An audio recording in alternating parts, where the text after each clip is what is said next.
Be in orbit. We have followed in their footsteps to get us where we are today.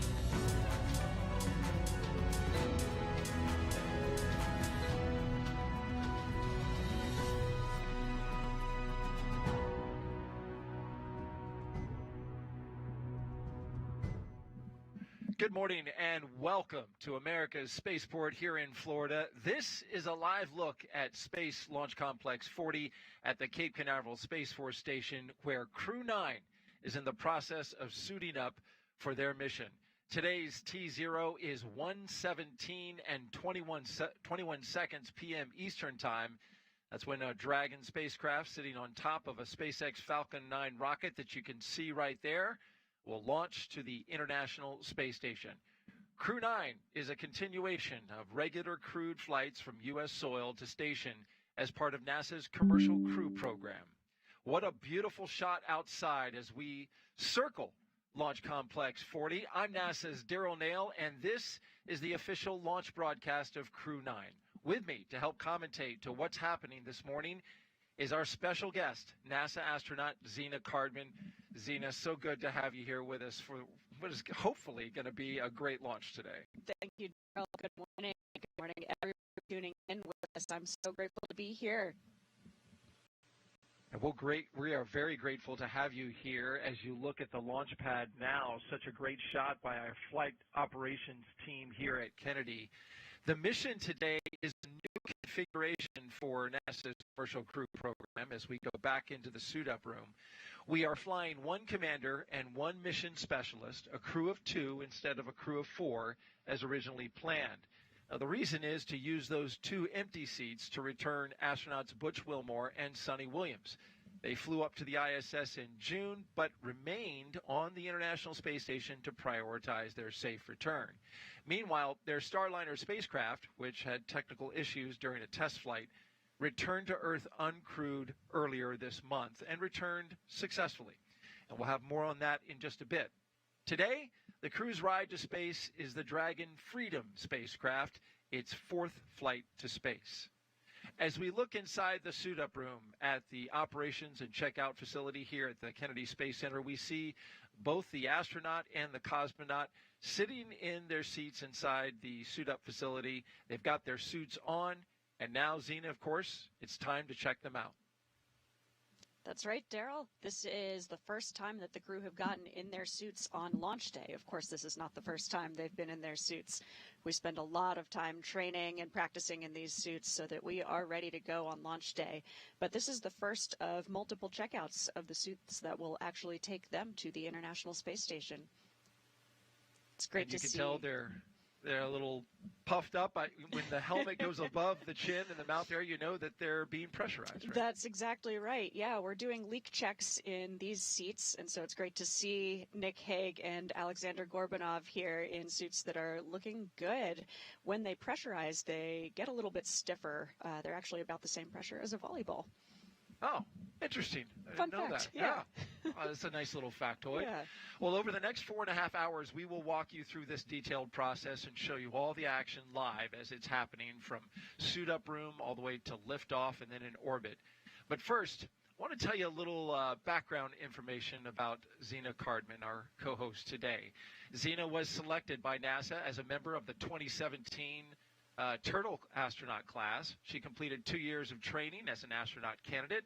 Leading up to today's mission, she was part of Crew-9 and trained extensively with the team before the flight was adjusted to 2 crew members.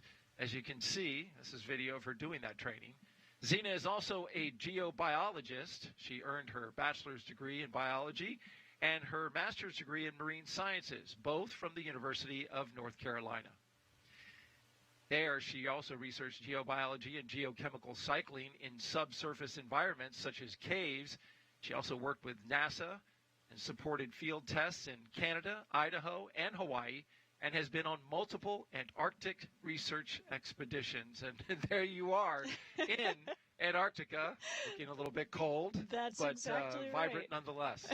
Yes, in some ways a very different environment than the one that I am training to work in now, but it's also, I think, really exciting to see a continuation of scientific research in remote environments and research that is collaborative and uses people who are not necessarily the scientists themselves actually doing the research, just like Nick and Alex are going to do on ISS.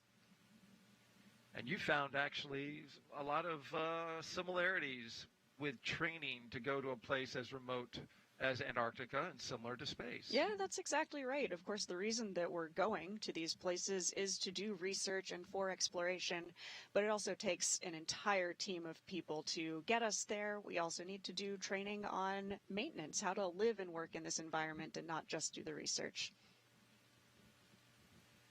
All right, as you look here at Commander Nick Hague, I want to talk a little bit about him. U.S. Space Force Colonel Nick Hague is your Crew-9 commander. He was selected by NASA as an astronaut in 2013.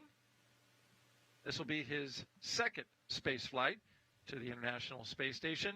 In 2018, he and his Soyuz crewmate experienced a catastrophic rocket booster malfunction after launch. They were forced to abort but landed safely. 5 months later, Hague launched on another Soyuz and served as flight engineer for expeditions 59 and 60, and of course, a safe mission to the ISS. He spent a total of 203 days in space and performed 3 spacewalks. The Kansas native is a test pilot and a distinguished graduate of the United States Air Force Academy. Nick spent 5 months in Iraq in support of Operation Iraqi Freedom. He voluntarily transferred from the United States Air Force to the Space Force in 2021 and is an active colonel. His wife, Katie, is a retired U.S. Air Force colonel, and they have 2 sons. Nick is certainly ready for this role, a role, Zena, that you had trained for, but a switch was made. Yeah, that's exactly right. Nick is going to be the commander of this flight today. This will be his second long-duration mission to the International Space Station, but as you just mentioned, his third launch to space. I'm really excited for him, and actually his crewmate on that Soyuz that aborted will be joining him on the International Space Station. How about that? Well, they'll be reunited after their unfortunate circumstance on that first flight, but they did make it to space, and they did do some great while they were on that particular mission. That's exactly right, and this is really a testament to these systems work when we need them to. Indeed. Well, as we mentioned, this is the suit-up room. It's one of many rooms on the 3rd floor of the Neil A. Armstrong Operations and Checkout Building that make up crew quarters. The crew has been living and working in crew quarters for more than 2 weeks now. Let's talk a little bit now about his fellow crew member, Hague's fellow crew member, talking about Alexander Gorbanov. This is mission specialist Alexander Gorbanov's first time going to space. He studied engineering with qualifications in spacecraft in upper stages from the Moscow Aviation Institute.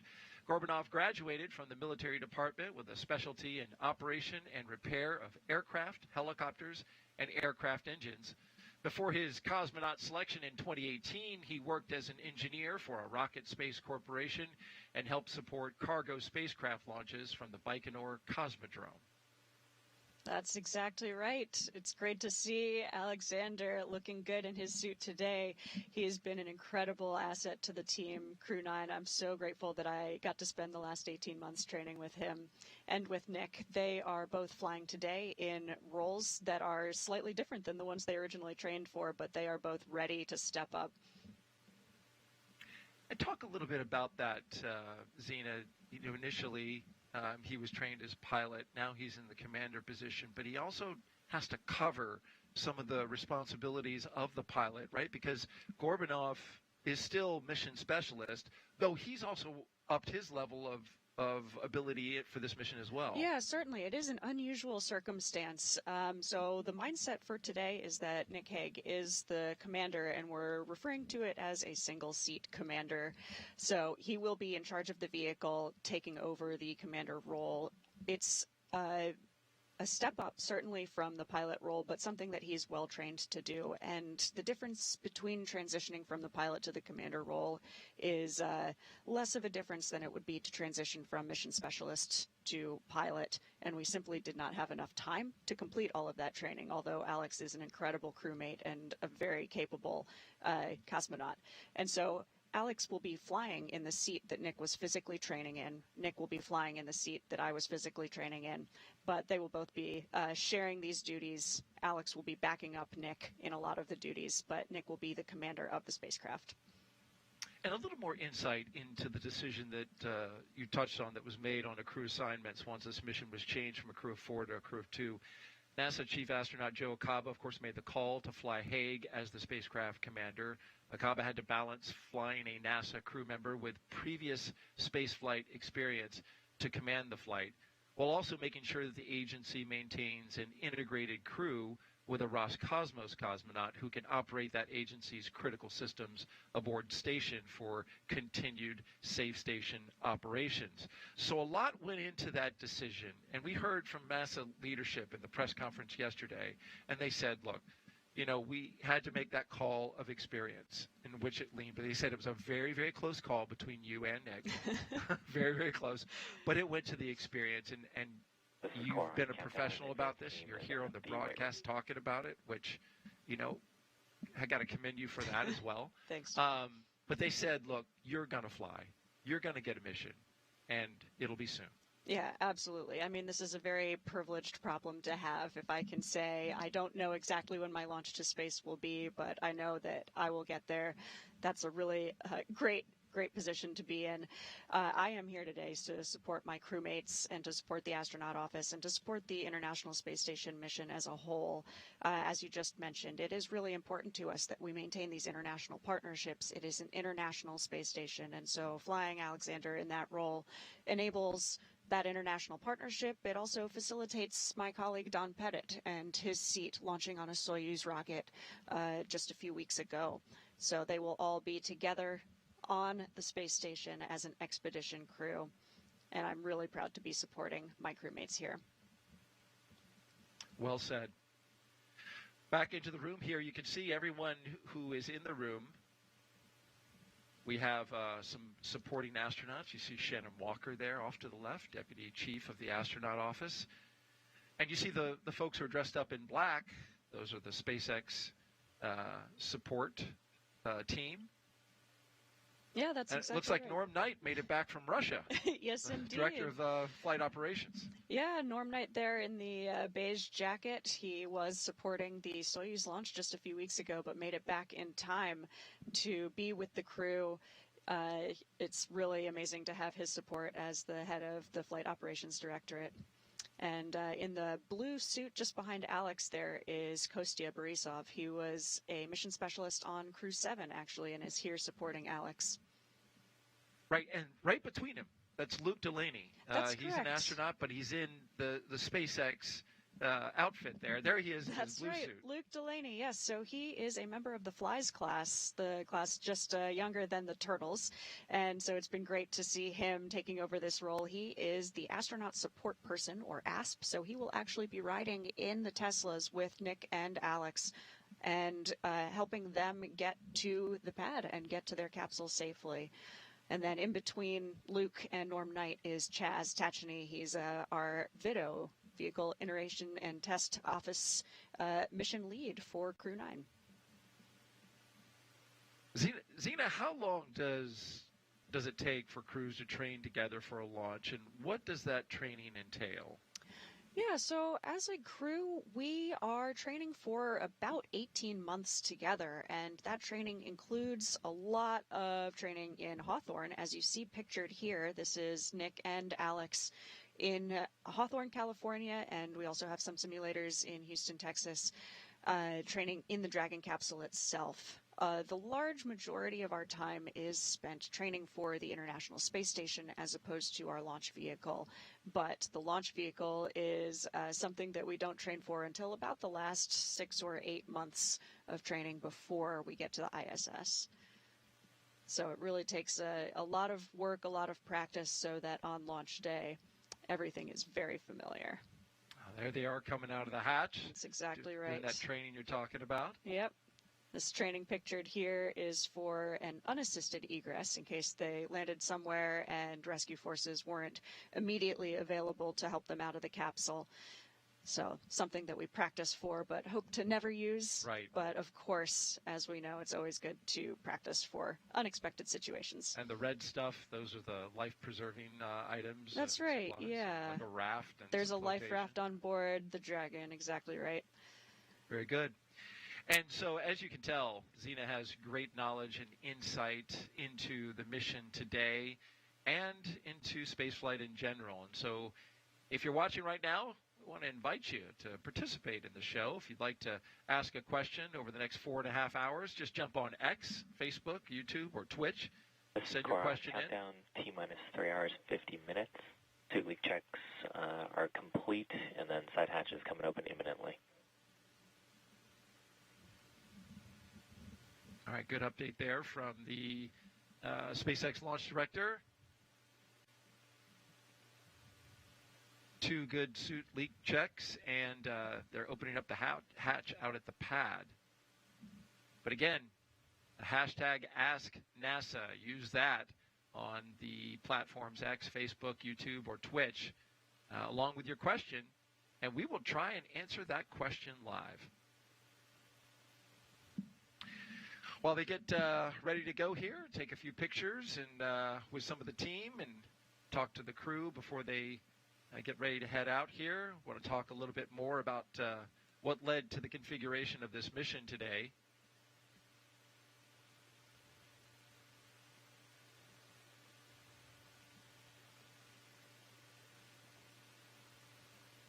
The other 2 astronauts who are not flying today but will technically become part of Crew-9 and Expedition 72 when Nick and Alexander arrive to the ISS are, of course, Butch Wilmore and Sonny Williams.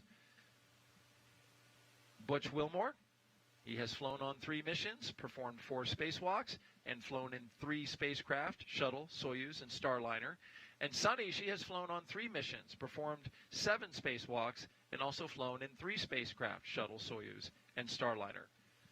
Starliner arrived to the International Space Station on its test flight. This happened back in June, and we have video of it. There it is.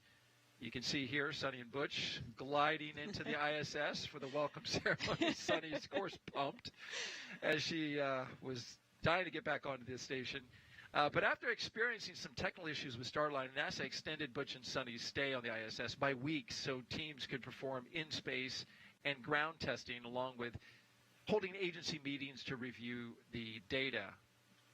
During that time, the pair of astronauts conducted research and performed maintenance on the orbiting lab. But in early September, Starliner undocked without its crew from the ISS as a result of NASA's decision to prioritize astronaut safety over the test flight. And then roughly 6 hours after it pulled away from the International Space Station, as you can see here, just after midnight on September 7th, in this infrared video, you can see Starliner landing under parachutes at the White Sands Space Harbor in New Mexico. Successful touchdown there. Starliner performed a series of burns leading up to the successful touchdown back on Earth and, of course, brought that 3-month test flight to a conclusion. And here's what Sonny and Butch had to say. I was so happy it got home with no problems. We saw it fly away, and then we all got up. The whole crew got up at 3 in the morning, and we had it up on our iPads watching it land. It was wonderful that it made it back.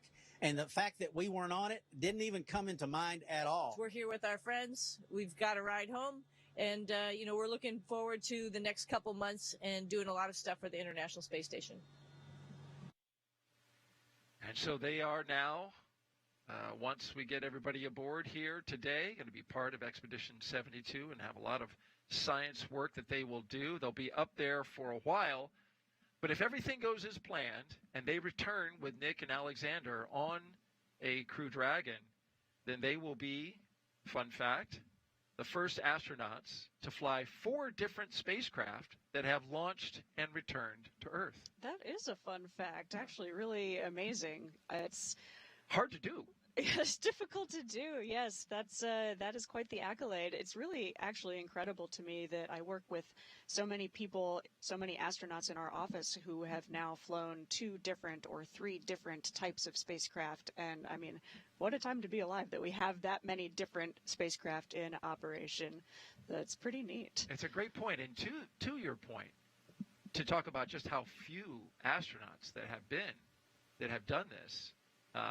If we kind of change the qualification to which astronaut has flown 4 spacecraft previously and not put the qualifier of launching from Earth and returning to Earth, it goes to an astronaut who is in this room on a picture in the background. That's John Young, who flew, of course, Gemini, Shuttle, but then the Apollo Crew module. That's and right. The Apollo Lunar module. That is truly amazing. And he's in that picture, that photo there that you can see at the very top of the screen. Yep, just above that Crew-9 patch. That's an amazing tie to history that this room and this building share. It's really, really special to get to suit up in this actual room. And so this is a tradition here. There's Shannon Walker with the 2 crew members laying out the rules to a card game. This is a tradition that happens before the crew can leave the suit-up room. Someone plays the crew. This someone is the case. It's Shannon Walker, the deputy astronaut chief. She'll play the commander and crew member, and they will play until the commander loses. That way, the team gets their bad luck out of the way and can now move on with nothing but good luck through launch. That's exactly right. I think spaceflight in general is full of traditions, especially on launch day. This is one of them that is just a really fun part of it. It's also a great thing to do. We have a lot of buffer built into that suit-up timeline, and so I absolutely love that we get to do this tradition, get to take part in this tradition.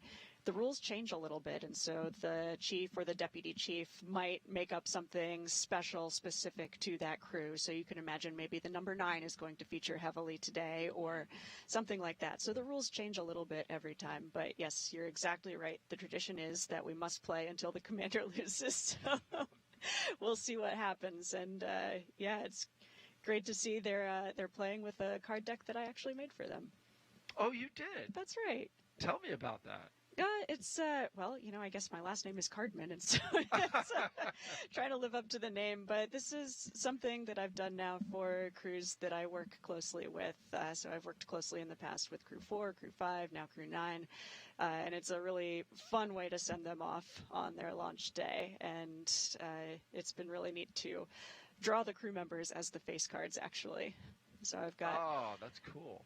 Nick Hague as the king for each suit, and Alexander Gorbanov is the jack of each suit.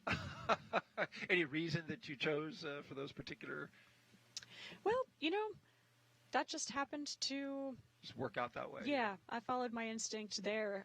For Crew 5, it was fun because they had Anna, Koichi, Josh, and then I made Nicole the queen. Yeah, that's right. So their initials kind of lined up nicely with the face cards. So do you happen to know, it looks like they're getting ready to start the game. Do you know what game they're going to play? I don't know exactly the rules of today's game.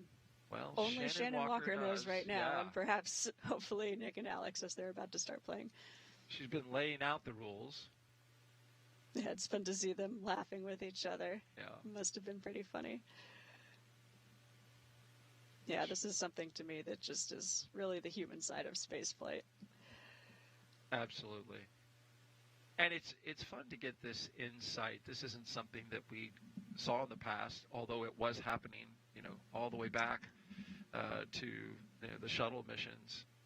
But now the astronaut office has said, hey, we'll share this with the public. I greatly appreciate it. We started doing this back in Crew 7, I believe. That's right. Yeah, I love that we get to share this now. I think it's such a privilege to get to fly and represent our countries and the international partnership here. And the more of that story we can share with everyone watching, I think the better.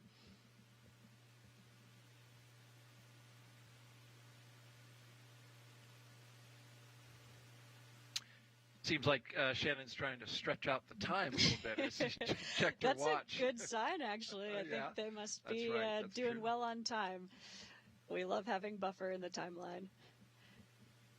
It's nice to see some familiar faces in the background there. Some of the black SpaceX suits. Number 34 is Haley Esparza. She's the manager for all astronaut operations at SpaceX. And fun fact, she's been with every single crew to fly a Dragon since Bob and Doug. Oh, how about that? Some great consistency there. That's right. I'm taking from the body language that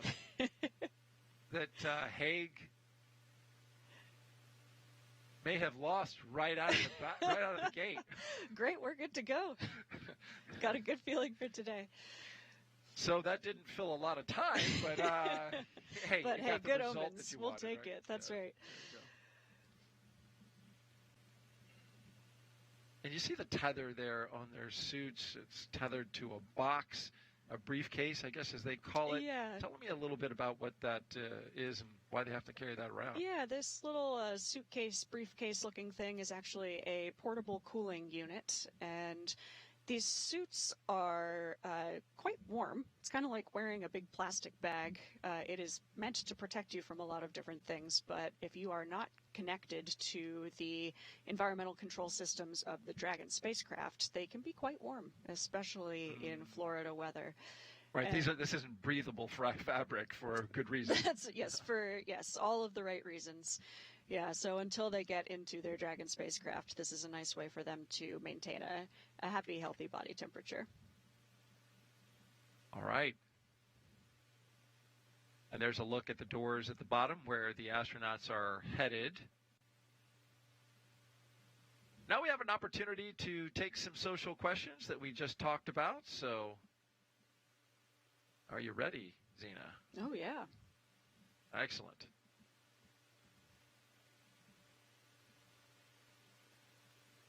All right, first up, Dustin Burnham asks on X, can you share a surprising or funny story about the preparations for this launch that highlights the human side of space exploration?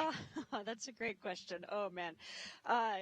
As crew members training together for 18 months, we have a lot of opportunities to not only work together, but also travel together, and you get to see each other in many different circumstances. I can attest that Nick Hague is quite good at karaoke. You don't say. I do. Yeah, so that's what he can really sing. Oh, well, I would say he's very enthusiastic. Oh, okay. Absolutely. Oh, I see. Is he the guy that, he's always trying to get to the karaoke bar to sing? Or does he kind of push it a little bit? I think it's an especially nice tradition, for example, when we are training in a place like Japan, where this is one of our international partners, and what better place to do karaoke than in Japan? No doubt. So we're looking outside the operations and checkout building at T-minus 3 hours, 38 minutes, and counting. This is where family, friends, loved ones have gathered to say goodbye to their astronaut. And let me tell you, the license plate is ready for it, as is the SpaceX Teslas that will head out to the pad. Always a great little tradition that they do with a custom plate. Yes, I love this tradition. All of the Teslas that have taken Dragon crews to their rocket have had a fun custom license from Haley Esparza, who just walked in front of the camera. She's the mastermind behind those license plates. I suspect this one is a Taylor Swift reference. Ah, I'm glad you got that. Uh-huh. Well, you see the 3 Teslas that are going out there, Teslas 1 and 2. Of course, with just 2 crew members today, they'll be in one Tesla together. That's right. It would be a lonely ride separate, so I'm glad they'll be together and listening to Pump It Up playlist on their way there. Well, you can see this is now the hallway back inside the astronaut crew quarters, and some really fantastic artwork that you can see lines the hall there. This has been a recent addition to the hallway, and it's just some beautiful stuff there. Yeah, I absolutely love this addition to such a historic place. And those doors, my goodness, it's amazing thinking how many crews, all of the people who have walked through those doors on their way to orbit. All the way back to Gemini in the 60s. It has been a long time as we zip over. And, well, there's Rajachari, one of our astronauts, former crew members. Yeah. Is out there helping out. That's right. Rajachari, a classmate of mine, Turtle classmate, and the commander of Crew 3. And he is here as a family escort for Nick Hague.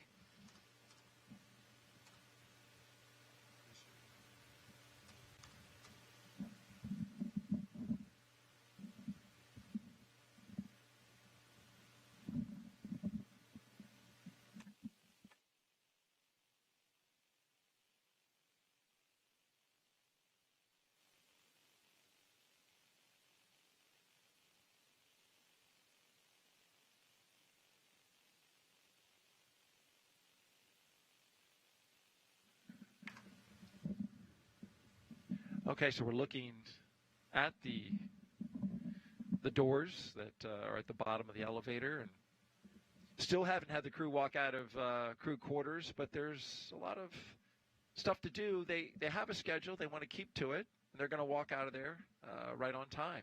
That's right. Yeah, leading the way in that black suit there, I think she was number 11, is Katie Bishop. She is the closeout lead for today's mission.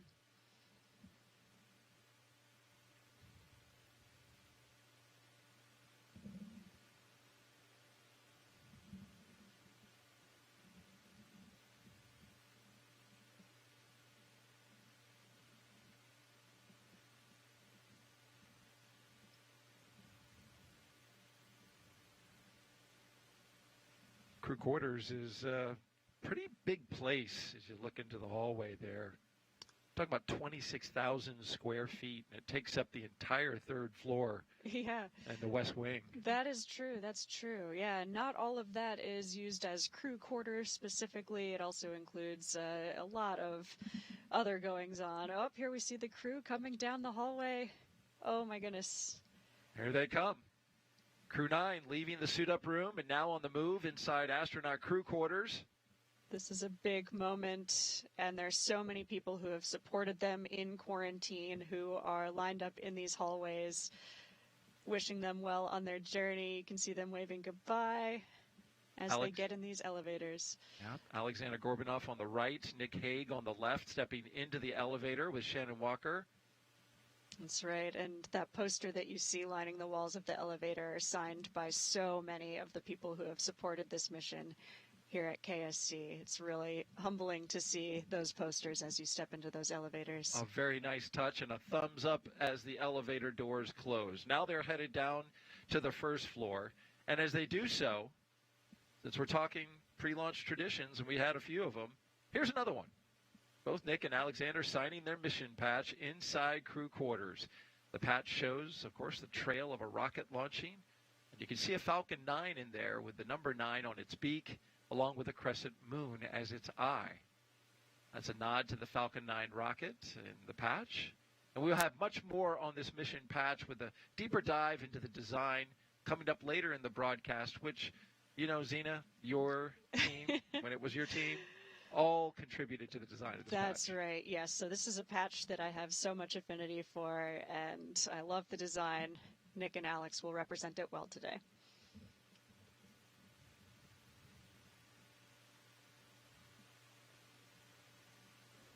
And we'll have one astronaut and one cosmonaut.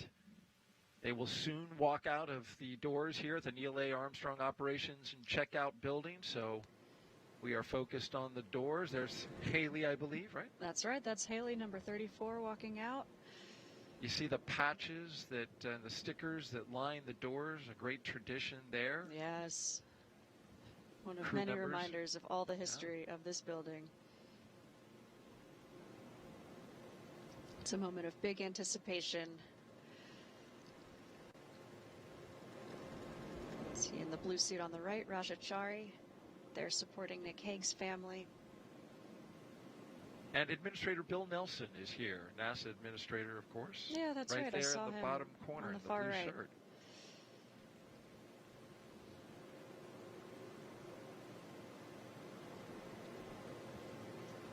The doors are open on the Teslas. They've allotted about 25 minutes to the pad with a security escort that will lead the way. We've got a on-car camera. We'll follow them as they go out there, so we'll get to see the same things that the astronauts see on their first ride ever out to Launch Complex 40 this time, which has been certified for human space flight. A recent addition to the capability of that launch complex out there at the Space Force, the 45th Space Force Wing, the Cape Canaveral Space Force Station.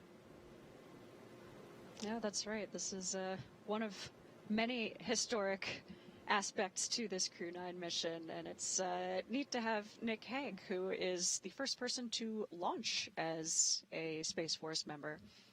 Ah, yes. Of course, Mike Hopkins transitioned over to the Space Force while he was already on orbit. So he launched as Air Force, landed as Space Force. An important distinction there, and I believe Nick said in his little crew pack, he's taking the Space Force flag. Yeah, we get a really small volume of personal items, much of which we tend to take up with gifts. Oh, here they come. There they are. Nick Hague, commander of Crew-9, with his crewmate, Alexander Gorbanov.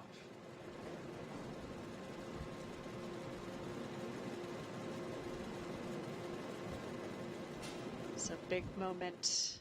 Family and friends seeing their crew members This way to their space. suit. Yeah.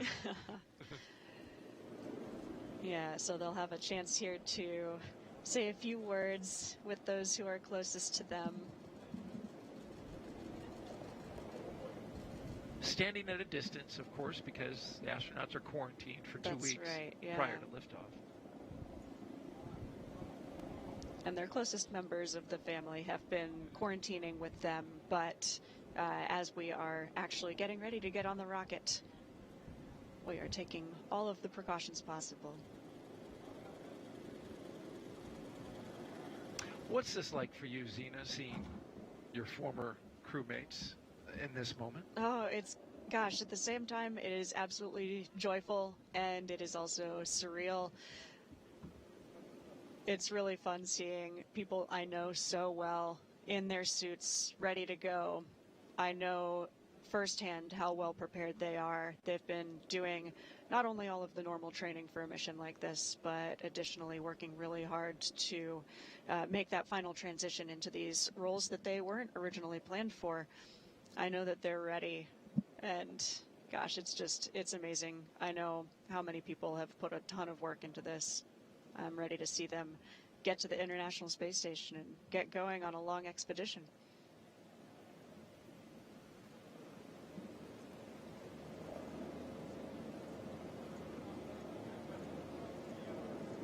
And they'll have a few minutes here to say hello, say some words with their family. There's Haley letting them know it's time to move towards the Teslas. And we'll hopefully have one extra chance for families to come up to the window of the Teslas as they're ready to roll off to the pad. A few final cheers, some photos.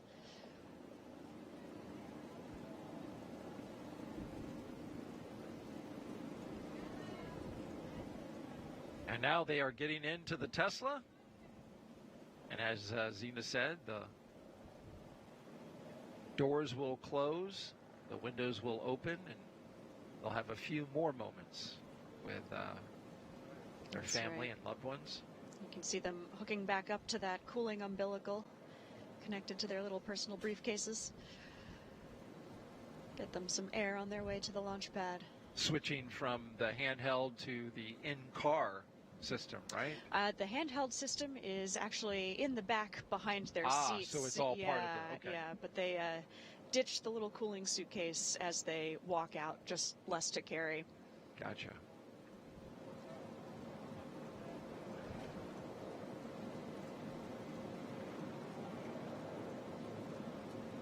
This moment is such a mix of emotions.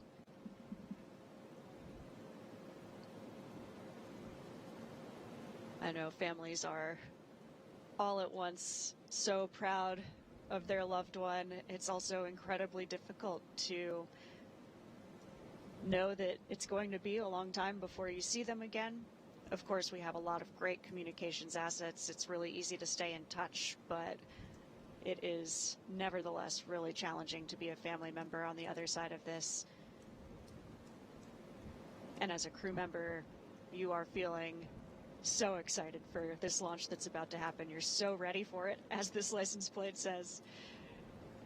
They are ready for it indeed. And Yeah. you've been down there on the ground as an astronaut support person with these crew members as they've been getting ready to. You were there for Crew 4, That's right. Yeah, I was the support person for Crew 4. I was a backup crew member for Crew 4 as well. I've been on most sides of this this barrier here. I've been there as a support person, riding in the Teslas with the crew to the pad. I've been a family escort. I've been there as effectively the family member for a crew member. So I've seen it from a lot of different sides. It's really, each one is challenging and humbling. So I know firsthand all the work that goes into something like this. And they are off on their way to Space Launch Complex 40 at Cape Canaveral Space Force Station. You can see the crew driving away from the Neil A. Armstrong Operations and Checkout Building, and this will begin a roughly 20-minute drive with a full security escort across NASA's Kennedy Space Center, including the Vehicle Assembly Building. And there they are, the onboard camera. I just want to follow up on a note that you said. You've seen this from so many sides that by the time you get to space, you will probably be the most highly trained astronaut to ever do a crew launch. Well, I don't know about that, but I will be ready for it as well, that's for sure.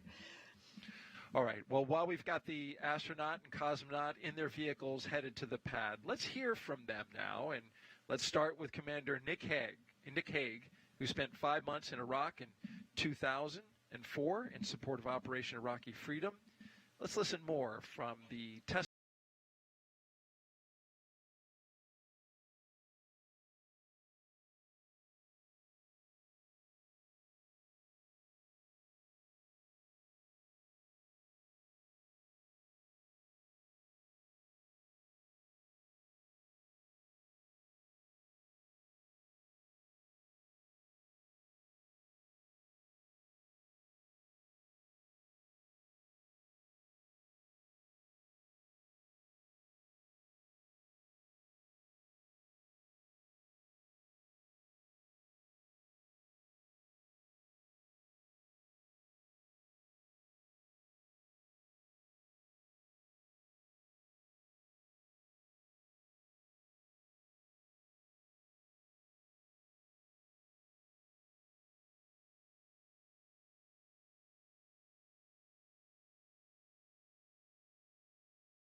And we are on the road after hearing some really wonderful words from Commander Nick Hague.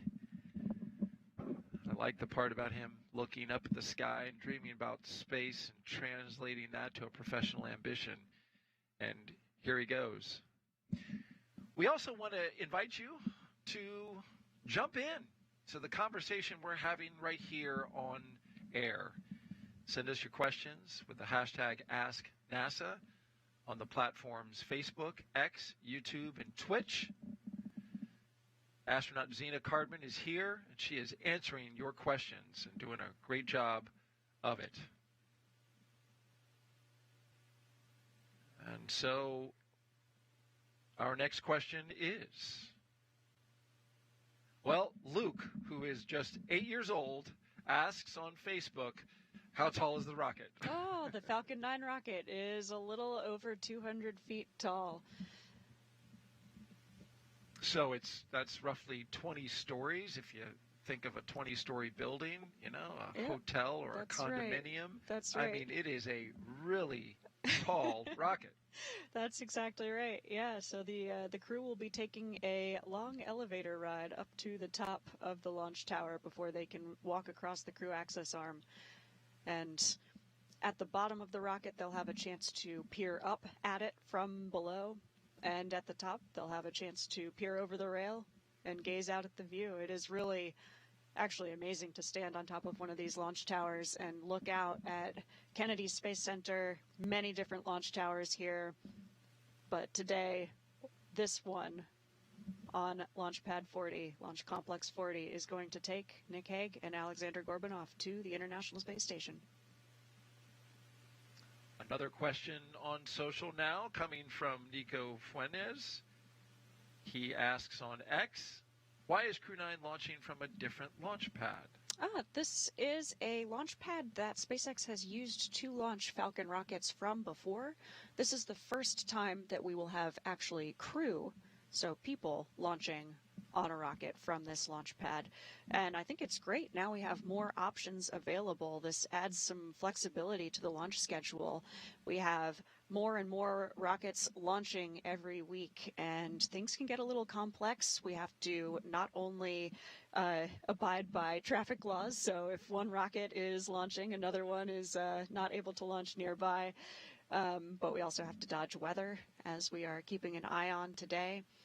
And so having more than one launch pad is really helpful in maintaining some flexibility. Initially, Crew-9 was supposed to launch on 39A, but they made the switch due to a number of factors to 40 and did a lot of work to get it ready. Exactly right. Yeah, actually, this launch pad was not yet even human-rated for their original launch date in mid-August. 2 years later, and they are ready for this day. We are now passing Kennedy's iconic vehicle assembly building. As you see, as we pull out the shot here, this is where NASA will stack its Space Launch System rocket and Orion spacecraft for Artemis II, sending 4 astronauts around the moon. It'll be the first crewed mission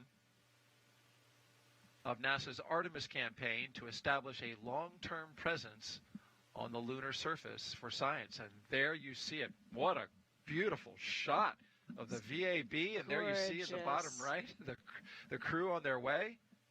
Fabulous. My goodness, what perspective. Wow. Well, speaking of Artemis II, the Space Launch System core stage rocket, well, Zenit made its final stop to Kennedy Space Center in Florida before it's going to get ready for launch. The commander of the Artemis II mission was in New Orleans back in July for the big move to KSC. And let's listen in to him now with a closer look at what's next for the SLS. Hi, I'm NASA astronaut Reed Wiseman, standing here at the Michoud Assembly Facility in Louisiana, and behind me, our Space Launch System core stage is on the move.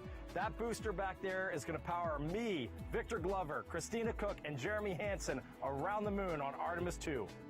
For the last 3 years, technicians have been manufacturing and assembling our 212-foot-tall Space Launch System core stage.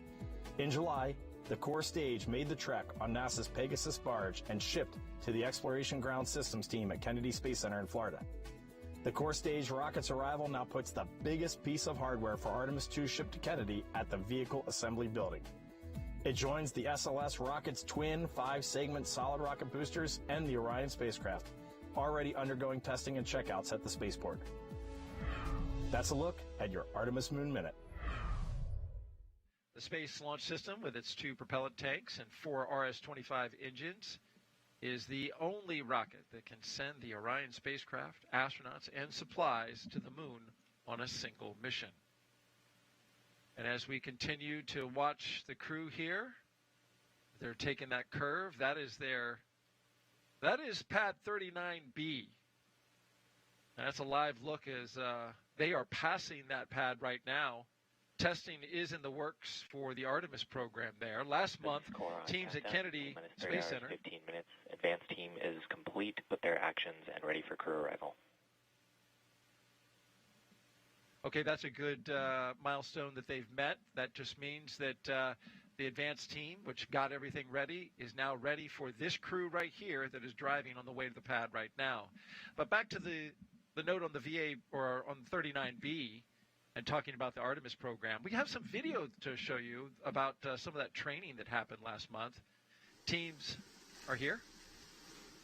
I hear that sound. That's the sprinkler system there, the fire suppression system activated as the Artemis mission emergency procedures during a series of integrated system verification and validation tests happened.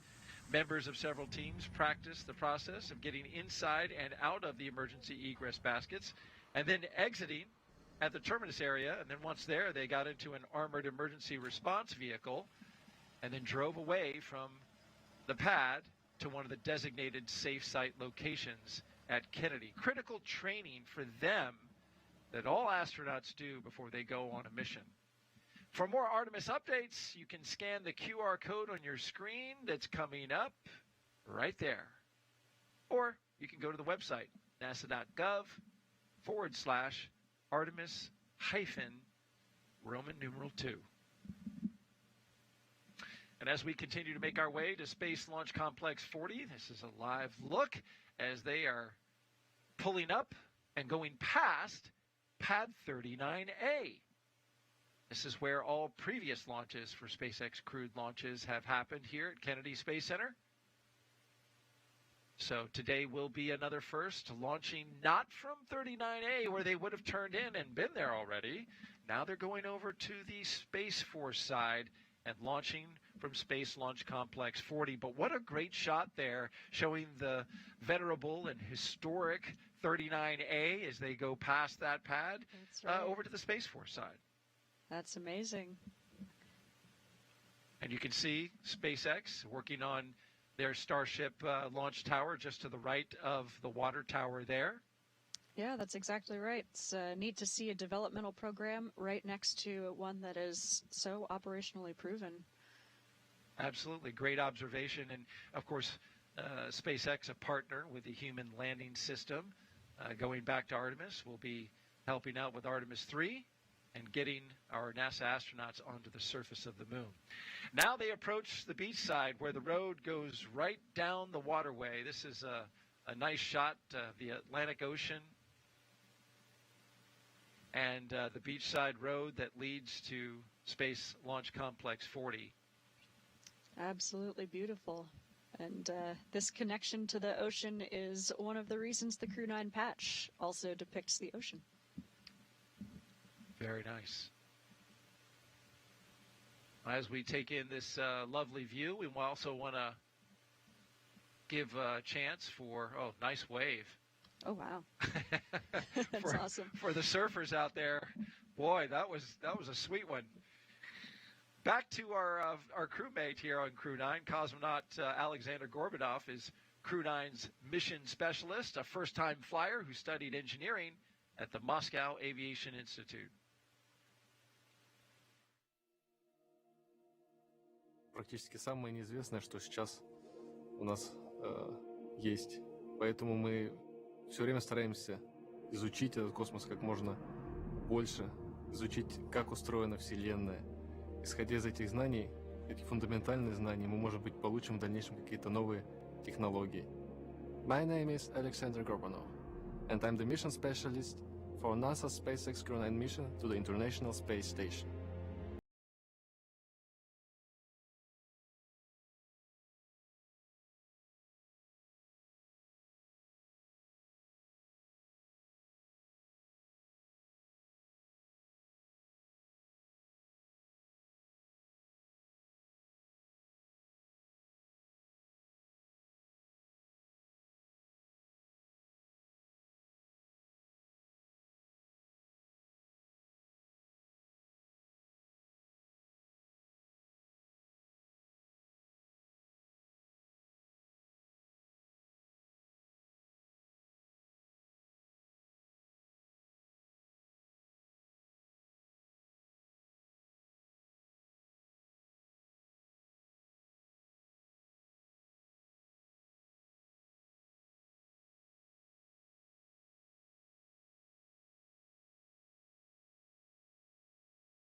It's the paraglider.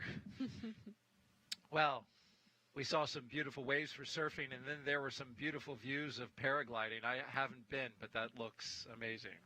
Yeah, absolutely. I know that's something that Alexander is very passionate about. Hopefully I get to give that a try with him someday. T-minus 3 hours and 9 minutes, and there you see the access road as we're going towards Launch Complex 40. The lead vehicle, part of the security team that's leading the caravan. That's right. A little bit longer of a drive than it is to 39A. Gives you extra time for your launch playlist. There you go. And I don't know what the playlist is for the car this time around. Sometimes the astronauts, as you know, post it on social media. We didn't get one for Nick, but you know, it got me to thinking. Sometimes it's just nice to just drive and just have the sound of the tires underneath you. You know? That is true. Though I don't know if that's the case, suspect but, yeah. today I know that they are listening to some tunes. Okay, so it is a good thing to rock out and get the adrenaline going. That's Absolutely. Certainly what the astronauts did on Demo 2 and many missions afterwards. Oh, for sure. Yeah, it's interesting. Some people choose to have some pump it up jams. Others really want to relax and just get in a calm mindset. And it's really up to the crew members. So this is pretty cool, Zena, as you're driving up and seeing the rocket in through the front windshield. Oh, yeah. There you saw the MRAPs just off to the side. Those are the vehicles. In case there were an emergency egress, they would use the emergency slide wire chute to get down there and get in those vehicles. But this is a wider shot of Slick 40. It's a beautiful shot.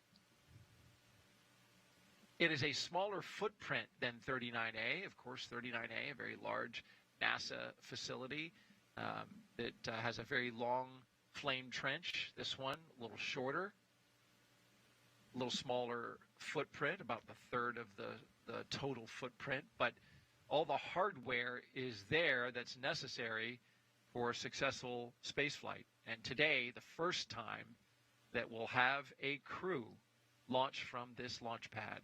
And a lot of work, about 2 years worth of work, went into getting this pad configured and outfitted with hardware that can support a crewed launch. And you need a tower, you need an access arm. So I want to give you a little closer look at what we're dealing with. You can see there's the entire complex. And if you look to the right of the screen, That's the launch tower. You see the elevators. Astronauts will be going into those elevator doors. They'll then go up to the top and pop out right here at the top of the, not the very top, but the launch tower level that leads them to the spacecraft. They'll walk in the direction of those chevrons into this crew access arm, where you see a couple of the advanced team members from SpaceX looking out the window, and what incredible views they have there as well. And then that crew access arm leads to this, the spacecraft Freedom.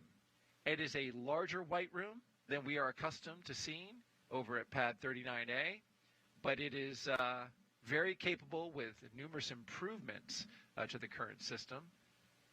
And there it is, a look from the outside. Outside the crew access arm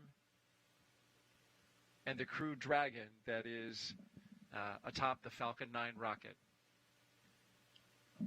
A little wider look, and you can see all around the Space Coast as we have a beautiful day forming up.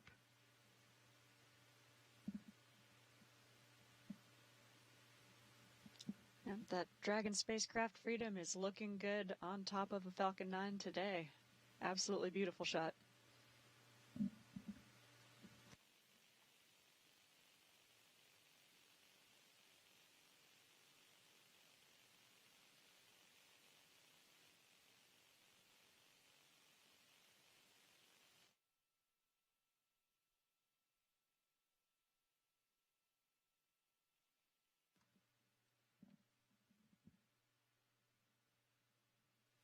T-minus 3 hours and 4 minutes and counting. At T-minus 4.5 hours, we got a weather brief from the launch weather officer with the 45th Space Wing today. And though that shot looks beautiful there, we got a little blue sky mixed in there, there are some weather matters to talk about that the team is tracking. If you look here at the satellite view from the GOES satellite of Florida, you can see we've got there in the lower half of the screen, you can see the clouds developing and starting to push from the west towards the east.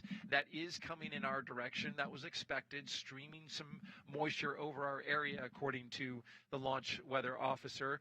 It's all because of a trailing boundary in the wake of what was Hurricane Helene. It stalled out over top of us and has kind of concentrated that moisture over the launch site and staging areas. So here at the launch site, where the forecast is calling for scattered showers forming and pushing towards the Florida East Coast in the afternoon. Fortunately, our launch time of 1:17 p.m. Eastern Time is early in the afternoon, hopefully before those storms start popping up and developing. But they are keeping a close eye on it. And as a result, our probability of violation at the launch site for today is 45%. That would mean a 55% go if you're a person who likes your glass half full. I do. that's Cena. So we'll take that as a 55% go, and hopefully we end up on the good side of that. We're also watching the weather along the ascent corridor. That's a little more iffy even than the launch site weather, where the remnants of Helene have brought some precipitation and lightning over some of the areas up the ascent along the east coast of the United States. And this is important. This is something that the team is watching and they're tracking, and talk about why that's important when it comes to emergency egress. Yeah, absolutely. Weather on launch day is a really interesting puzzle, and so not only the weather right here at the launch site matters, but all up the East Coast matters as well.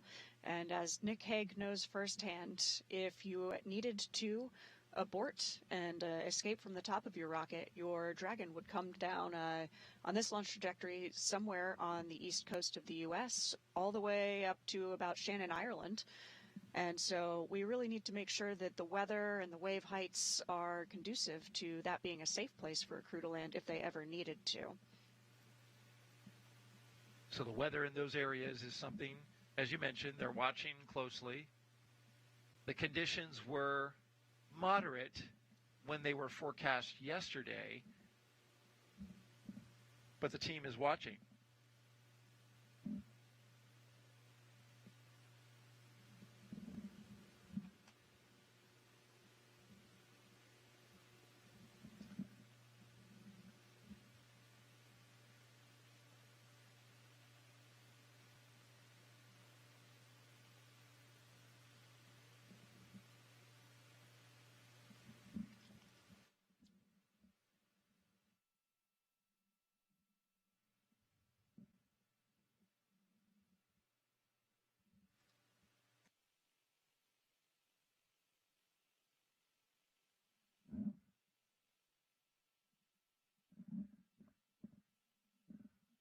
quick note, Zena and I are listening into the weather brief that's happening right now. We're going to update you once that's complete.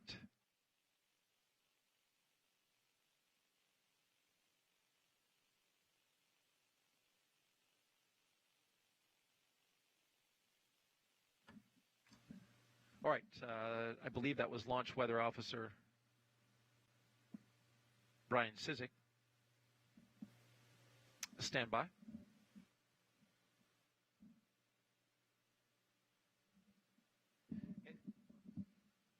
In the meantime, while discussing the weather, our crew, or Crew-9, is headed towards that elevator at the base of the launch tower.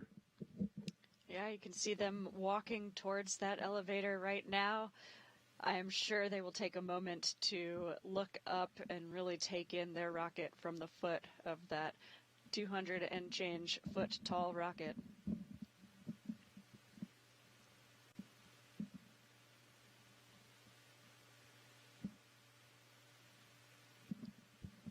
You can see them doing the quintessential SpaceX flight suit lean back. There it is. The suit is designed to be most comfortable when you're in the seated position, so that Not staring up at a 200-foot tall rocket. exactly, yes, This not is core not on exactly countdown. ergonomic for T-minus these 3 hours. Crew have operations, arrived at but the pad on I time. can't imagine standing at the foot of your own rocket and not stopping to take a look at it. Isn't that something? What a view that we just saw there as they No were kidding. craning backwards. We call it the rocket recline. The rocket recline, I love that. And Should into be the a dance elevator move. they go.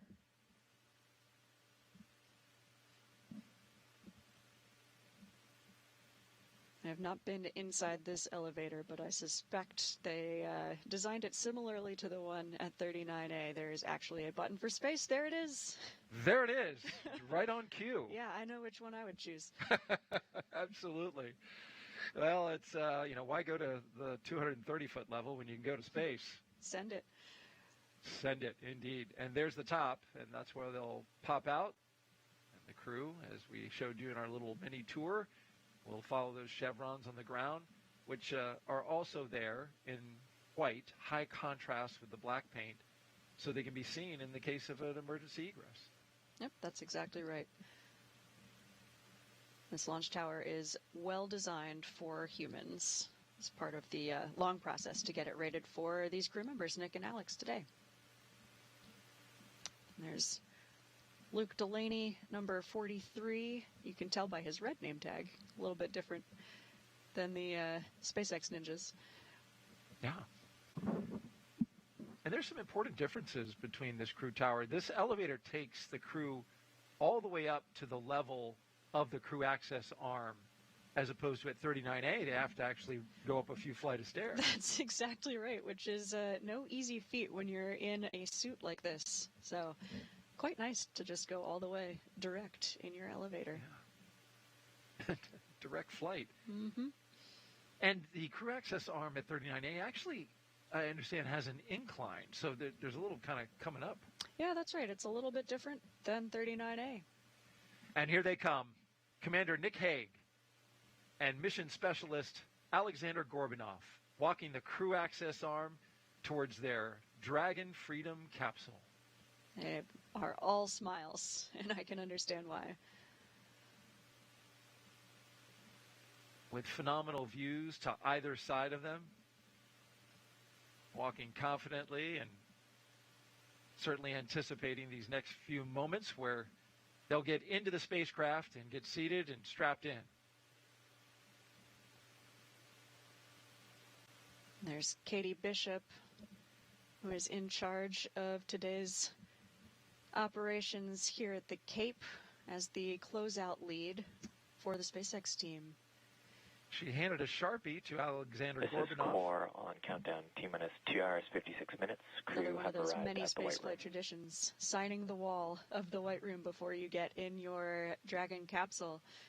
And these will be the first signatures on the wall, unlike 39A, Yeah, which is here actually we go. full They of get to be the signatures. first. Isn't that something? Choose a good spot, Alex. Yeah. No pressure. Oh, yeah. Very nice. Good. Boy, yeah. He went big, too. There's only 2 of them. They can take up twice as much space as they would. That's right. Nick is a lefty, apparently. That's true. Strangely, the astronaut office has, I think, a higher percentage of lefties than most of the U.S. population. How about that? Wonder why Random that fact. is. I don't know. Who knows? I Don tried to Pettit. make some kind of observation of left hand, right brain, but I don't know if that would work. Well, look at this. What a Taking in that view. Yeah, absolutely. I love nighttime launches. Looks really spectacular as the rocket lifts off, but getting to see this view, taking in some final scenes of my favorite planet before getting in your rocket. That's a great point. You walk down that crew access arm at night, and it's just black, but during a day launch like we have today, I get beautiful vistas the entire way. Absolutely. But night is fun for people who watch launches. Yes, And it yes. lights up the sky. Yep. We've got a split screen now showing you the crew access arm, exactly where those astronauts are inside, and then our look inside it on the right-hand side. Nick Hague and Alexander Gorbanov having a little chat there about their final instructions to ingress, which means just get inside of the capsule. And their signatures, the first 2 signatures on this wall that no doubt will be filled with signatures over the coming years as crews continue to launch from this now human-certified launch pad. That's right. The first 2 of many. And we've got one already in the seat. There Alexander we go. Gorbanov taking his spot in what is typically the pilot's seat, but as the mission specialist in a crew of 2, he'll be sitting there right next to Nick Hague, who now takes his or kind of falls into it. Yeah, so this is that was really funny to watch This actually, is core Nick, on because countdown. he is 2 hours used to 53. training. Crew have ingressed the capsule. Used to training in seat number 3, so the seat that Alex is sitting in. You saw Nick lean to the right. He's used to dodging location 8 where the displays are to the right to get around it. It's one of the many human aspects of training for something like this. Yes.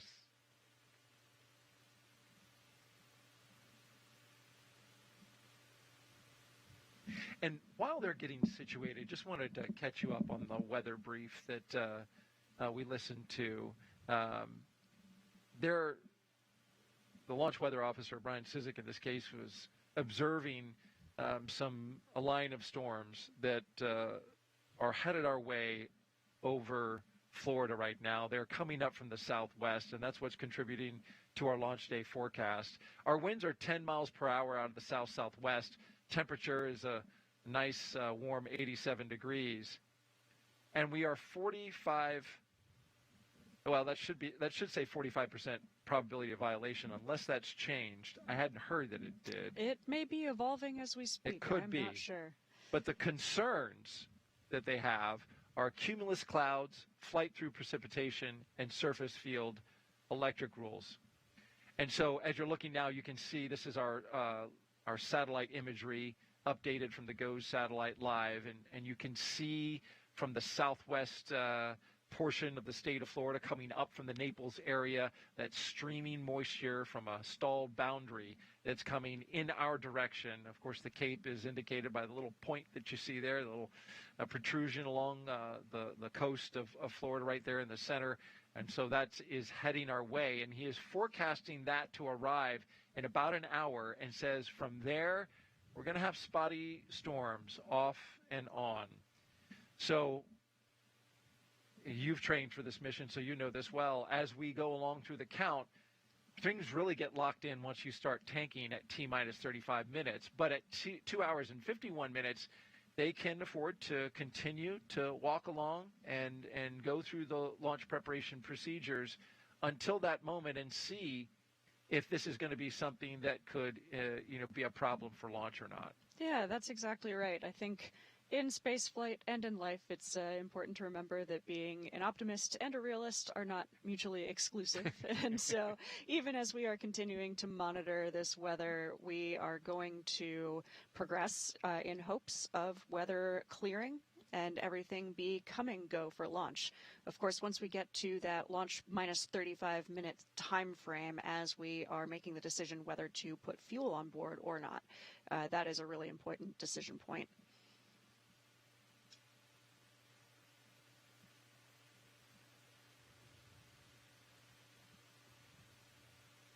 And so our crew are now getting settled into their seats. It looks like Alexander has his 5-point harness on already and moving through his procedures there. That's right. Yeah, it's really nice to have some help from these suit techs strapping us in on the ground. The seats are in a slightly more upright configuration than they will be for launch, and so that helps you with ingress, with getting in your seats. But it is still difficult to strap yourself in. You can see Nick is taking care of his shoulder harness straps right now, plugging it into the center point where all 5 points of that harness attach. It certainly is cozy and comfy, isn't it? I mean, they're elbow to elbow. Absolutely, yeah. It's pretty roomy inside as spacecraft go. It's a really nice cabin interior.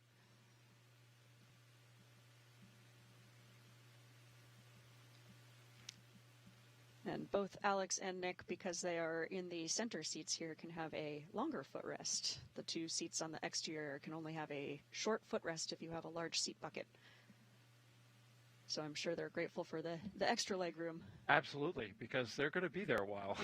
We got a 28-hour transit to the International Space Station once they lift off, and we've got another just a little under 3 hours in this position now. So absolutely, yeah. And of course, once they get on orbit, they can get out of their seats and out of their suits as well. But they've got a few more hours to go. And here, where you are not weightless, it's important to be not only safe, but also comfortable. And I did double check the probability of violation. We still are at 45% probability of violation, so 55% go with the weather, and that hasn't changed. Though, just to briefly recap, there are a line of storms heading this direction set to arrive in about an hour. And launch weather officer says they'll be off and on as they pass over the spaceport. But I have seen, it's rare, I think actually I only saw it one time, 80% no-go. And as long as it's clear, right at T0, you got a hole in the clouds. That's and right. it's clear enough away. 10 one mile window. Yeah, that's all you need.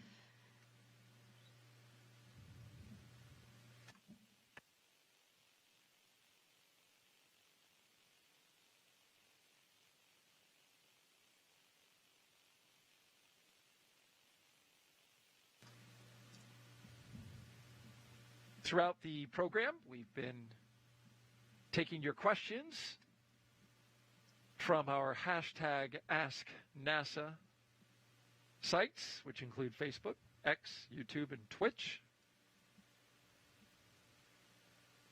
Zena Cardman, NASA astronaut, has been taking those questions and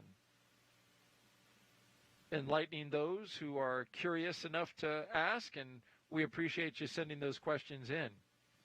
And next up, Zena, Craggy Williams asks, where was your favorite place to train? Oh, my goodness. You know, I love that we have so many different training centers.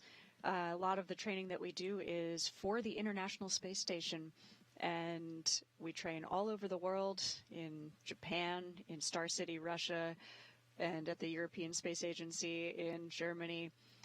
Most of my training happens at Johnson Space Center in Houston, Texas, and same for Nick Hague, my crewmate there. I love the facilities that we have at JSC. One of my favorites maybe would be the Neutral Buoyancy Laboratory, NASA's NBL. This is an amazing million-gallon swimming pool where there is a 1-to-1 scale mock-up of the exterior of the space station, and this is where we train for spacewalks in the EMU, the Extravehicular Mobility Unit. So that's a spacesuit, but different than the spacesuits that you see the crew wearing today.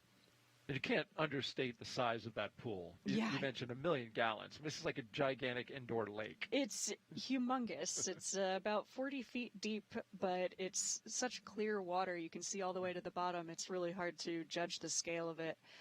But I still remember the first time that I was submerged underwater in the NBL. You look down and your hands are in spacesuit gloves. And that was one of the first moments where things felt really real. As a newly hired astronaut. Right. Another one of my favorite places. Did you pinch yourself, places. like in that moment? When you... Absolutely, yes. Absolutely surreal. But, yeah, what an amazing place to train. Sorry, you were going to say? Oh, my other favorite places to train include also the Dragon Training Center in Hawthorne, California, near Los Angeles. This is where SpaceX headquarters is and where actually Mission Control Hawthorne is, so the Dragon operators on the ground, in addition to our Houston Mission Control Center operators. And there in Hawthorne, they have a capsule simulator that is a perfect mock-up of this Dragon spacecraft. It's so real that I've heard crews say they are convinced that the side hatch is going to open, and their lead trainer, in this case, a person named Paul Weiss was our lead trainer for Crew-9. We're just convinced that Paul is going to pop his head through and say, okay, good job on the sim today. I have heard other astronauts say the same thing. Absolutely. When they get in, this moment we're seeing right now with Nick Hague and Alexander Gorbanov is so familiar because of all that training. Absolutely. That even the day of launch, that familiarity just takes over and says, oh, this is just the way we train. Absolutely. It's so important to train in as high fidelity an environment as possible. And of course, there are some aspects of space, for example, the weightlessness, that are very challenging to simulate on the ground. But this capsule, it's really amazing to be able to train in a capsule that's such high fidelity and has exactly the same avionics and software, so that on launch day, you have been through this 100 times, and the training takes over, you know exactly what to do. That's the confidence you want to have when going to space, which, as we all know, many of us who worked in this industry for a while, it is a business that is not without risk. Our next question is coming from Kyla Ramsey. Kyla Ramsey Garza, I should say. She asks on X, my 6-year-old wants to know, what will Expedition 72 do for their research at the ISS? What kind of science? Oh, there's so many different experiments that are on board or going to be on board. One of my favorites, I think, is actually ourselves, the human subjects. A lot of the research that we do on the space station is understanding what happens to people when you're in space for a long time. And that's because we're getting ready to go farther afield to places like the moon and eventually to Mars, where we will be spending longer and longer duration. That our body experience in space are very similar to populations on Earth.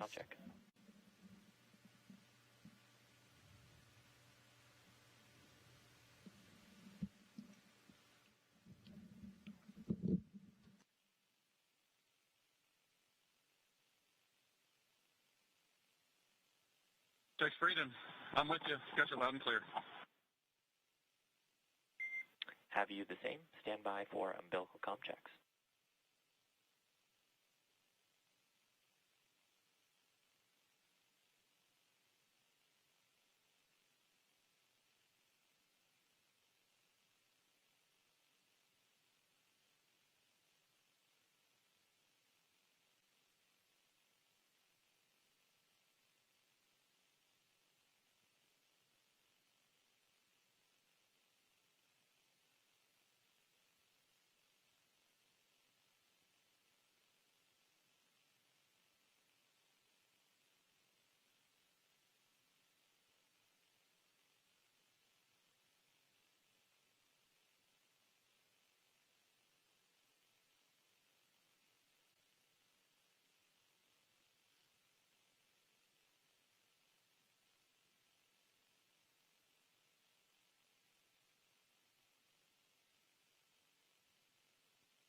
Seat 2, Seat 3 for umbilical comm check.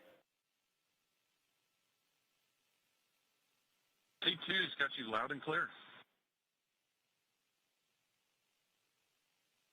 We got the loud and clear.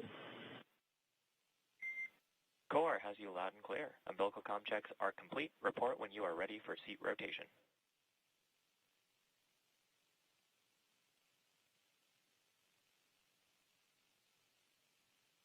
Freedom's ready for seat rotation.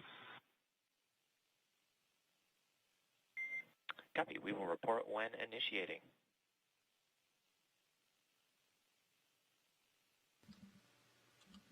Starting off with some comm checks there, which is a routine part of this procedure.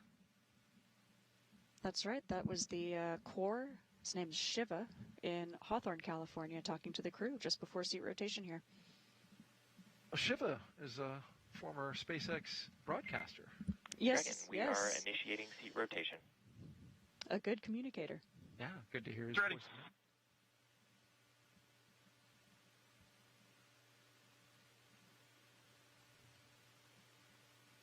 I said former. He may be current. I apologize. But he has done launch broadcasts, so I recognize his voice. Absolutely. And this is someone that Nick and Alex have had the chance to do simulations with in Hawthorne before. So it's nice to have a familiar person on the team. And there they go, articulating the seats into launch position.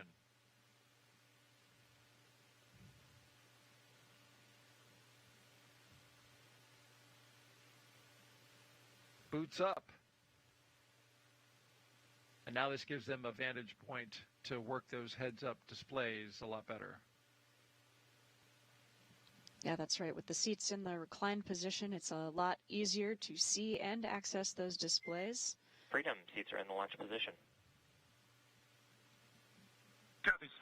And also puts them in a much better configuration for the G-forces that they will feel on launch.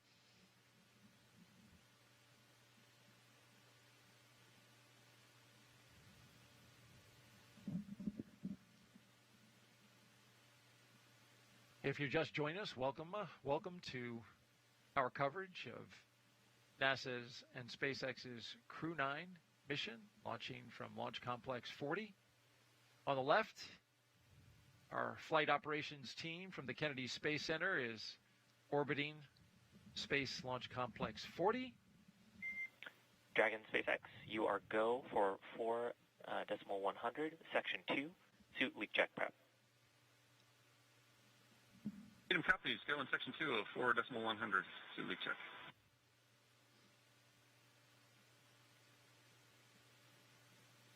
And we are currently here in a split screen. With the left, you see the rocket, and on the right are our crew. One astronaut, one cosmonaut, getting ready for the second of 2 leak checks so far today. Exactly. They did the first in the suit-up room at the operations and checkout building before they walked out and saw their families. This second one is because they have actually had a chance to open up the zippers of their suit. And we are now also zipped back up and connected to all of the systems of the Dragon. So their actual umbilicals connecting to the Dragon vehicle itself is one place where you might have a leak. So in the suit-up room, we've eliminated the variable of the suits themselves, and now we're just making sure that our care complete, ready for leak checks. all of those interfaces with the vehicle itself are going to be good to go.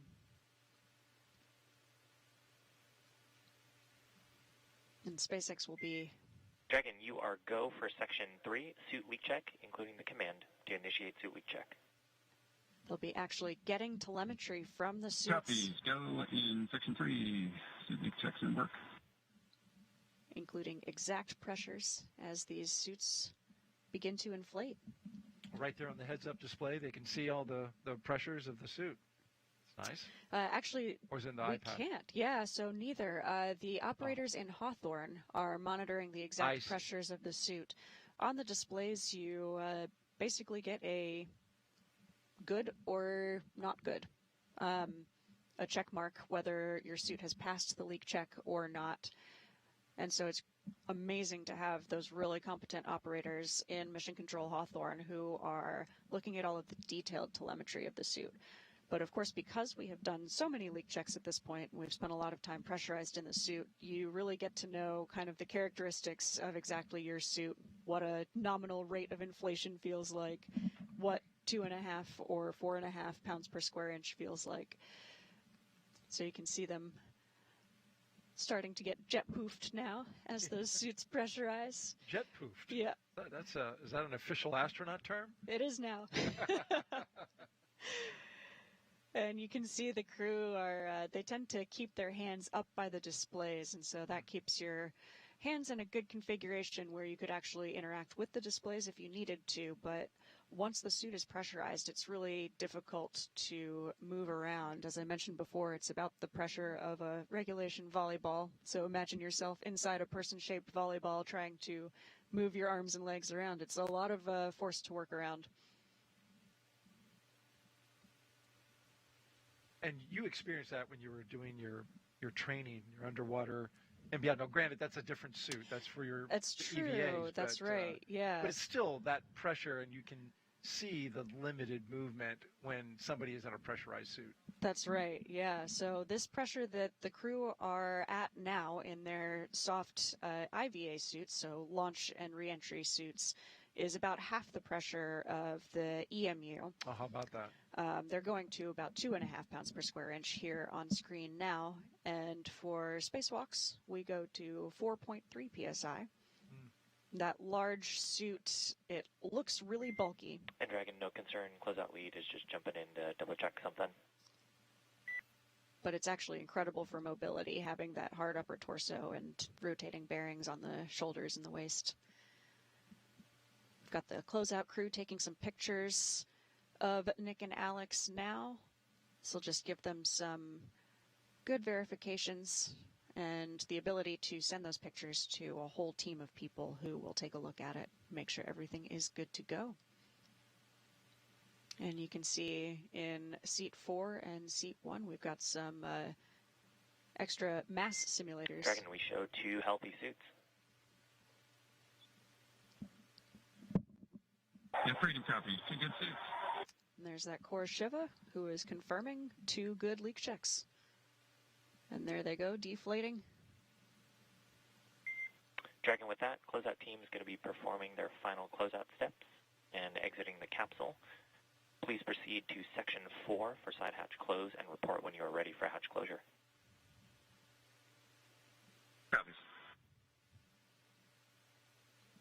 So at this point, we are preparing to close that side hatch where the closeout crew have been coming in and out of the Dragon capsule. Of course, we want to make sure that you have a good suit and a good leak check before you close that hatch, just in case somebody needed to help with your suit. Make sure all that's in order, because when you close that side hatch, that is another big milestone in the march towards liftoff. Freedom, we're ready for side hatch closure. That's right. SpaceX copies. Currently scheduled an instantaneous window at 1:17 and 21 seconds Eastern Time. About 2.5 hours from now, we are making great progress. And there's a bit of buffer built into this timeline, especially for side hatch closure, because something even as small as a human hair can actually cause a slight leak when you do a pressure check on that hatch seal. And so we really want to take our time and get it right. But if we do see anything, there is still the chance to open the hatch back up, inspect it, remove whatever tiny thing might have been in the way, reclose it, do another leak check, and still launch on time. And we've had that happen. Exactly. That's exactly right. Yeah. Yep. You want a really good seal between you and space. Yes, indeed. Yes.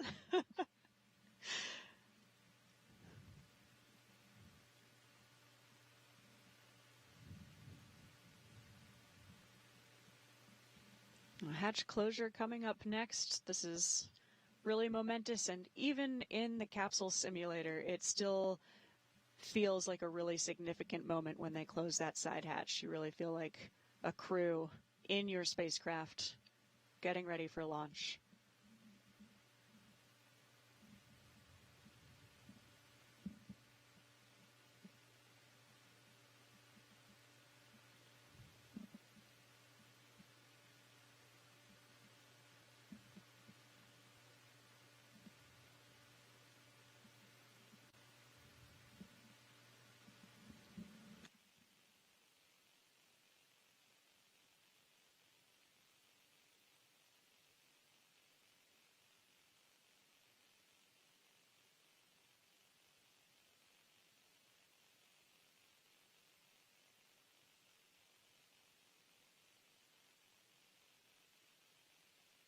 Dragon, SpaceX for a Tetris comm check.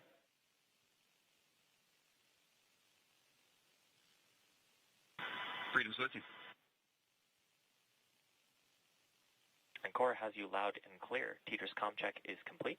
Stand by for comm checks with the DC, MD, and LD in the launch configuration.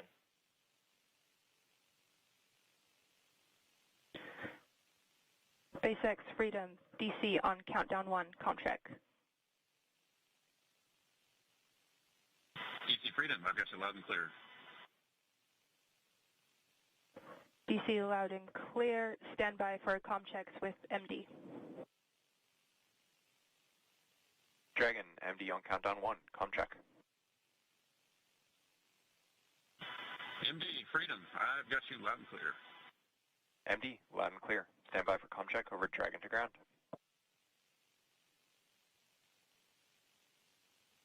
Dragon, MD on Dragon to ground, comm check. MD Freedom, I've got you loud and clear, Dragon ground. MD, loud and clear. Stand by for comm checks with LD. And Freedom's LD on countdown 1 with a comm check. LD Freedom, loud and clear. And LD, I have you loud and clear. Stand by for comm check over Dragon to ground.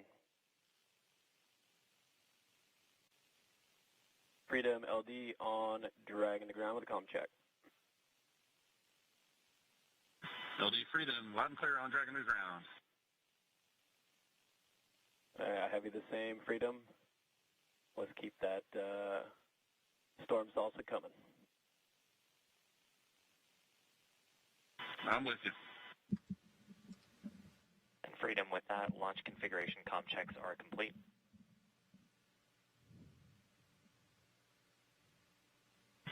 Copy all, Sula. So, Zena, they just completed a number of communication checks with the crew, and there are a number of paths, right, that the launch team has in order to communicate with the crew. Absolutely. There are multiple different communication loops to the Dragon capsule, and with multiple different ground operators. We have some people actually here in Florida with us. So that's the launch director, the mission director in Hawthorne, the core, who is like the Houston Capcom.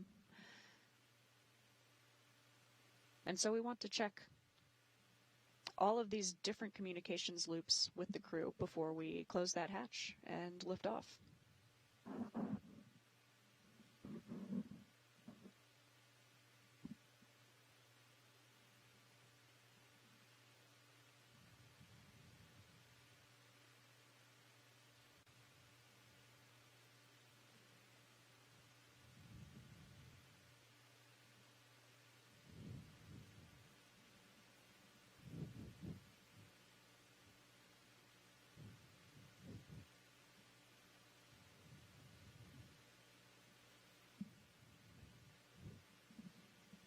And just another quick update on the weather.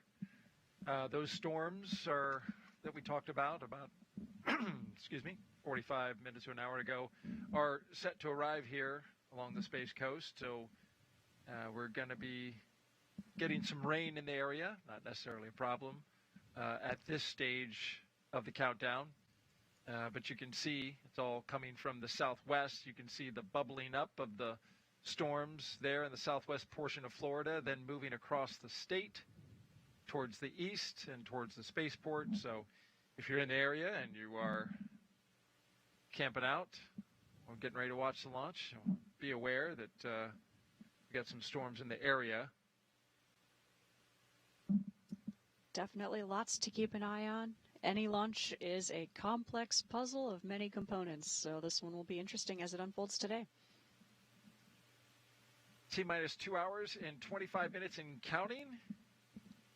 I'm Daryl Nail with NASA, joined by NASA astronaut Zena Cardman, as we are walking you through the milestones as Crew-9 is prepared to lift off today at 1:17 p.m. Eastern Time. We are split screen on the right, Crew-9, a crew of 2 Dragon, for this launch. The closeout team is in their final steps in preparation for side hatch closure.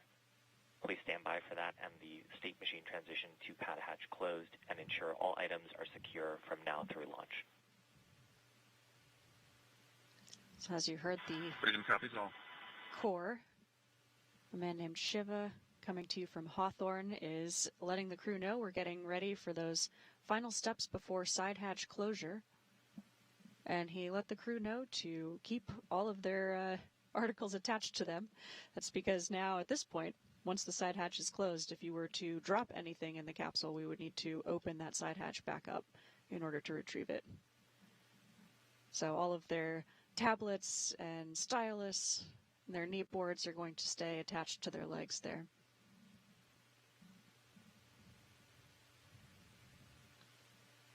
On the left, you can see the closeout crew removing some of the final pieces of protective material that you have over the side hatch seals as the crew ingress the capsule. You would not want to damage the seal or anything related to the hatch on your way in. And we remove that just before side hatch closure. The closeout team is now taking photos, all per procedure, so that we have something to reference in case the leak check is even slightly different than expected. And we saw just earlier on the left-hand side of the screen the flashlight, bright light, shining, taking That's a close right. look at that seal. Exactly. Doing some really thorough inspections here and photo documenting as we go.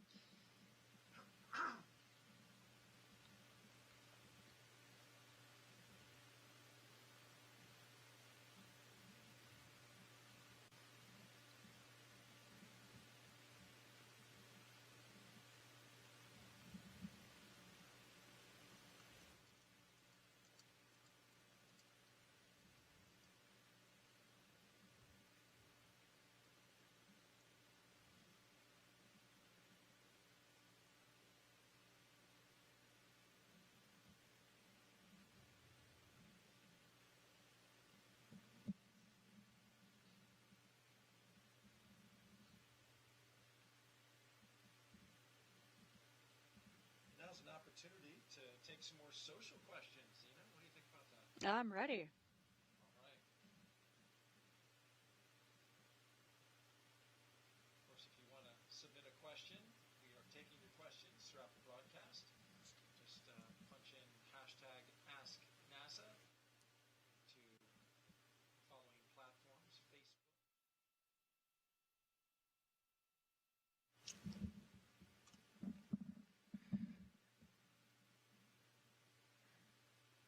So if you want to submit a social question as we watch the SpaceX team do the final maneuver of closing the hatch, just go to our platforms, Facebook, X, YouTube, and Twitch, and put in hashtag AskNASA.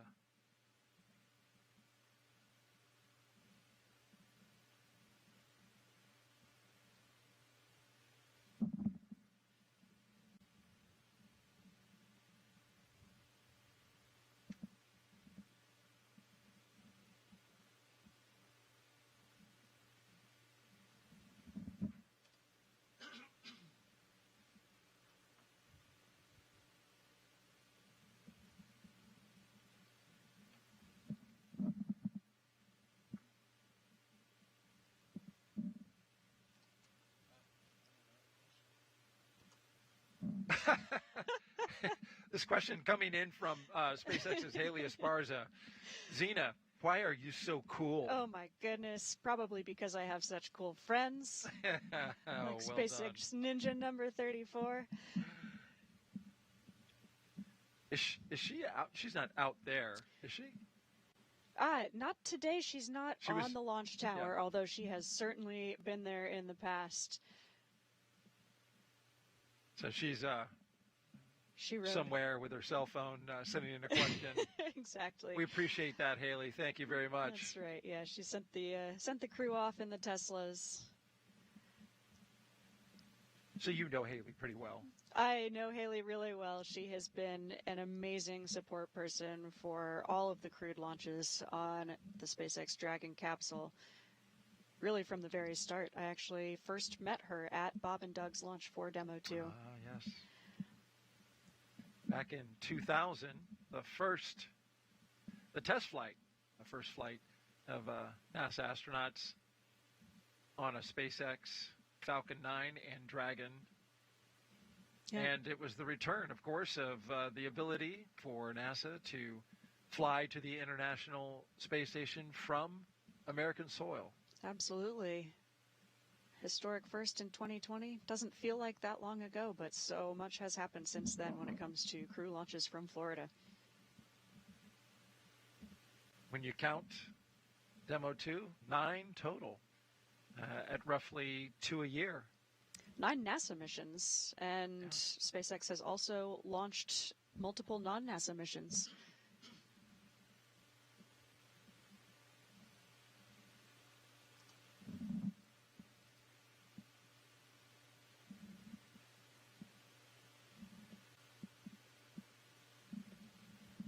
It's really amazing to see how much diligence it takes to get this side hatch closed.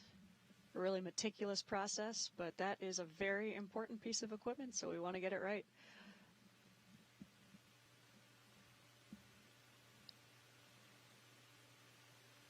And that side hatch needs to stay closed throughout the space flight for the 6-month increment. It sure does. All the way until, and it won't open again until they splash down in the ocean. That's right. Yeah, its current planned next reopening would not be until February 2025. So close her up good. Yes, indeed.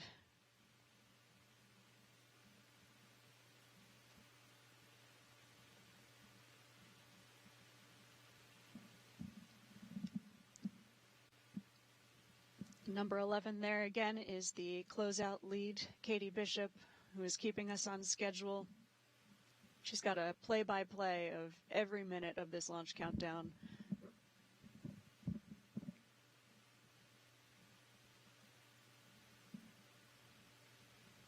Keeping everybody on time.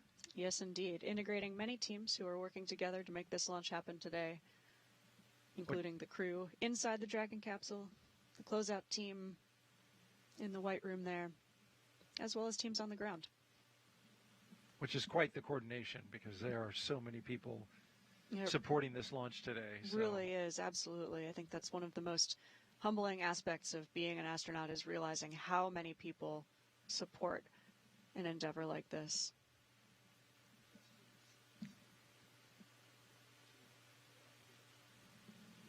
As we watched the side hatch getting closed, note that we are at T-minus 2 hours and 16 minutes and counting from liftoff of the Falcon 9 from Space Launch Complex 40 at the Cape Canaveral Space Force Station. To bring you up to speed, if you're just joining us, Crew-9 is currently inside Dragon Freedom. It's a crew of 2 today. Commander Nick Hague. It's his second flight to the International Space Station. And we also have a first-time flyer on this mission, Mission Specialist Alexander Gorbanov. So far, they have completed their comm checks and making sure they can communicate with the teams here on the ground.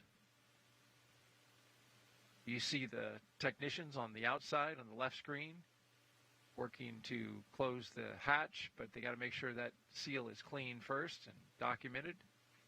And on the right-hand side, we see our 2 crew members Their seats have rotated from upright to their reclined launch position, which allows them to see and access their display panels.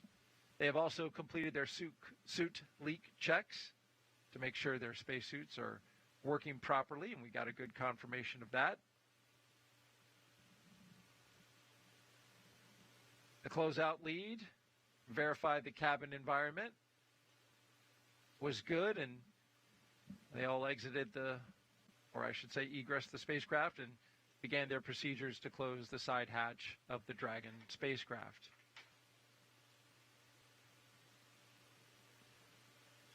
If you've been watching us since we came on the air at 9:10 a.m. Eastern Time, I'm NASA's Daryl Nail with NASA astronaut Zena Cardman, and we're providing you audio commentary right now, but we will expand our live coverage around 12 p.m. Eastern when we will come on camera and invite additional commentators to walk us through today's launch and ascent. It's going to be a really exciting day here. We're a little over 2 hours from launch, and I am just so excited to be here with you, Daryl. This is a crew I know really well. I'm excited to watch them launch to the International Space Station today. And we couldn't be happier to have you, Zena, here as well.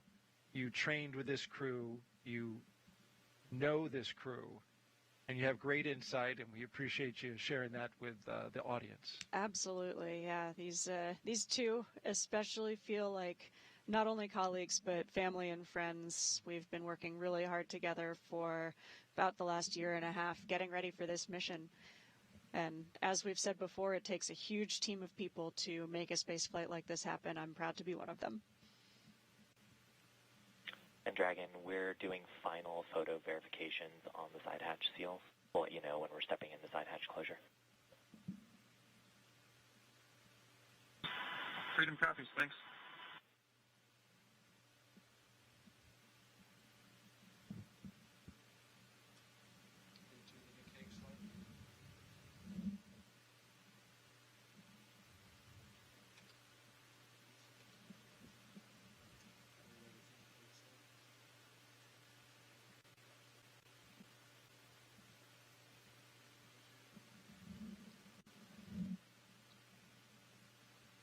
I think one of the hardest parts for crew at this point in the countdown to launch is just waiting. Yep. Yeah, you'll see some crews play games amongst themselves, almost like road trip games. Thomas Pesquet, he was, I remember it during his launch, and the number escapes me, but they were playing some games. I remember training with Crew 4 and playing some word games with them. Where you try to guess your crewmates to guess the word, almost taboo style. There's some waves from our crew. Waving goodbye to their closeout team, and this is... There they go. And Dragon, side hatch is coming closed. Expect a state machine transition to that hatch close shortly. A big moment during the launch countdown. Freedom copies. And that state machine transition that they mention is the flight computer state on board the Dragon. So that software is transitioning now to a state where the vehicle knows its side hatch is closed. What does it feel like and what does it sound like when they close that hatch? It's really difficult to hear the hatch itself closing. At this point, the crew are in their suits with their visors down and their earpieces are in. And so you really are getting only muffled sounds from the outside world. Do you get like a little pressure change? You know, when you seal something up like that yeah, sometimes? You know, not that I have actually noticed. Not significant enough to make my ears notice. Okay.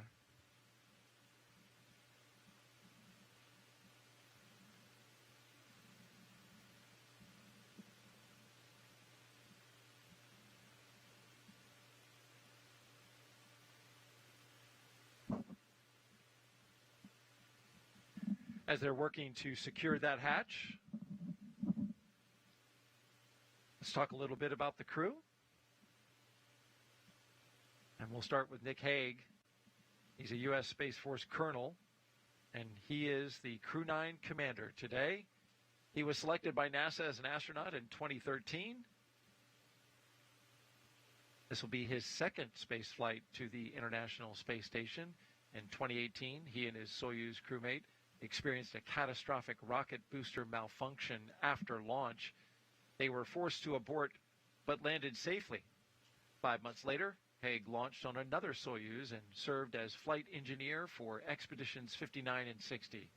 He spent a total of 203 days in space and performed 3 spacewalks. The Kansas native is a test pilot and a distinguished graduate of the United States Air Force Academy. Nick spent 5 months in Iraq in support of Operation Iraqi Freedom.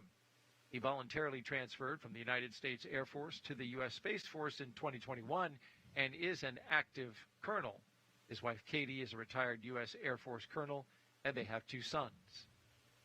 Absolutely. Nick is an amazingly qualified astronaut. He is brilliant. He basically taught orbital dynamics, actually, at the Academy. So he's quite smart, but he's also incredibly kind, a really thoughtful teammate. He's the kind of person when you're out doing some training in the field in a very cold winter environment who is up late boiling water so that his teammates can have a hot thermos before they go to bed. Oh, wow. Really thoughtful teammate.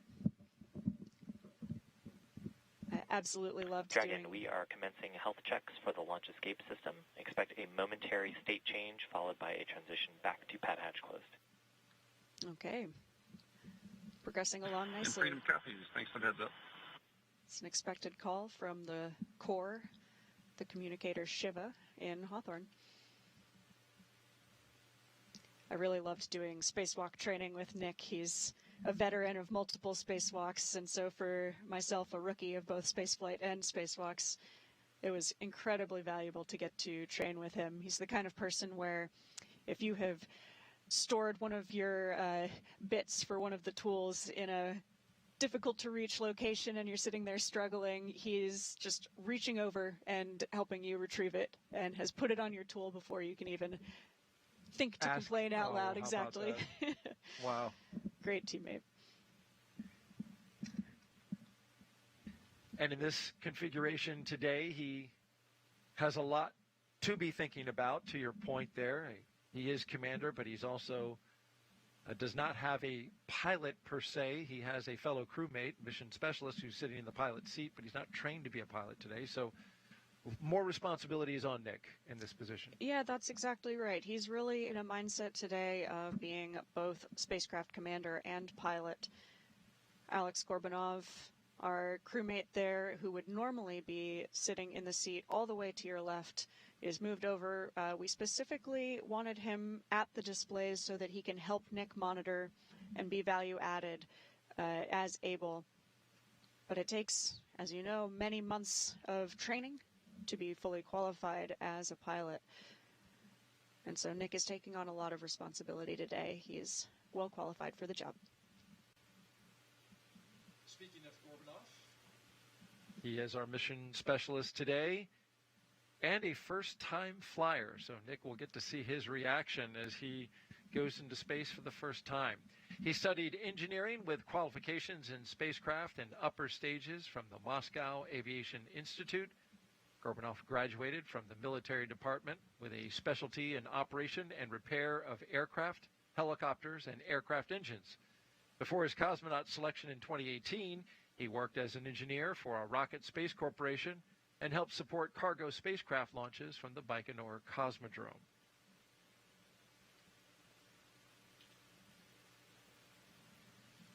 Alex is a brilliant engineer. He's always got really insightful questions. I've loved getting to train with him, especially because he has experience with other types of spacecraft.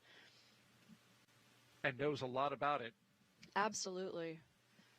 Yes, he was trained in the mission specialist role. He was always very engaged, asking thoughtful questions, keeping track of procedures. One note on that storm that we were telling you about that is now here. You can see it on your screen there, and the raindrops hitting the lens. So it is raining at the launch site right now. It's Some classic Florida weather for you. It certainly is. Nice and sunny before. Here we are. That's right. And we're expected to bounce back and forth between rain and calm conditions, according to the launch weather officer. So this was not unexpected. It was part of the probability of violation. You can even see the raindrops falling past the crew access arm. So the pad's getting a nice dousing, a nice soaking out there, but not to worry about any of the hardware out there. The rain itself is not an issue. So far, there haven't been any lightning strikes detected in this cell that is currently over top of us, so that's good. But it is moving. It's moving about 20 knots to the northeast. It passed over Florida on its way to us. And we've heard the SpaceX launch director communicating with our launch weather officer for today, Brian Cizik, about this storm. So they've been tracking it the whole way. And it's worth noting, even as we're getting a little rain, that as once hurricane, has now been downgraded, Hurricane Helene passed over a few days ago, it left this, which is a stalled boundary over the middle of the state of Florida. And you can see there, it's really bubbling up to the southwest and then funneling over top of us. We're expecting spotty showers off and on through the rest of this countdown.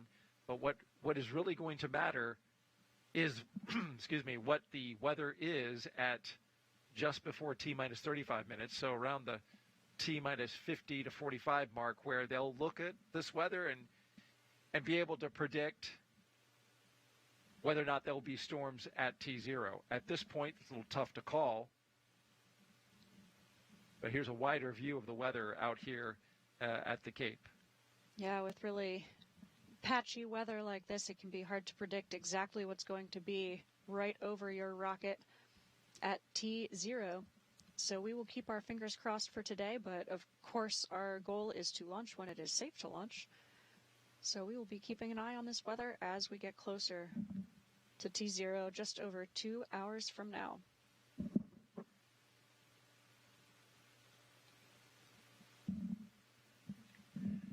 We're currently at T-minus 2 hours and 2 minutes and counting until the liftoff of NASA's SpaceX Crew-9 mission.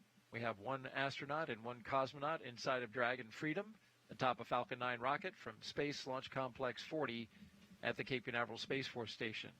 They are headed to the International Space Station to help maintain the orbiting lab as well as conduct science, critical science that benefits all of us. Both Nick Hague and Alexander Gorbunov will launch as Crew-9 and then join flight engineers Butch Wilmore and Sonny Williams and others to become members of Expedition 72 once on board the International Space Station. There you can see the complete Crew-9 crew. Again, once on board the International Space Station, they will conduct plenty of science experiments, research, technology demonstrations, and perform maintenance activities.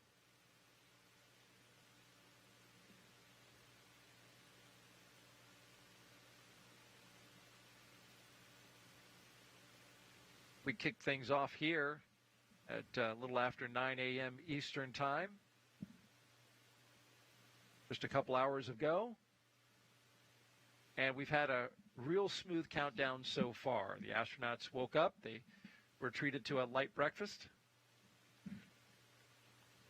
And they got their weather brief, understood the conditions. We're 45% probability of violation for liftoff.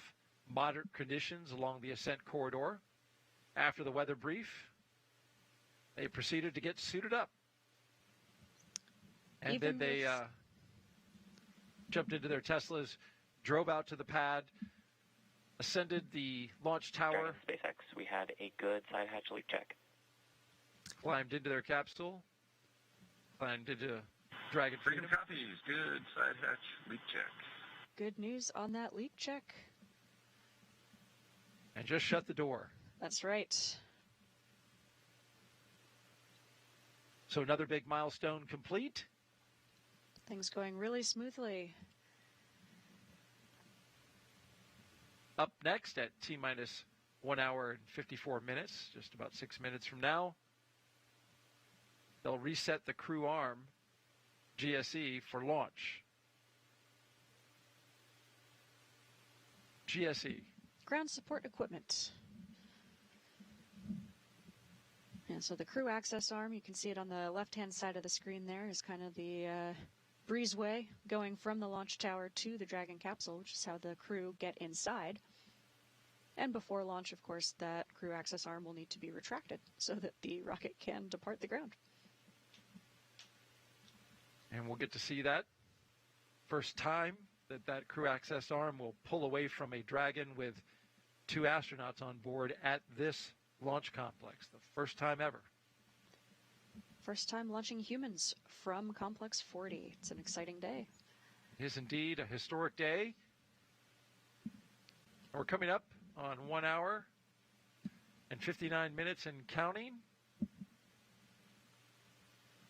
Definitely see some clouds rolling through on the left-hand side there, but it's definitely worth giving it a try, just in case we get that Dragon launch. SpaceX for post-ingress briefing. Good window of weather at launch time 0. Freedom's with you.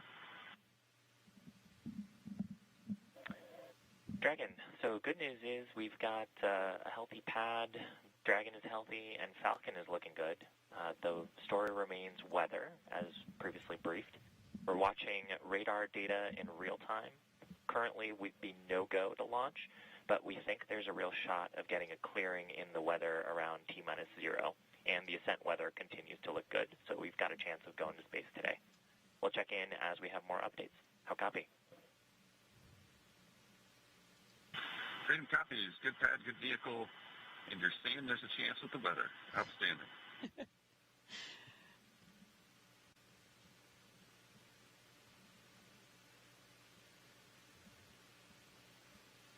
So they just got their crew brief from SpaceX, and mostly good, except for the weather. But as Nick Hague just pointed to the positive side of things. So you're sounds saying like there's a chance. That's right, exactly. That's right.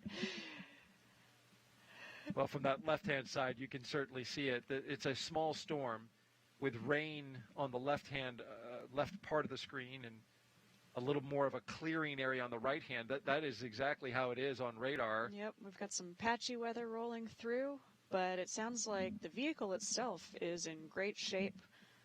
That launch countdown going really smoothly. Hatch closure right on time with a good leak check. The suits are in a good configuration. Crew members are doing well. So we'll just keep hoping for a good weather window just under 2 hours from now. And of course, we'll have a big decision point before we start to put fuel on board the rocket, because that's something that's harder to back away from once we start that process. So we really want to commit thinking that there is a very good positive shot of launching today before we start fueling the rocket. That's right, because when that fueling operation begins, it's all very tightly choreographed. It's autonomous. All of the procedures, the flowing of the propellants, they're automated. It all happens. So it kicks off at T-minus 35 minutes and rolls all the way to that T0, locking in that exact second for launch. Absolutely. And for the crew, it's a little bit different for every rocket, but for Falcon, the way we would do that is we would actually take all of that fuel that we've loaded onto the vehicle and take it off of the vehicle before the crew themselves would get out of their Dragon capsule. But weather scrubs certainly happen. Of course, we don't want to launch if the weather doesn't say it's a good day to launch. Throughout the broadcast, we've been engaging you, the viewer, handing off your questions to Zena Cardman, NASA astronaut, through the hashtag AskNASA on Facebook, X, YouTube, and Twitch. And so we've got another question now from Santosh. See, want to be accurate with the pronunciation. Santosh on X asks, do they, astronauts, eat something before liftoff to space? Yeah, absolutely. It's a long journey. These astronauts will be on a roughly 28-hour ride from the ground here to the International Space Station. Of course, they can eat while they're on board the Dragon spacecraft, but today is a long day, so they do have some breakfast. But their bigger meal was dinner last night, and we have an amazing support staff in crew quarters where these crew have been quarantining for the last week. And you actually get to put in some requests for a special meal of your choosing for that. We call it the ultimate meal. And the chefs here are amazing. I hear they can make just about anything. Absolutely. Yeah. They are incredibly talented. And we have those people in place because the crew are in quarantine. And so we really want to keep them healthy and make sure that all of the food that they're eating is not going to be one barrier of many little puzzle pieces that all have to come together on this launch day. Right. You wouldn't want any food poisoning happening, any kind of shaking, any kind of chance no, of the indeed. food. No, indeed. Not on this day. Absolutely. And probably good to get a really good meal as your last meal on Earth because space food is different. Yeah, it's different. It's actually, in my opinion, really quite good. I've had a chance to try a lot of it. Of course, everybody's different. Some people are more food motivated than others. And for crew members like Butch Wilmore and Sunny Williams, they didn't necessarily have exactly the menu that they would have chosen for this longer than expected mission. And so we all have to learn to be flexible and share our food with each other. But the ability to have a hot meal that you can share with your friends and colleagues is still really, really amazing for morale when you're in space. For their free flight on the way to the space station, they will, of course, have food in their Dragon capsule, but they don't have a way to heat it up, and so they'll be eating room temperature food, which is better than nothing. So if you're a severe foodie, space food will be an adjustment. I can imagine. Yes. That's something you can live with for 6 months. Absolutely. I certainly would. Yes. We've got another question now. K Aerospace asks on X, how does the astronaut underwater training significantly simulate in-space conditions and microgravity? Yeah, so being weightless is actually pretty similar in some ways to floating underwater. And it's really difficult to find an environment here on Earth where you could be weightless, but floating in a pool is a great way to practice. One difference is that, unlike in space, underwater in a swimming pool, you experience water drag. And so that can be both a blessing and a curse. In the swimming pool, it is really difficult to get moving, but it's pretty easy to slow down. Whereas if you're doing a spacewalk on the International Space Station, it's pretty easy to get going, but it can be harder to stop. So you have to really think ahead and remember to decelerate yourself. The spacesuits that we use for doing spacewalks, unlike these launch and landing suits that you see Nick and Alexander wearing today, they weigh about 350 pounds. So, and of course that's on Earth. They're weightless in space, but they still have mass, and so they still have inertia. So it's really, really valuable to get to train for those spacewalks here on Earth.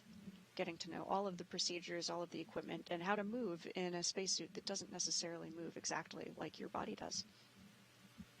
And there's an extra spacesuit going up on board this Crew-9 Dragon today, and that is the SpaceX spacesuit for Butch Wilmore. That's right. Yeah, there is one already on board that Sunny has tried on, and we're sending up an additional one for Butch Wilmore, and that is so that when they come back home on this Crew-9 Dragon capsule, they will, just like Alexander and Nick, have a way to connect to the communications and the life support systems of the Dragon capsule. All right, T-minus 1 hour and 50 minutes and counting. Let's take you inside Mission Control in Houston now, where flight controllers are constantly monitoring the International Space Station and the people living on board. We welcome in NASA's Nilofer Ramji, who is live there at Johnson Space Center. Nilofer, good afternoon. Hey, good afternoon, Daryl. Thanks so much. This is Mission Control Houston here in the International Space Station's Flight Control Room here at NASA's Johnson Space Center. The team continues to prepare for launch, and it's led by Flight Director Nicole McElroy. Assuming weather is acceptable for launch, we will be launching the 9th rotational crew mission to the International Space Station under the agency's Commercial Crew Program. So about 3 weeks ago, the port where Crew-9 will dock was vacated by Boeing Starliner as part of the agency's crew flight test. Teams safely returned the uncrewed Starliner to Earth following a landing on September 6th at the White Sands Space Harbor in New Mexico. The spacecraft concluded its 3-month flight test to the International Space Station. Now, with the arrival of Crew-9, Dragon Freedom will be Butch and Sunny's ride home in February, as you said. Right now, the Crew 8 Dragon has been reconfigured so that Butch and Sunny have 2 seats available for them in the event of an emergency aboard station.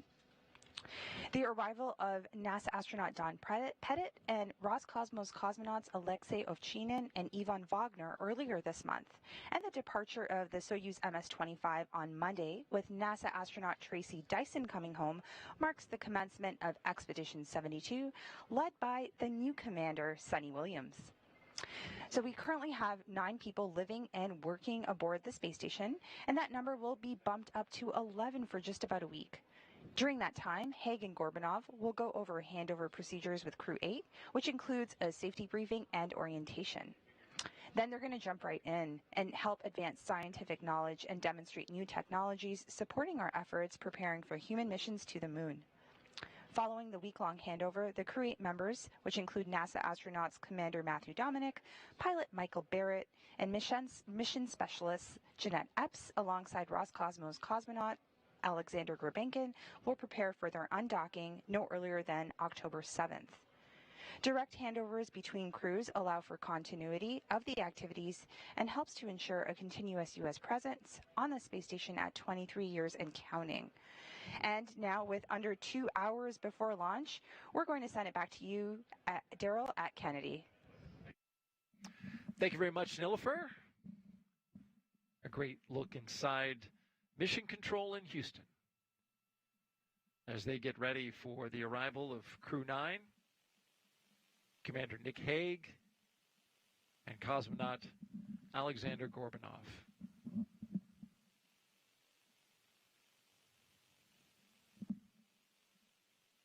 We're launching today from Space Launch Complex 40, and it's a historic day should we be able to get a launch off through the weather. Slick 40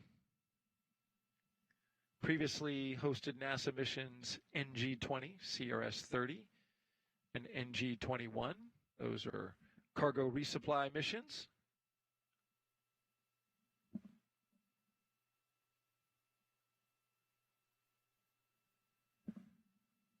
SpaceX did work for almost about 2 years to get this pad upgraded for human spaceflight.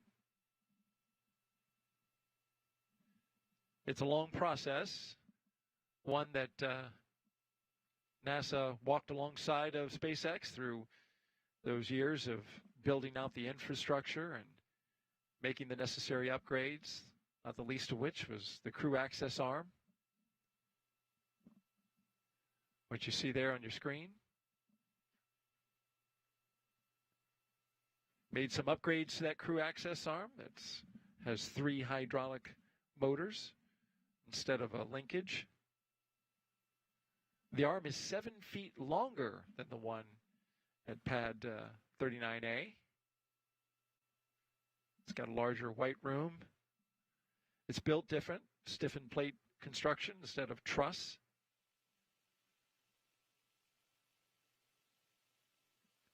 And the arm, you can't really tell from this shot, but it is horizontal and perpendicular to Dragon versus coming in at an angle. And this pad is also just a little bit farther away from the water that you see there in the background, the Atlantic Ocean. And that that calculation has to be taken into account for the if there were to be an emergency egress. That capsule would come right off the top of the rocket and go out over into the Atlantic and come down under parachutes. Well, that's a different trip from that location than it is from 39A even. So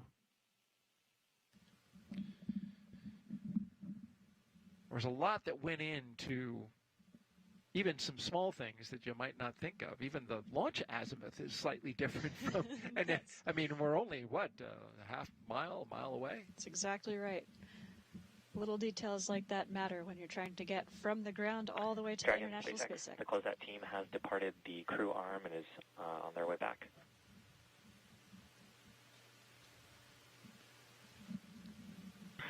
Freedom copies, and if they're listening, thank you guys. Some kind words there. We'll relay to them. Nick Hague to the closeout crew who have strapped them in to their Dragon Freedom, closed the side hatch, and now leaving these two as the only one who will be on the pad for launch.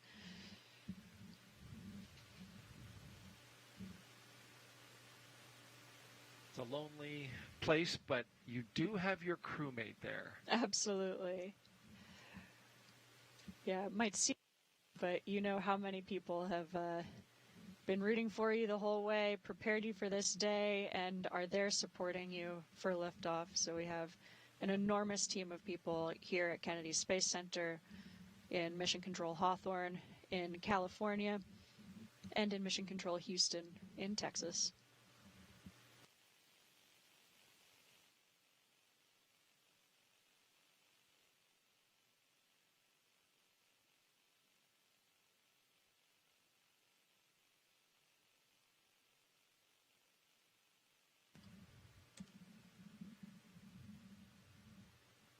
Let's talk a little bit about the patch. We mentioned that at the top of the broadcast.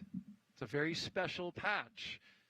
One of the first tasks Crew-9 did was design this patch. This is their mission patch. It has since been modified, though, due to changes in this mission. And as you're looking at it here, you can see that it shows the trail of a rocket launching to the International Space Station with the constellation Draco honoring the Dragon spacecraft that will take the crew there.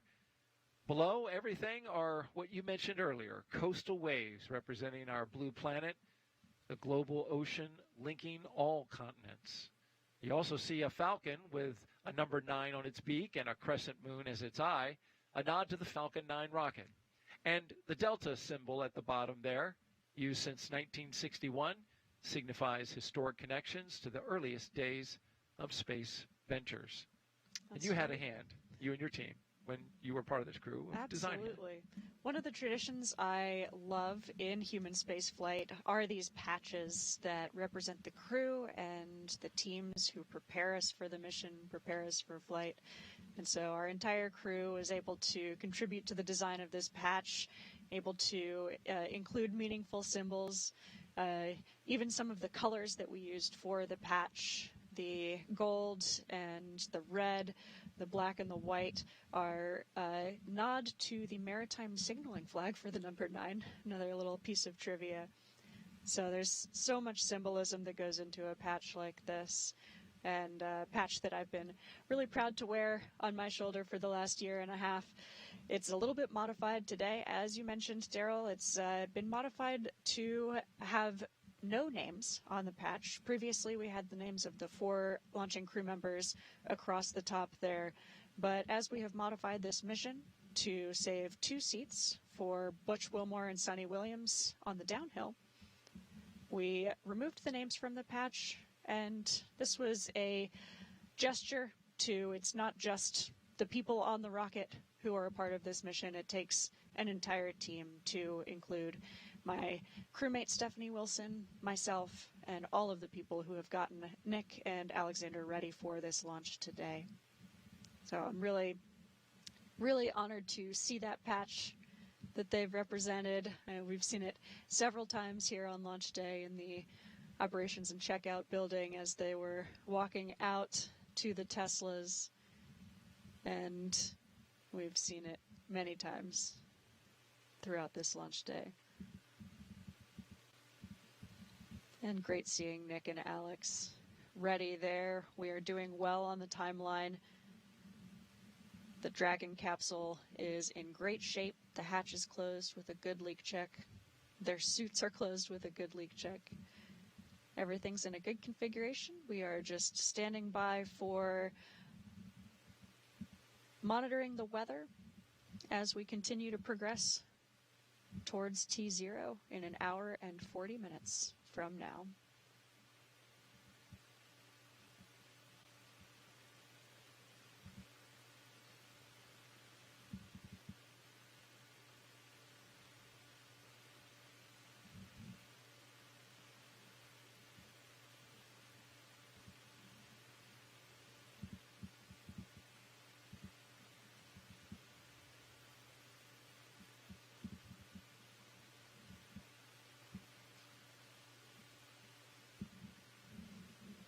Things will get a little more dynamic in just over half an hour from now as we get ready to do final checks before we put any fuel on board the Falcon 9 rocket.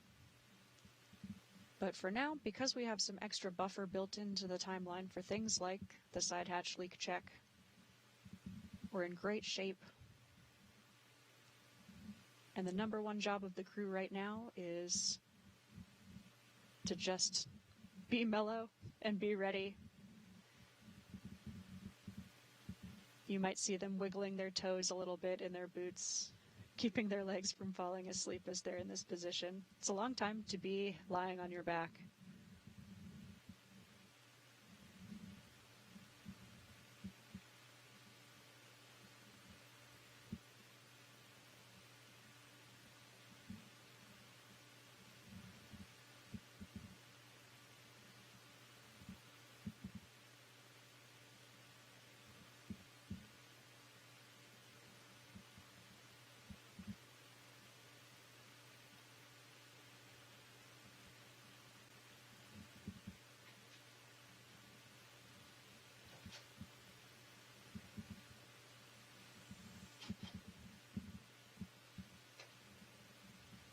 You can see Nick Hague on the right there. He's reaching up, interacting with his displays a little bit. It's a great time to read through some of the procedures and cue cards that we have. These are all procedures that the crew have rehearsed many, many times before. But since they've got some extra bandwidth in the timeline right now, it's a great time to review all that material, so that when things get a little busier, they are fully ready to go. We've seen in the past some astronauts so relaxed in this moment that get a little shut-eye. This is true, yeah. We have certainly seen more than one crew member take a little bit of a snooze on the launch pad. But you know you're comfortable and confident if you can do that. Absolutely, yeah. It's easy to laugh at, but I think it's also a great indication of how calm and confident the crew are in the team and in the vehicle. They will definitely wake up when it's time to go. But doesn't look like any shut-eye for Nick or Alex today. No. Yeah, nothing like a launch to get the blood flowing. Absolutely, yep.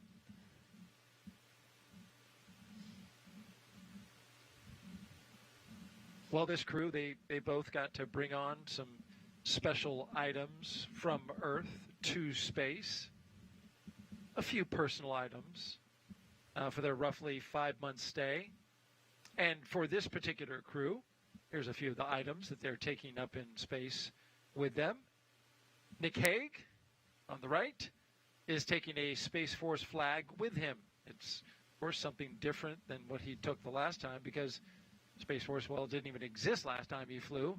Nick said it's a privilege, though, to support all Guardians, the Space Force Guardians, who support human spaceflight and keep the crew safe by watching the skies and the cosmos every day. Absolutely, and it's really exciting as well because Nick and Alex, as Crew-9, will be taking off from Pad 40, which is actually on the Space Force base. Great note there, great tie-in. For Alexander, he has pictures of his family and friends and other personal items excuse me, that represent different milestones of his life. They include the patch of his 2018 class and the flag of the higher education institution where he graduated from back in 2014. And during interviews on board the ISS that we see from time to time, you will see some of the astronauts bearing the collegiate paraphernalia, maybe a sweater or a flag or something. Absolutely, yeah. I think that's a common theme. Of course, everyone feels an allegiance to their alma mater or to their hometown. It's part of what makes us who we are, which is really a huge, important part of the reason why we make it to the International Space Station. We're bringing with us not only our professional backgrounds, but this incredible personal history. T-minus 1 hour and 34 minutes and counting. We are just 4 minutes away from doing a health check on the launch escape system at T-minus 1 hour and 30 minutes. We'll hear that called out and communicated with the crew inside.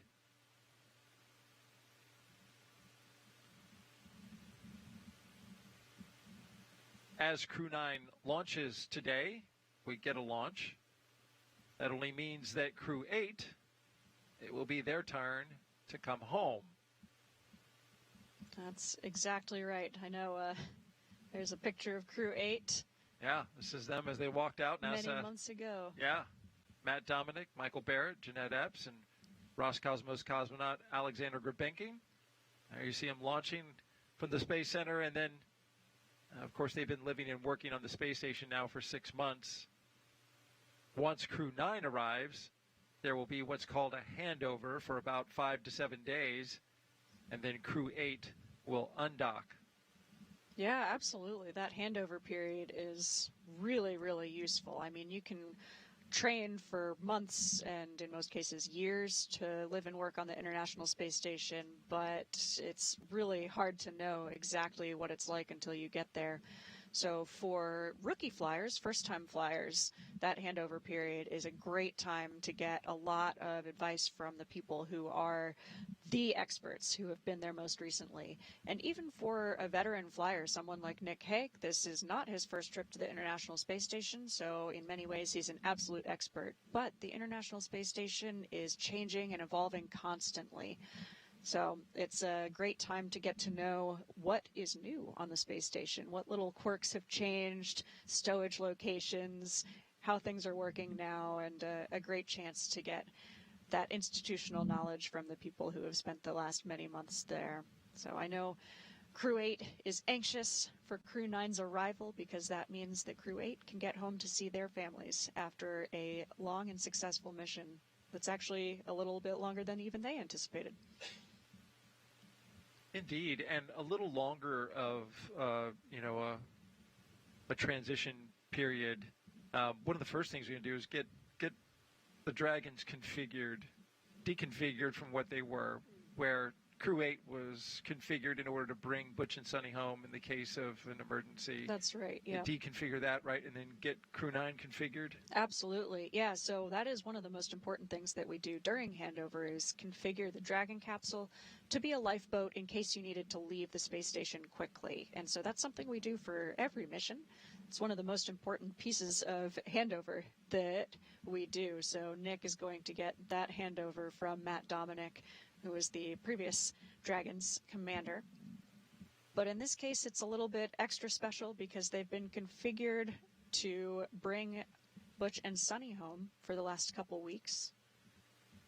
And so that would have meant 6 people coming home in a Dragon, but there are not, as you will notice, 6 seats. And so this required a lot of extra special engineering that a great team in Hawthorne, especially led with the help of a lot of NASA personnel, NASA flight surgeons, and engineers, making sure that that would be a safe enough option.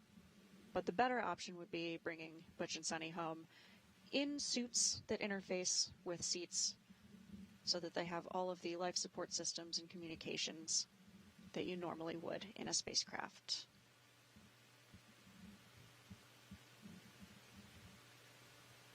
As we've been counting down, we've been paying close attention to the weather. We've got another update here. Now you can see, well, there's quite a few storms in the area. We're right there at the Cape in the middle, dead middle of the screen. You see the outline of the state of Florida. We've got moisture that has been flowing over the state of Florida throughout the countdown today, and it's bringing with it some storm clouds. Our current probability of violation is at 45%, according to the launch weather officer, and that's a reason why. All of this is a remnant from Hurricane Helene's passage through and over the Gulf, which our thoughts and prayers are very much with the people who have been severely impacted by that storm, not only the Gulf of Florida, but also Georgia, North Carolina, and up into Kentucky, with some of the flooding that they've been dealing with, and some of the tragic loss of life as well. The conditions aren't they were not as nearly bad here. Had some winds in the area, but we're still seeing the effects of that storm having passed through from a meteorological standpoint, and this has left us with a band stalled out with moisture over the state that's firing up some storms. But all we need is just a little gap. So we know that it's not going to be a complete rainout today. We are having off and on storms. I just briefly stepped outside, looked out, and it was dry all around. But as I looked off into the distance, about a mile away, got a little rain coming down. So it's very spotty, and we'll see how it all plays out here. Everything else is good. We got an update from the Corps that said the spacecraft is healthy, the booster is healthy, the pad's good to go. So we're in a good position to take advantage of a little break in the weather, which is what we have for a forecast today. Yes, indeed. With all of those other components all coming together, the vehicle is good, the crew are in good shape, downrange weather is looking good. So we'll just hope for a window in the weather right here at Pad 40.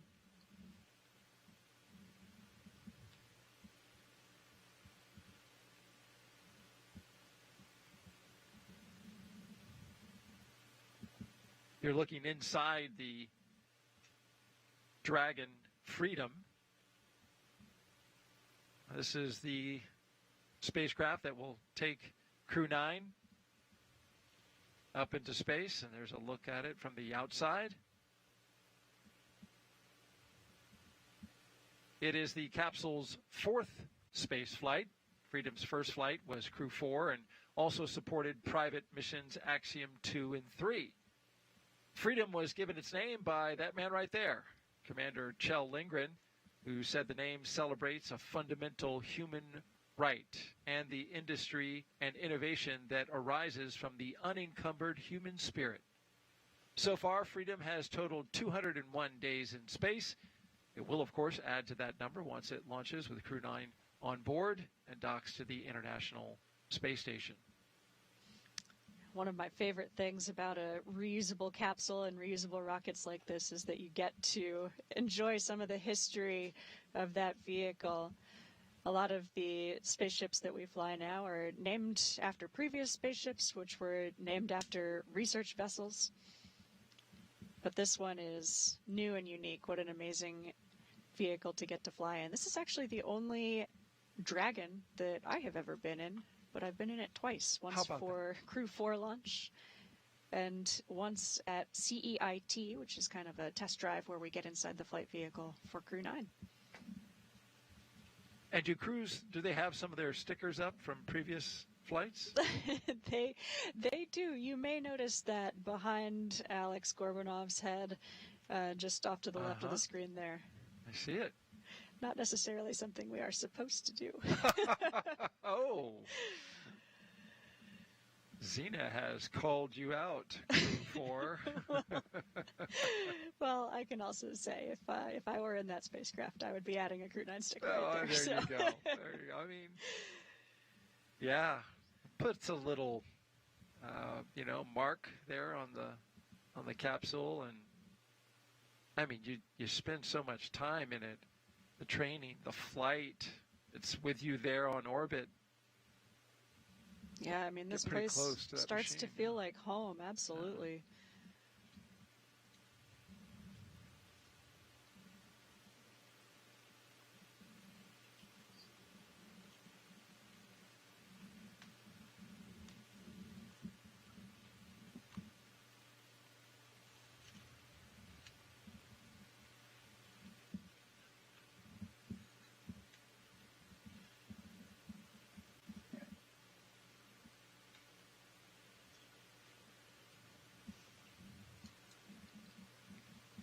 We're still about 40 minutes away from the go, no-go for propellant loading on the vehicle, which will be a big decision point for us today as we continue to watch this weather window here at the pad.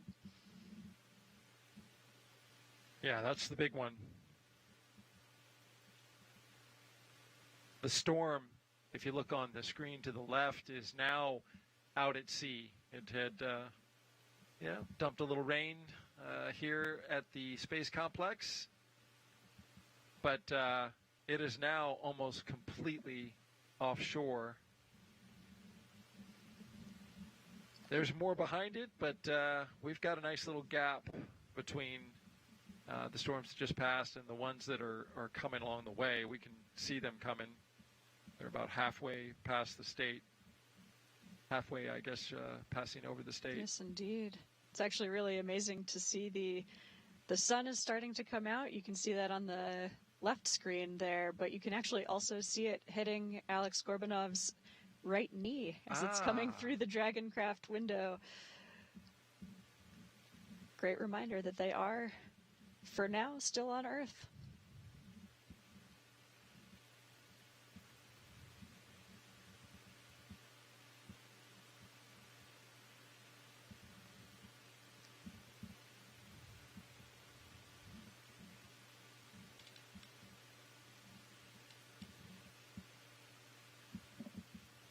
This is certainly not the first time it's been down to the wire for weather on a launch. I remember being here for Demo 2, the first crewed Dragon launch. Oh, yeah. We got so close. There was a weather scrub. That's right. And then I believe on the second attempt even, there was also a storm cloud that was in the area, came into the... Absolutely, the zone of... that first attempt, I thought we were going to go and we didn't. That second attempt, I thought we wouldn't go, and we did. That's exactly right. That's exactly how it played out. So it goes. Thought the same thing. Yep. Well, we just got a few minutes before we welcome in our teams from our broadcast teams from SpaceX in California and Johnson Space Center in Houston, Texas. And before that happens, though, how about we take another social question?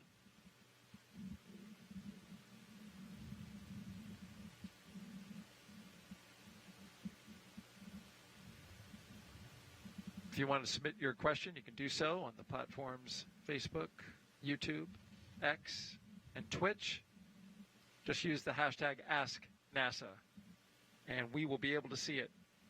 Like this question that we got from Future on X, who asked, my son Ryan, who is 8 years old, asks, can NASA take this rocket to the moon next? Oh, that's a great question. We will be taking a different rocket than this one for our return to the moon with the Artemis missions. You'll notice rockets that took the Apollo astronauts to the moon were a little bit larger than this one, a 3-stage rocket, the Saturn V rocket. It's quite a bit more delta V, or ability to move mass from the surface of the Earth to somewhere really, really far away, like the moon. Actually requires a lot more propellant, a lot more power. So we won't be taking the Falcon 9, but SpaceX is certainly involved in developing their own heavy lift rocket, the Starship, which will be part of the infrastructure of the Artemis missions. So the current ConOps, or the current way we're going to do this, is that crew, the astronauts, are going to take off from Earth on a NASA rocket in an Orion capsule, and then a different rocket, the Starship, will rendezvous with those NASA crew members and then take them to the lunar surface. Part of the human landing system that we've contracted with SpaceX to provide that descent down to the lunar surface. And the rocket you mentioned, Space Launch System. We currently have the segments for that rocket here at the Kennedy Space Center in our complex around the VAB, or Vehicle Assembly Building. It's all part of the Artemis program, NASA's program to return to the moon, put the first woman and person of color on the surface of the moon.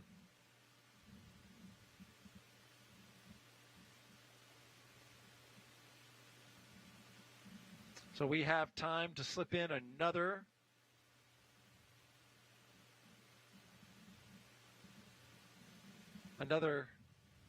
comment from Zena, I was going to say.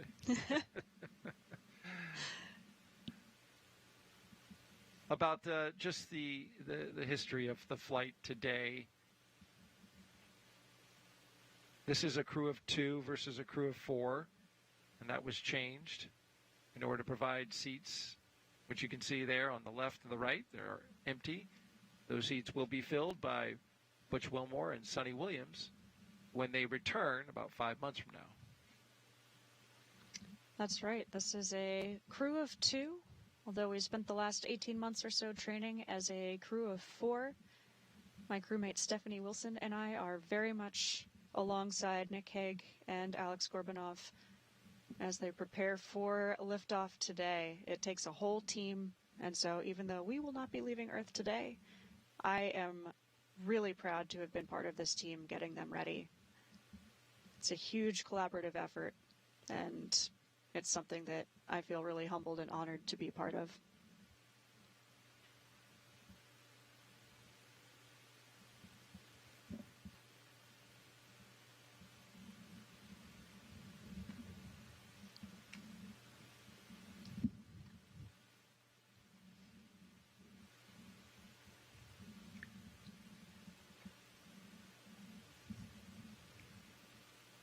Just a few seconds away now from our joint coverage with SpaceX.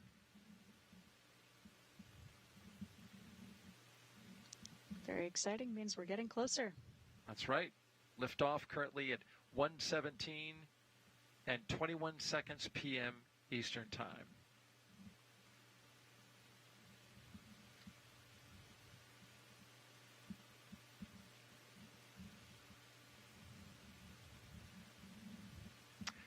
Good afternoon. I'm NASA's Daryl Nail, and I'm joining you here from the Kennedy Space Center, and this is NASA astronaut Zena Cardman, who has been gracious to spend the last 3 hours with us as we count down to the launch of Dragon spacecraft Freedom, sitting on top of a SpaceX Falcon 9 rocket. Liftoff time is still holding for 1:17 p.m. Eastern Time. You're watching live launch coverage of NASA and SpaceX's 9th rotational flight to the International Space Station. NASA astronaut Nick Hague and cosmonaut Alexander Gorbanov will be launching from Space Launch Complex 40 at the Cape Canaveral Space Force Station right here in Florida in a little over an hour. Once both of them get to station, they will join flight engineers Butch Wilmore and Sonny Williams as part of Expedition 72 and other crew members already on station. Butch and Sonny arrived to the International Space Station on a Starliner test flight back in June. But after experiencing some technical issues with Starliner, NASA extended Butch and Sonny's stay to about 8 months after prioritizing safety by including them in Crew-9 and bringing them back on a Dragon capsule. As you can imagine, they are awaiting both Nick and Alexander to join them on station. You trained with this crew. You were at one time the commander of this crew. but it had to change due to the decision made to prioritize the safety of Butch and Sonny. What are your thoughts about just that change? What was your reaction when you heard about it, and how have you been carrying yourself forward in that moment? Yeah, Daryl, it's complex, but so is spaceflight. Butch and Sonny are both test pilots, and they were on a test mission for that Starliner spacecraft. And so I think it's actually really valuable experience that we've gotten and a lot of great data, but we always prioritize the safety of the crew. And so even though we were all grateful to see that spacecraft land safely without crew on board, I personally think it's a good decision to always prioritize safety of the crew members. And Butch and Sonny are professionals who are well prepared. They are previous space flyers who have spent time on the space station before. So they're doing great work on board the space station now. And you're quite the professional as well, Zena, caring not only about your team and supporting them as they've continued to make these changes, but also being here with us to walk us through the milestones as we get ready for launch. Yeah, Let's take my you. pleasure. Yes, absolutely. Let's take you through Crew-9's launch day preparations so far this morning. After waking up and having a bite to eat, SpaceX helped Nick and Alexander into their suits inside historic crew quarters suit-up room. They also played a card game, a tradition, to beat the commander, to use up all his bad luck before the flight. Then the crew followed in the same footsteps as every NASA astronaut since Apollo 7 in 1968, walking out to greet a crowd of family and friends. Freedom's with you. Dragon, just wanted to check in. Falcon and Dragon are still looking healthy for a launch attempt today. We're still watching the real-time weather for conditions at the T0. Ascent corridor does still remain go based on the latest forecasts. At this time, we are trending to continue, and we expect to have the next update around the T-minus 1 hour mark. How copy? And Freedom copies. Ascent corridor is good, and we're just looking at the local weather. We'll get an update at the T-minus 1 hour, and crew's doing good. Great to hear. Well, there you got the update. We got to listen in as SpaceX updated the crew right there, Crew-9 inside their capsule. And just to complete the thought, you see them now. The crew drove out to the pad. They ingressed the capsule, and they got buckled in, had their suits pressure checked, and are in good shape for launch at this moment. So at this time, we are expanding our coverage and would like to welcome SpaceX and NASA commentators joining us live from Hawthorne, California. Welcome to Leah and Atticus. Thanks, Daryl, and hello to those of you joining us today. I'm Leah Cheshire with NASA Communications. And I'm Atticus Federa, a propulsion engineer here at SpaceX. We are excited to be joining you from Mission Control here in Hawthorne as we count down to liftoff of Crew-9 just over an hour from now. So far this year, we've launched 5 missions to the space station, which includes 3 resupply missions, and those are CRS-30, Northrop Grumman 20 and 21, as well as 2 human spaceflight missions, Crew-8 and Axiom-3. Overall, this will be Dragon's 44th visit to the space station and its 13th human spaceflight mission to the orbiting lab. As Daryl mentioned, today's crew will fly aboard the Dragon spacecraft named Freedom, which previously flew the NASA Crew-4 mission, in addition to Axiom missions 2 and 3. Over the last 3+ hours, Crew-9 has been going through the detailed process of getting ready for their mission to the International Space Station. So let's introduce you to the crew. In the commander's seat, NASA astronaut and U.S. Space Force Colonel Nick Hague. He is making his second trip to low Earth orbit. This Kansas native and test pilot was selected by NASA as an astronaut in 2013 and has spent a total of 203 days in space conducting 3 spacewalks. Next to him is mission specialist Alexander Gorbanov, who was selected to be a cosmonaut in 2018. He studied engineering with qualifications in spacecraft and upper stages from the Moscow Aviation Institute, and he is a first-time flyer. We are so excited to have Nick and Alexander on board today. To date, SpaceX has flown 54 passengers to space since the Demo 2 mission in May of 2020. And coming up here at about T-minus 45 minutes, we'll be listening to the team to report their readiness for the propellant load with a final go-no-go pull. So far, it continues to be a smooth countdown, and we're looking good for an on-time liftoff at 1:17 p.m. Eastern Time from SLC-40 in Florida. Today's launch is a big day for spaceflight. It will be the first time in history astronauts will launch from Space Launch Complex 40. So while we wait for that go poll, let's learn just a bit more about how SLC-40 was prepared for today's flight. SpaceX acquired the lease for SLC-40 back in 2007, and 3 years later, Falcon 9 made its inaugural flight from the pad. Since then, SLC-40 has launched dozens of notable missions for SpaceX, including our first demonstration missions as part of NASA's Commercial Orbital Transportation Services program, as well as the very first Dragon commercial resupply services missions. As of today, Pad 40 has hosted over 200 Falcon 9 launches. In 2023, in order to accommodate for the growing Dragon manifest, we added a tower and access arm to support human spaceflight missions. So we now have the flexibility to launch Dragon missions at either Launch Complex 39A or at SLC-40. And in March of this year, the CRS-30 mission to the space station was the very first to use this access arm for the late loading of time-sensitive cargo. And today, for the very first time, a crew boarded Dragon using this new access arm to fly to space. To help prepare SLC-40, the team also added emergency egress chutes that provide a new way to rapidly evacuate anyone off the tower to maximize human safety across a variety of scenarios. This is a bit different from the slide basket system that is used at Launch Complex 39A, where baskets are suspended from slide wires that extend from the launch tower to a landing zone. This is something that, we hope we never have to use, obviously, but it is really amazing how quickly it unfolds and how quickly it allows someone to get off of the pad or out of the kind of danger area, get into that car and move away. Yeah, certainly. So sorry about that. No worries. As a reminder, 2 of the seats will be empty for today's flight, and they will be filled during our return next February by NASA astronauts Butch Wilmore and Sunny Williams, who are currently living and working aboard the space station. Butch and Sunny launched on June 5th as part of NASA's Boeing crew flight test on the Starliner spacecraft.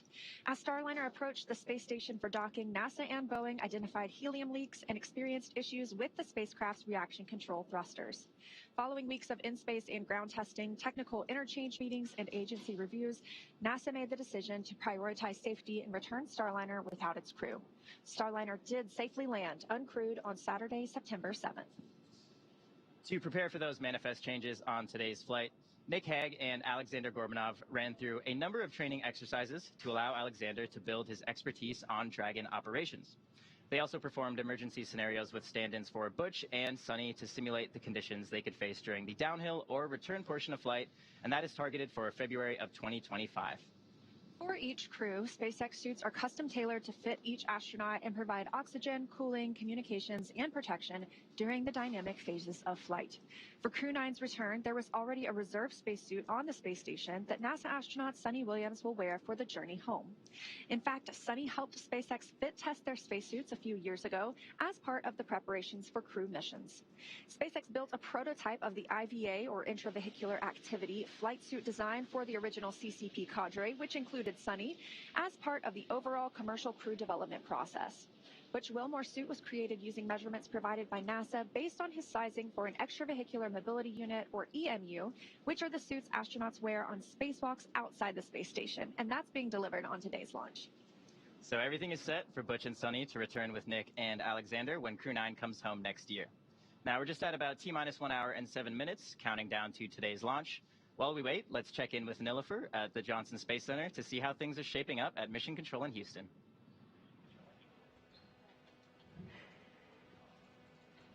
Yes, and thank you so much, Atticus. Welcome back to Mission Control here at Johnson Space Center in Houston, Texas. We are here in the hub of human spaceflight at NASA. The team has pulled go for launch. The International Space Station is ready for the crew to lift off as they begin their journey to the orbiting laboratory. In the home of Rendezvous Tomorrow, NASA and SpaceX flight controllers will enter into integrated operations. This means that both flight control teams will conduct a series of go and no-go polls for Dragon Freedom's docking to the space station. Rotation missions like Crew-9 help NASA to continue to maximize the important research and technology demonstrations made possible only in the International Space Station's unique microgravity environment. This space station is critical for NASA to prepare for future commercial low Earth orbit destinations and to understand and overcome the challenges of long-duration spaceflight necessary for a long-term presence on the moon and crewed missions deeper into our solar system, including Mars. So now let's take a closer look at the mission and what Crew-9 will have to look forward to during their 5-month stay aboard the International Space Station. Dragon, heads up that we are going to be cycling The mission hasn't changed in 25 years. It's to get to the space station, conduct research, and come home. How we're going to do that is going to look a little bit different. Alex and myself are going to launch with 2 empty seats, so we've got room for Butch and Sunny to join us once we get there. They've been on orbit months already, and one of the biggest challenges ahead for Alex and I, one of the most exciting aspects, is how are we going to integrate into their crew and get to work on the space station, doing the research and performing the spacewalks and the station upgrades and helping us continue that mission of discovery.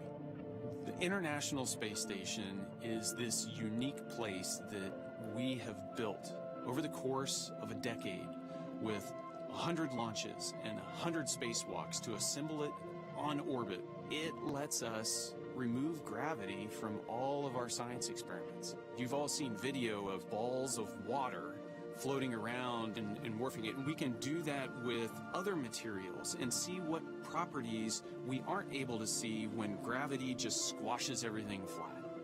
That knowledge helps us make life better on the ground.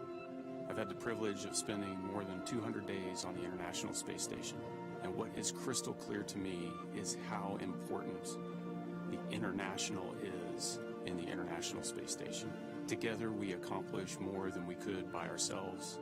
Together we tackle all the problems that dynamic nature of space throws at us. The more we explore, the more we try to overcome all those challenges of living in weightlessness, in a high radiation environment, and how to counteract those things, the more we learn about how the human body works. But a long-duration mission is something really to cherish because it's a unique opportunity to let your body fully adapt, and then at some point you reach this kind of steady state where you are working and living in space, and that's your normal. Spaceflight is hard. It's dynamic, it's unpredictable, but that's no different than the way it's always been. And just being able to watch the agency navigate those decisions over the last several months and balance the risk and the safety of the crew has been phenomenal. And what is crystal clear in that entire process is the commitment to making sure that when we launch crews, we're going to bring them home safe. I'm excited to get back to the space station. I'm excited to be part of Expedition 72 so we can get to work, because that's what this is all about. It's about exploration, exploring the human body, exploring Earth, exploring the universe. It's about discovery. It's about learning. It's about how do we imagine the impossible and make it possible.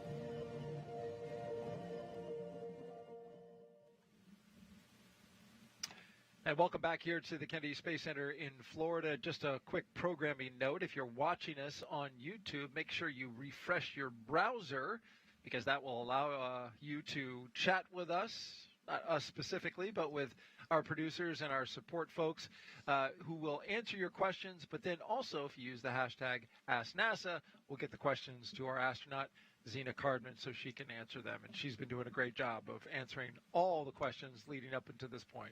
Thanks, Daryl. It's been a blast to be with you. It's been a several hours long process, actually, just part of an even longer process to get astronauts to the International Space Station. And we're just a little more than an hour away from liftoff now, as we look forward to a launch from Space Launch Complex 40 here at the Cape Canaveral Space Force Station. We have been monitoring the weather. One of the factors in today's launch, we have a good spacecraft, we have a good rocket, Dragon, and we have a good you pad. Go for section 5 of 4.100. Please report when you are go for launch.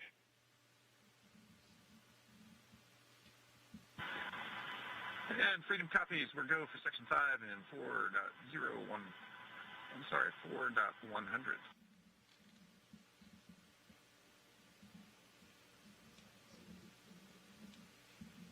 And there you heard communication between Commander Nick Hague and SpaceX Core, the Crew Operations and Resource Engineer.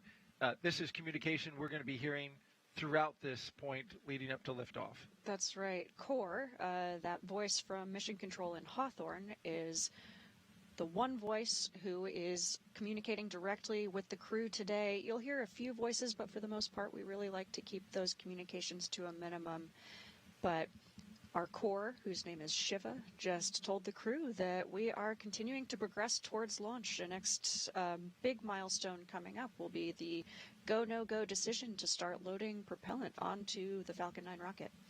And that's a big decision, Zena, because as you know, that is going to take the weather into account. And SpaceX Freedom, Section 5.4, we're go for launch. SpaceX copies, crew are ready for launch. Some very exciting words to hear from Commander Nick Hague. They are ready to go. Is the weather ready to go? We'll find that out in just a bit. They're going to make that decision, as you mentioned, about the weather before they start fueling the rocket, because once they do that, that locks it in at T-minus 35 minutes, and we're tanking the rocket at that point, and it's a pretty strong commitment at that point. As you can see on your screen, the radar is showing a storm that just moved offshore. That dumped some rain around the area, certainly on the launch pad. It didn't cause any harm. There were no problems with that. We can handle some rain on the rocket and on the launch pad. But what is more concerning is the stuff behind it. And from the satellite view, you can see that there is a plume of moisture that's developing in the southeastern part of the state of Florida and is moving its way upwards towards the northeast, directing over top of us. The idea, though, is, and what launch managers are hoping for, and certainly what the crew is hoping for, is that in between the rain, the lightning, and those storm cells are some clear patches of sky. All they need is a 10 nautical mile stretch around the launch pad, and they can launch into space. That's what we're hoping for. We got our fingers crossed. Yes, we sure do. But weather or not, the crew themselves are ready. You see what I did there? I did. Yes, and so you can see there that is the condensing of the warm Florida air from the ground side of the liquid oxygen. We haven't started loaded yet, but certainly getting the tanks ready to start loading that up. In the meantime, let's head back out to California and join SpaceX. Thank you so much, Daryl. All types of human spaceflight missions are taking flight this year, including our recent Polaris Dawn mission. Polaris Dawn was the first of up to 3 missions in the Polaris program, which will demonstrate new technologies, conduct extensive research, and culminate in a flight of SpaceX's Starship with humans on board. After nearly 5 days in orbit, Dragon and the 4-person Polaris Dawn crew safely splashed down on September 15th off the coast of Dry Tortugas, Florida, completing the first spaceflight mission of the Polaris Dawn program. The Polaris Dawn crew, that you can see there on your screen, performed some firsts during their mission. Dragon and the crew reached over 1,400 kilometers altitude, the highest Earth orbit flown since the Apollo program, making Anna Menon and Sarah Gillis the current record holders for traveling farther from Earth than any other woman to date. The crew also participated in the first ever commercial EVA, or extravehicular activity, wearing SpaceX's newly developed EVA suits. They also conducted about 36 research studies and experiments from 31 partner institutions, including NASA. And in addition to all of that, they also tested Starlink laser-based communications in space. That's right. As Atticus mentioned, NASA's Human Research Program flew 3 investigations on Polaris Dawn. The first study tested a compact, commercially available device that can collect astronauts' blood pressure, body temperature, ultrasounds, and other health information to see how easily it can gather data in space. The investigation will also assess whether the technology can help provide robust telemedicine in space. Another investigation sought to better understand the space-related motion sickness that's experienced by many astronauts through surveys and other health data. And the third study evaluated whether crews experience any injuries or discomfort from re-entry back to Earth, helping us at NASA design re-entry protocols that best protect crews. Additional human research was conducted on the Polaris Dawn crew members through the NASA-funded Translational Research Institute for Space Health, a cooperative agreement with multiple universities assessing sleep, eye health, immune systems, and more to help NASA build and maintain a robust archive of human health on everyone who flies in space. Missions like Crew-9 and Polaris Dawn are important steps in building our future in space. Each mission delivers critical lessons and science that can inform long-duration spaceflight missions and help us continue on our journey to making life multi-planetary. Lessons learned also help guide development of SpaceX's Starship vehicle, which will be a key element in putting humans back on the moon and eventually on Mars. Before we head into our next interview, let's learn a bit more about what's happening with Starship down at SpaceX headquarters in Starbase, Texas. The first flight of Starship was in April of 2023, and the vehicle for the 5th flight is currently stacked and ready to fly. We made major strides with Flight 4 earlier this summer with a successful landing burn and a soft splashdown of our Super Heavy booster. We also saw a Starship survive re-entry for the first time with views live streamed from the vehicle via Starlink from space all the way through Splashdown. We've got more flights planned that will start demonstrating some of the key technologies that will help make Starship fully and rapidly reusable.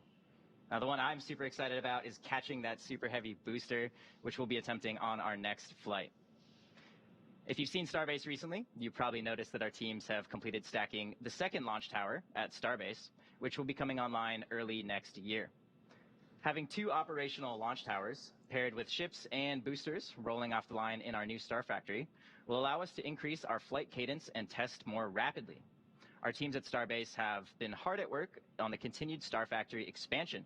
This 1 million square foot facility brings Starship and Super Heavy manufacturing closer together for more optimized production. And that will set the stage for us to rapidly produce hundreds of ships each year. And that's what it's going to take to build a self-sustaining city on Mars. Production lines are spinning up in Star Factory with multiple next-generation Starships currently in build as we get ready to ramp up our launch rate. We did recently static fire the Starship for Flight 6, producing some incredible video of its 6 Raptor engines in action. And we do have boosters already built for the next several flights. And I'm really looking forward to seeing us catch the booster on the tower. That'll be a huge milestone. So I think we're all looking forward to that. Now, because Starship will serve as the lunar lander on Artemis 3, which is currently scheduled for the second half of 2026, it'll be the first to send humans to the lunar surface since Apollo. So we can expect to see SpaceX ramping up testing this year and next. The NASA and SpaceX teams have been working through a ton of additional hardware milestones outside of the flight tests, including the recent testing conducted with Starship's airlock and the Axiom spacesuits NASA astronauts will be wearing on future moonwalks. One of the next major milestones in testing will be the first ever ship-to-ship propellant transfer, where 2 Starships will rendezvous in space and transfer propellant from one to the other. Putting humans back on the moon is a major milestone. Our mission at SpaceX is to enable this type of exploration, and we can't wait to see this future unfold. For more on what else is happening in the world of exploration, we'll hand it back over to Daryl and the crew in Florida. Thank you very much, Atticus. T-minus 52 minutes and counting until liftoff. T-minus 52 minutes and counting until liftoff. As we've mentioned, today will be the first time we launch astronauts from Pad 40. For more on what was done to make that happen, we now have NASA's Megan Cruz live from a nearby launch viewing location here at Kennedy. Hey, thanks, Daryl. And I'd also like to introduce Alec Jacobs. You see him right there next to me on the screen. He's the launch site integration lead with the Commercial Crew program. And we wanted Alec on today because, Alec, you were part of certifying SLC-40 for this inaugural crewed launch. Can you tell us about that? Yeah, so I've had the pleasure of being on the team that's been working on SLC-40 for the past 2 years to get it ready to launch Crew. 2 years ago is when NASA and SpaceX made the decision that we wanted to be able to have SLC-40 as a backup launch pad for crewed missions. So since then, the teams have been hard at work implementing all the crew systems. We've implemented the crew tower, crew access arm, the emergency egress systems, and all the Dragon systems needed to fuel and get ready the Dragon spacecraft for launching crewed from this pad. So it's been a great work over the last 2 years, and things have really come together in the last 6 weeks as we've focused our effort on SLC-40. Yeah, and you guys had to pivot to SLC-40, right? Because Crew-9 was supposed to launch on 39A, but as we know, it's really busy here on the Space Coast.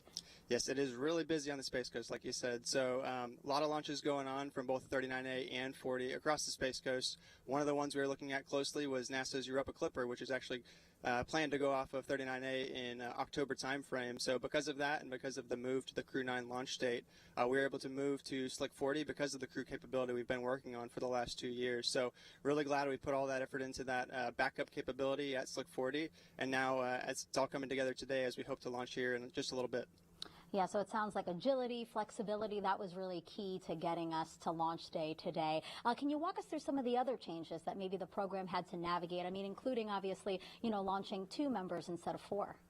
Yeah, so a lot's happened in the last 6 weeks, and like you said, Megan, launching 2 crew members versus 4. Our teams have had to adjust to that, make sure we have the right training protocols and plans in place for the 2 versus 4 contingent. We're also able to let our first stage booster fly on its first mission out of SLC-40, get a flight on that booster, and now we're using it for the second time. And like you said, we're moving from 39A to SLC-40 for this launch, so a lot of flexibility among our teams and a lot of capability within our program and within NASA for our crew launch capability. So it's really great to see that we're able to accommodate all of these changes kind of at the last minute and still be able to get to launch today. Yeah, really talented people that we work with here. So thank you so much, Alec. We're now just minutes away from polling the launch team to see if we're going to load propellant into the Falcon 9. So let's introduce you now to Ronnie Foreman, live at SpaceX headquarters in Hawthorne, California. Thanks, Megan. I'm Ronnie Foreman, a senior commercial sales manager here at SpaceX, and I'm excited to be joining you all. We are coming up on just under 50 minutes to launch. Dragon SpaceX for a weather update. Call out there from our core about a weather update. Freedom's with you. Dragon, have good news that most of the concerning weather that we saw from earlier has either cleared the pad or is trending to clear. We are still watching some precipitation, and we are expecting our next cross-check at around the T-minus 45-minute mark. We'll let you know, along with the go-no-go for a prop load, what that weather looks like. How copy? Freedom copies. Outstanding news. Thank you. Good news from our core there from Mission Control. We are coming up on just about 49 minutes to launch, and obviously our teams are carefully moving through the pre-flight process. A lot of preparations have brought us to this point, including a dry dress rehearsal and static fire on Tuesday. A dry dress rehearsal is a practice run before launch, where all of the steps are conducted except for the loading of propellants, which is why we call it dry. The integrated spacecraft and rocket are rolled out to the pad and raised vertically, and the crew and all of the support teams go through their steps exactly as they would on launch day to make sure that they're ready when we do go for launch. However, during a static fire test, which we also did earlier this week, the crew is not present. Propellants are loaded and the engines on the booster are fired for just a few seconds while the rocket is held down to the launch mount. The data from the static fire test is then reviewed and incorporated into NASA and SpaceX's decision to proceed with launch. All of that hard work brings us to today, and next up in our countdown, our launch director will check in with the team for readiness, both for prop load, as you heard earlier, and for launch. The Dragon team, as well as key NASA launch members, are currently at the Launch and Landing Control Center at SpaceX's Hangar X in Florida. The launch director will also check in with the Dragon mission director, or MD for short, and NASA launch manager to make sure they're ready to move forward. Right now, of course, our 2-person crew is on board Dragon waiting to get that green light to stow the crew arm for launch and arm the launch escape system. Once our LD gives the go-ahead, we should get a good view of the access arm moving away from the spacecraft. The range continues to be go for launch today, monitoring the clearance area surrounding our launch pad as well as the air and sea space along the flight corridor. If you're joining us on the Space Coast, you know it's about 85 degrees out with just a bit of a breeze, and we're hoping you are going to have a great view of launch today. And of course, as you heard earlier, overall weather is trending in the right direction, and we are currently tracking a 35 to 40% chance of weather violation at our target liftoff time. Our teams will continue to keep an eye on the weather. Propellant load and launch for all operators in MCCX and Hangar X. Both control rooms will go into lockdown at T-minus 45 minutes and will remain in that state until the launch escape system is disarmed. All operators are to remain at their console, maintain the sterile cockpit until MD confirms successful disarming the launch escape system following orbit insertion or propellant offload. In the event of a scrub, stand by for hold and launch escape protocols. For non-urgent no-go conditions, brief the CE or LD and they will approve aborting the countdown. For urgent issues affecting the safety of the operation, operators shall call hold, hold, hold on the countdown net. Launch control will abort the launch auto sequence and immediately proceed into the launch abort auto sequence. In T-minus 10 seconds, launch control will be hands-off and relying on automated abort criteria for the remainder of the count. Operators advise the launch director whether structural breakup or fire is imminent or occurring per Dragon manual escape flight rules.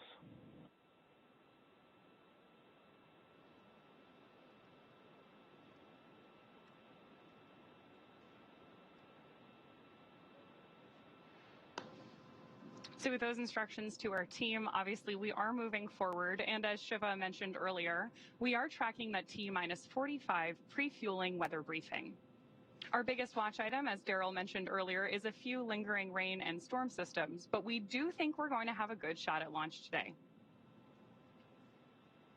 Our teams, of course, will be staffed around the clock in mission control, which you've got a great view of on your screen there, to monitor Dragon not just today, but throughout the entire mission, from liftoff to Crew-9's arrival at the space station, all the way through Splashdown when the astronauts return home early next year. On console and mission control, there are 6 key positions. The mission director, or MD, is in charge of the room and tasked with making real-time decisions to ensure mission success. The person that you've heard talking to the astronauts is the crew operations and resources engineer, who you'll hear us refer to as the core throughout the broadcast. And launch control, at this time, you may proceed with arming the crew arm for movement. Launch control copies, arming now. Good news that we're about to get that view of the crew arm moving away from Dragon. And we are moving ever closer to launch with just under 45 minutes to go. Crew arm is armed for motion. The 4 additional team members focused on vehicle systems in mission control include avionics, navigation and control, software, propulsion, life support, and communications with ground support teams. Apart from mission control, Crew access arm retraction has started.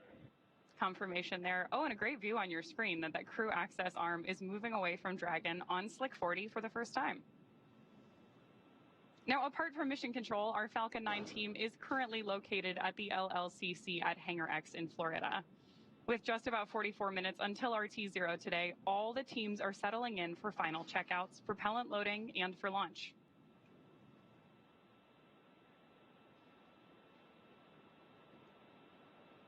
We are expecting propellant loading to begin just in about 8.5 minutes here.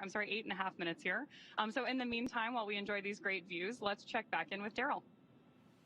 All right, thank you very much, Ronnie. As we've been watching the completion of that crew access arm retracting away from Dragon, big moment, big milestone. Talk to us about it, Zena. Yeah, gosh, this is a really important milestone. So before we start actually loading propellant on the vehicle, we want to also arm the launch escape system so that if there were an issue with the rocket, even on the ground here on the pad, the crew have a safe way to escape and land safely. As Nick Hague has experienced firsthand, these systems are really, really Dragon important. SpaceX, you are go for Section 6. Close visors and arm the launch escape system. And Freedom copies, we're go, Section 6. And there we go. We've got the go from Core in Mission Control Hawthorne for the crew to arm the launch escape system. The crew actually issue that command themselves from the display of Dragon. SpaceX Freedom, visors are closed, and we are arming the launch escape system. SpaceX copies.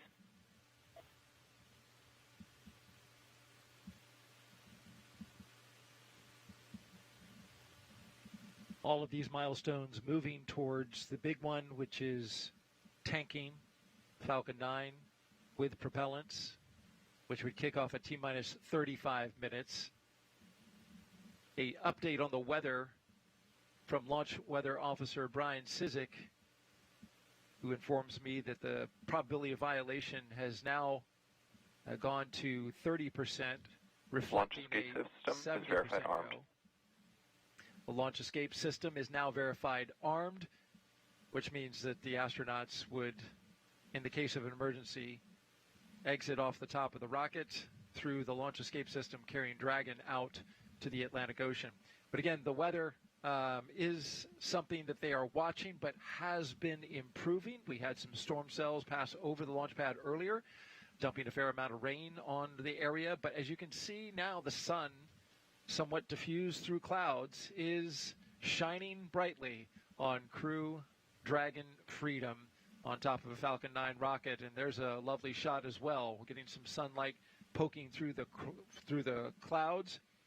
There is a storm system, another group of clouds and storms that's tracking on its way here. But according to Brian Sizik, it is not going to arrive before T0. And that's a great update and a great improvement in the weather scenario. That's exactly right. Things are trending in a positive direction. I'm feeling optimistic. And of course, we want to make sure we have a good weather window before we give the final go to launch, but things are looking positive today. That launch escape system, of course, there for an emergency.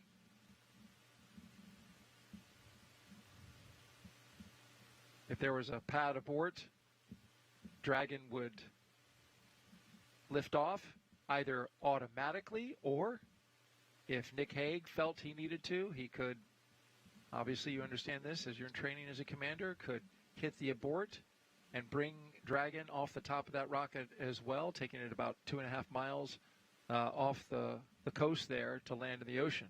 Yeah, that's exactly right. Dragon and Falcon are very smart vehicles with excellent automation built in, and so that is the most likely scenario that would trigger a launch escape. But of course, the crew have the ability to trigger that manually using a handle that's just below the displays of the Dragon spacecraft.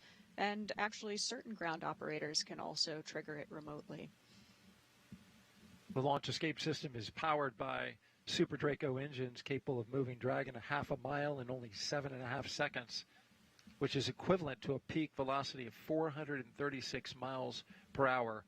Something the astronauts would certainly feel. Yes, absolutely. So you could expect in the case of a launch escape to experience some really high G loads. Those loads are going through the chest as opposed to vertically through your head, and so you would wind up feeling like someone extremely, extremely heavy, or 12 someone's extremely heavy, are sitting on your chest.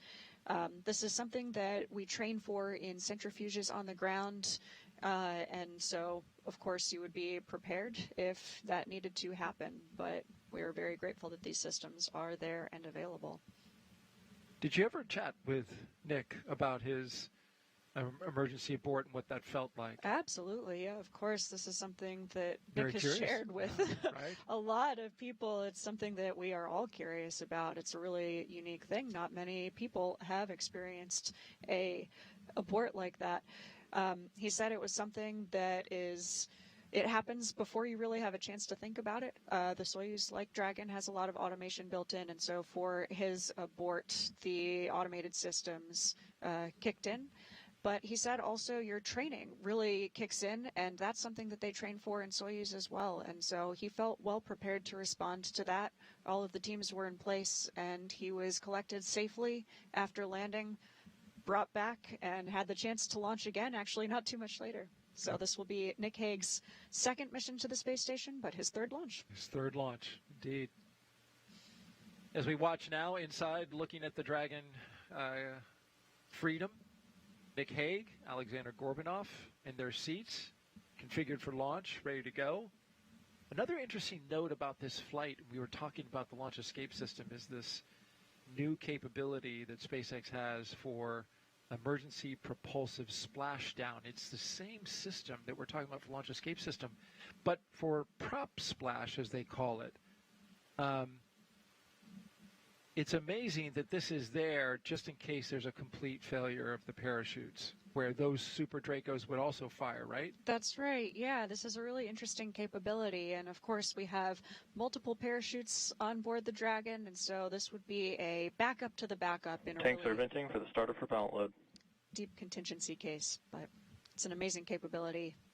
The software has been built in, the plumbing has all been there from the start, but now we're actually flying with that software enabled, and of course we could unenable it if something changed in the configuration of that Dragon capsule. Just another good backup to have as we encircle the launch complex there, Space Launch Complex 40. A historic first today, launching astronauts from this launch pad for the first time ever. T-minus 36 minutes and 20 seconds and counting. Just a little over a minute away from propellant load. A big milestone on our way to launching today.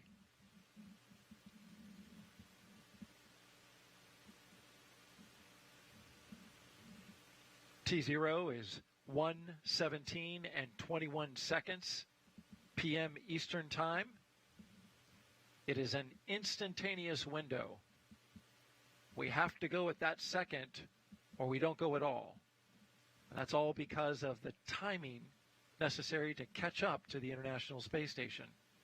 It's the most efficient time of this day to launch there,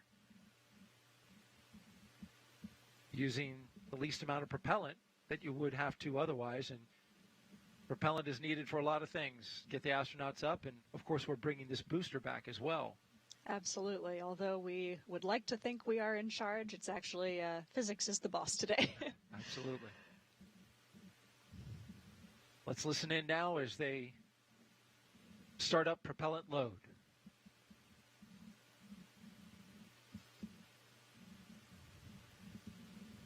Propellant load has started.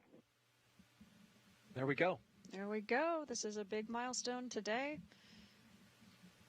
You can see that crew access arm is retracted from the Dragon. That is because we now have the launch escape system armed. Loading propellant is a dynamic operation. Very dynamic operation when you start flowing, kerosene, highly refined kerosene, and then a little bit later, liquid oxygen. That's right, yeah. So we'll be starting to load the liquid oxygen on stage 1. T-minus 34 minutes, 20 seconds in counting until liftoff of Crew-9. We've got them seated inside the SpaceX Dragon at the top of this rocket. Spacecraft called Freedom. Alexander Gorbanov, the mission specialist. Nick Hague, the commander. The launch team is now preparing to continue the propellant load. That's right. Yeah, a little over a minute ago, we heard the start of propellant load. We'll be starting with stage 1, then stage 2. Skipping a little bit forward once they launch, get into space, and arrive at the ISS. They've got some incredible science that they will be doing. Here's a closer look at how we're getting that science done.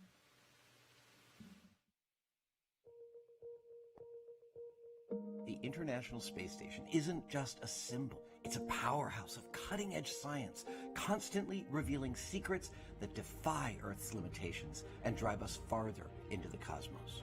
Our mission is research and science. We have experiments mounted on the outside of the station that are looking at Earth. We study our own bodies and how they react to space, to weightlessness, to radiation. And that helps not only us go on further in future missions, but also helps for medical research back home. And then we study lots of different things as well, like materials, combustion, all sorts of things that help us understand life back on Earth.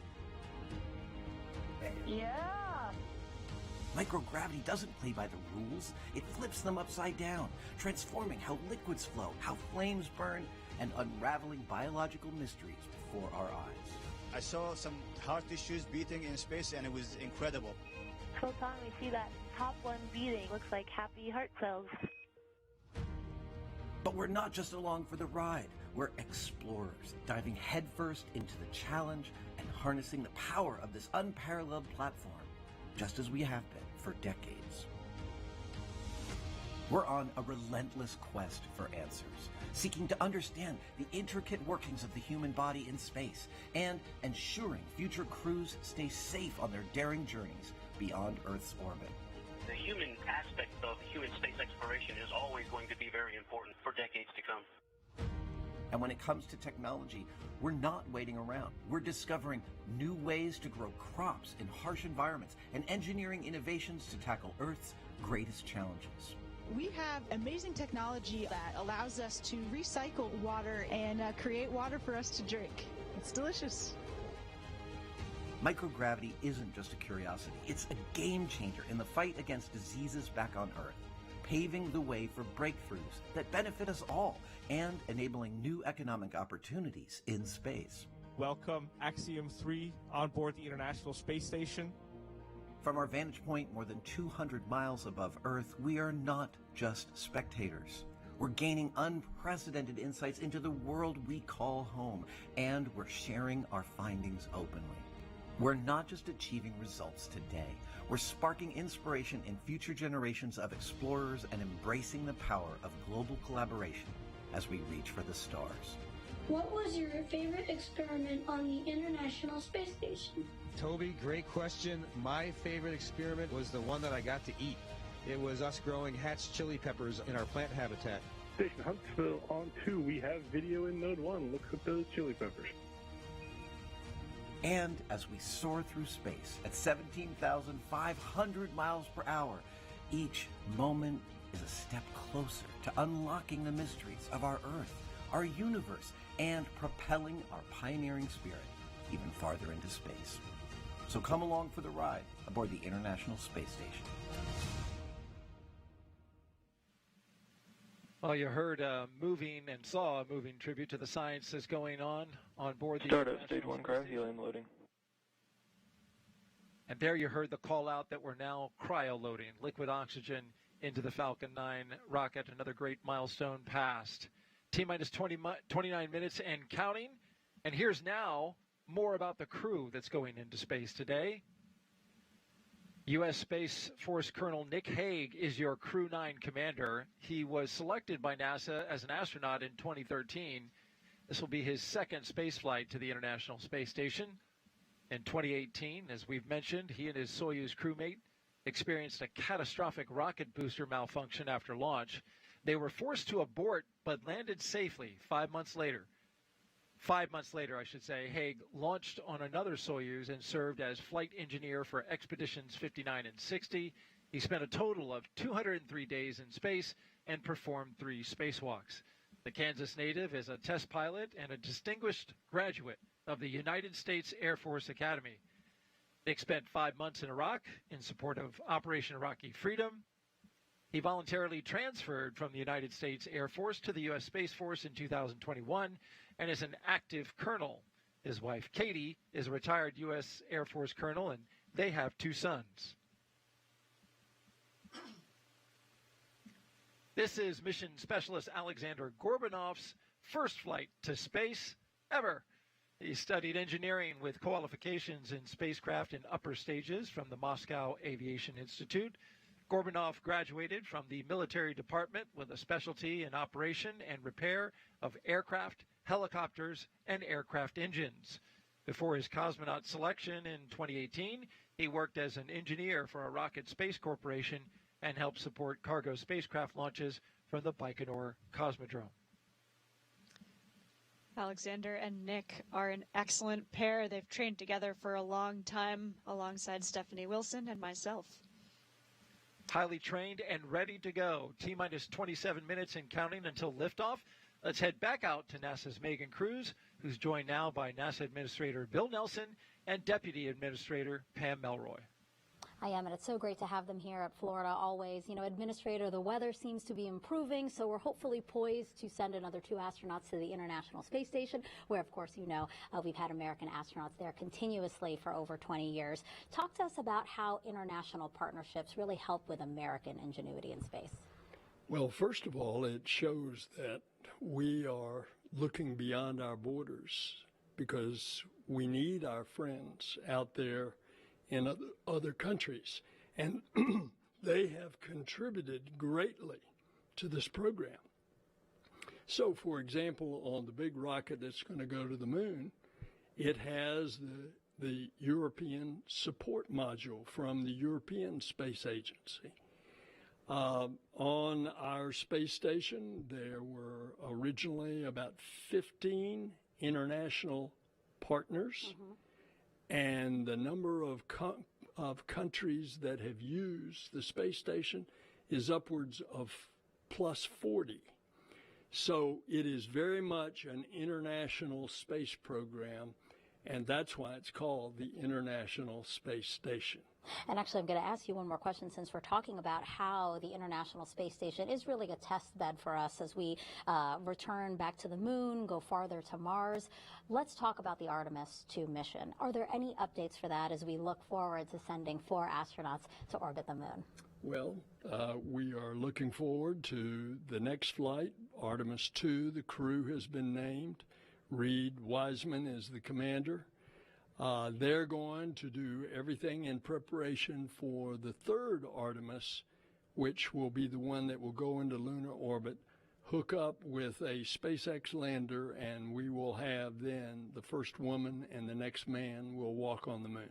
Yeah, something exciting to look forward to. Now, Deputy Administrator, let's go back and talk about Crew-9 now. So, we're launching with 2 empty seats. That's so NASA astronauts Butch Wilmore and Sunny Williams can return with Nick and Alexander early next year.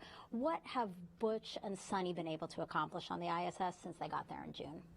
Well, the good news is having 2 extra sets of hands means more than 80 hours a week of extra work that can go into critical science, but also maintaining the station. So they have really contributed. Crew time is really precious on orbit. It feels like there's never enough. Yeah. But I would like to highlight a couple of experiments that they have been working on that I think are exciting, both because of how they impact future spaceflight, but also people here on Earth. So the water management experiment, which is testing different techniques for transporting water to plants. Now, in space, in microgravity, water doesn't flow the same way without gravity to take care of it. But what's interesting is not only will that help us when we go to the moon and we go on to Mars, the ability to grow our own plants, but it also affects hydroponic systems here on Earth. The other experiment that I think is really significant is looking at taking some tissue cultures of the bone marrow that creates platelets, right? Very important in our blood system. And they're going to grow them in cultures. And part of that is to look at blood clotting and how those cells develop and how it might work in space. Right. But it also is going to help us understand blood clots better here in gravity by being able to compare the two. I know, so they are doing experiments. very significant science. Yeah, it's always so great to have veteran astronauts there as well. All right, so let's head back over now to our commentators in Hawthorne, California. Thank you both. Thank you, Megan. As we continue to count down, let's take a closer look at the vehicles that will be taking Crew-9 to the International Space Station today. Falcon 9 is a 2-stage rocket developed and manufactured by SpaceX, known for its safe, reliable, and cost-effective access to space. It's also the first and currently the only orbital-class rocket capable of reflight. Sitting at the top of Falcon 9, Dragon and its trunk stand over 26 feet tall. There are 2 windows on the spacecraft, plus 1 under the nose cone. The nose cone opens shortly after launch to expose the forward bulkhead thrusters and docking mechanism that will connect to the space station. Dragon's trunk holds solar cells, which power Dragon while it's in free flight. The trunk can also carry unpressurized cargo. Dragon has 16 Draco thrusters that can be used in space to help navigate the spacecraft to its destination, each providing 90 pounds of force. That doesn't include the 8 Super Draco thrusters used for an abort, which are no longer active once the crew is in orbit. Dragon has played a significant role in advancing our future in space by safely transporting crew to and from the space station. There's currently 4 Dragon spacecraft supporting human spaceflight missions that have docked to the station, and those are Endeavour, Resilience, Endurance, and Freedom. Designed to be the safest spacecraft ever flown, Dragon is capable of carrying up to 7 passengers to and from Earth orbit and beyond. Crew-9 is SpaceX's 15th human spaceflight mission since 2020, when Dragon became the first private spacecraft to take humans to the International Space Station. Dragon has completed over 47 launches and flown 54 astronauts representing 14 countries. Throughout all of those missions, Dragon has helped support more than 1,000 experiments. Altogether, the reusable Dragon spacecraft have completed 8 human spaceflight missions on behalf of NASA and visited the station 42 times under NASA's commercial resupply and commercial crew programs. And through all of that, Dragon has proven to be quite a versatile spacecraft. It can autonomously dock to the space station when outfitted with the ISS docking adapter, as it is for today's flight. When not going to the space station and in free flyer mode, The docking adapter can be swapped out for a cupola. Then, of course, you have our newest option, the Skywalker hardware, to support extravehicular activities, which the crew just used for the first time during Polaris Dawn. Continuing down the vehicle, we have the second stage. The second stage is powered by a single Merlin vacuum or MVAC engine, and this engine is optimized to perform in the vacuum of space. After stage separation, the MVAC will ignite and carry Dragon to its target orbit. The Falcon 9's first and second stages are connected by the black interstage, which houses the MVAC engine and the systems that decoupled the two stages during stage separation. Below that, of course, is the first stage, which is powered by 9 Merlin engines. These 9 Merlin engines provide the initial thrust to lift Falcon 9 off the pad and clearing the tower through the lower, thicker parts of the Earth's atmosphere. Each of these 9 Merlin 1D engines delivers about 190,000 pounds of thrust at sea level, and that gives Falcon 9 a combined 1.7 million pounds of thrust. After stage separation, Stage 1 will return to Earth for recovery and reuse on a future mission using a combination of the Merlin sea-level engines and the 4 titanium grid fins located near the top of the booster, which will guide it during its reentry and landing.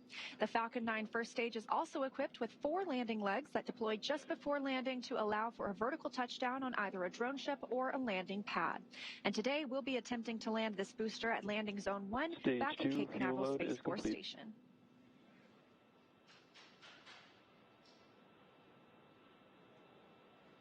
The second stage will power Dragon into its initial low Earth orbit before separating, leaving Dragon to continue its journey to the space station using its own thrusters. About 40 seconds after separation, Dragon's nose cone deploy sequence will begin, exposing the guidance navigation controls that help Dragon autonomously fly to the space station. With T0 coming up in just under 20 minutes, our teams at the Cape are doing a series of system checks to ensure Dragon and Falcon 9 are ready for flight. So for now, let's check in with Ronnie for a quick status update. Thanks, Atticus. We are still looking good for an on-time launch just under 20 minutes from now. Both Dragon and Falcon 9 continue to be healthy. As we continue to listen and watch the countdown, our teams are prepping the vehicle for flight. Propellant loading of both RP1 and liquid oxygen began at T-minus 35 minutes. We also heard the call out that the launch escape system is now armed. The launch escape system is designed to propel Dragon away from Falcon 9 in the event of an emergency during launch. The range, which is monitoring the keep-out zones, among other key flight requirements, also continues to report no issues, and they are go to support today's launch. As you heard earlier, weather is also looking good, and we are still tracking roughly a 30% chance of violation at our target liftoff time. But we are optimistic that we're going to have good conditions at that T0. Now, as a reminder, today we have an instantaneous launch window driven by our planned rendezvous point, the point at which Dragon and station will meet in orbit. The space station is currently orbiting the Earth at more than 17,000 miles per hour, and Dragon needs to catch up to it. That means we have to deliver Dragon to the correct orbit by timing its trajectory relative to the orbiting laboratory so that they are in the same place in space at the same time. A precise liftoff time is crucial for hitting that rendezvous point. Of course, that means that at this point, if we hear a hold for any reason, we'll have to stand down and target our backup opportunity, which is tomorrow at 12:54 Eastern Time. Now, with all systems go, I'm going to turn it over to Nilofer for a status update from Houston. And thank you, Ronnie. Back here in the International Space Station Flight Control Room at NASA's Johnson Space Center in Houston, teams are continuing to work around the clock to monitor activities aboard the orbital outpost. Leading the team inside the room is Flight Director Nicole McElroy. The team in Mission Control Houston, the team in Hawthorne, and the astronauts aboard the space station will track the autonomous docking of Dragon Freedom on Sunday when they enter joint operations. This will happen when the spacecraft enters the approach ellipsoid, the invisible boundary that helps us monitor arriving and departing spacecraft. Once docked, Dragon Freedom's crew will perform a series of leak checks, then work to open the spacecraft's hatch before floating into the station to begin their 5-month stay. We anticipate that the hatch will be opened about an hour and a half after docking. When they enter the orbital outpost, Crew-9 will be greeted by the rest of their Expedition 72 crew and will come together for opening remarks. The anticipation for launch continues here in Mission Control. How's it looking on the Space Coast, Daryl? Well, we're looking pretty good, Nilofer, and thank you very much. Weather improving here at the Kennedy Space Center. If you're just joining us, we are 16 minutes and 37 seconds away from the launch of the 9th astronaut rotation mission to the International Space Station under NASA's commercial Stage 2 LOX load has started. And there you heard Stage 2 LOX load has begun, the final loading of propellants into the Falcon 9 rocket. Commander Nick Hague and mission specialist Alexander Gorbunov are strapped into their seats inside Dragon Freedom, as you can see right there. The Falcon 9 rocket fueling operation well underway. The launch escape system is armed, and that means Dragon is prepared to launch itself away from the Falcon 9 in case of an emergency. So far, operations look and sound as expected, and we are counting down to liftoff at 1:17 and 21 seconds p.m. Eastern Time. And I want to welcome in a special guest here on set now. NASA astronaut Stephanie Wilson is here, joining us alongside Zena Cardman, both of you NASA astronauts. It is so good to have you both here. You both trained for Crew-9. This is where you probably expected to be on this day, but you have accepted this role of supporting your friends for launch. And as they get ready to launch with 15 minutes left to go, Stephanie, question for you. What is the mindset of the crew that you trained with? You've flown into space 3 times on the space shuttle. What's the mindset of the crew right now? Well, thank you, Daryl, and thank you, Zena, for having me join you today. And yes, both Zena and I have trained for 1.5 years with Nick and Alex. They have trained hard. They are well prepared. In this moment where they are strapped inside the vehicle with just the 2 of them, they are reviewing procedures. They have trained for this moment. They are ready to execute the mission. They are, of course, looking forward to the work that's ahead of them on the International Space Station. Perhaps a little bit sad to be leaving family and friends, but they'll be talking to them soon once they have docked to the International Space Station. But it's a moment to review all of the hard work that has gone into this moment in the preparation and to be ready to execute the mission, which they will do very well. Speaking of hard work, you both trained for Crew-9 for 1.5 years. And so from a human level, we know you are professional astronauts. Your seats were needed for Butch and Sunny to bring them back.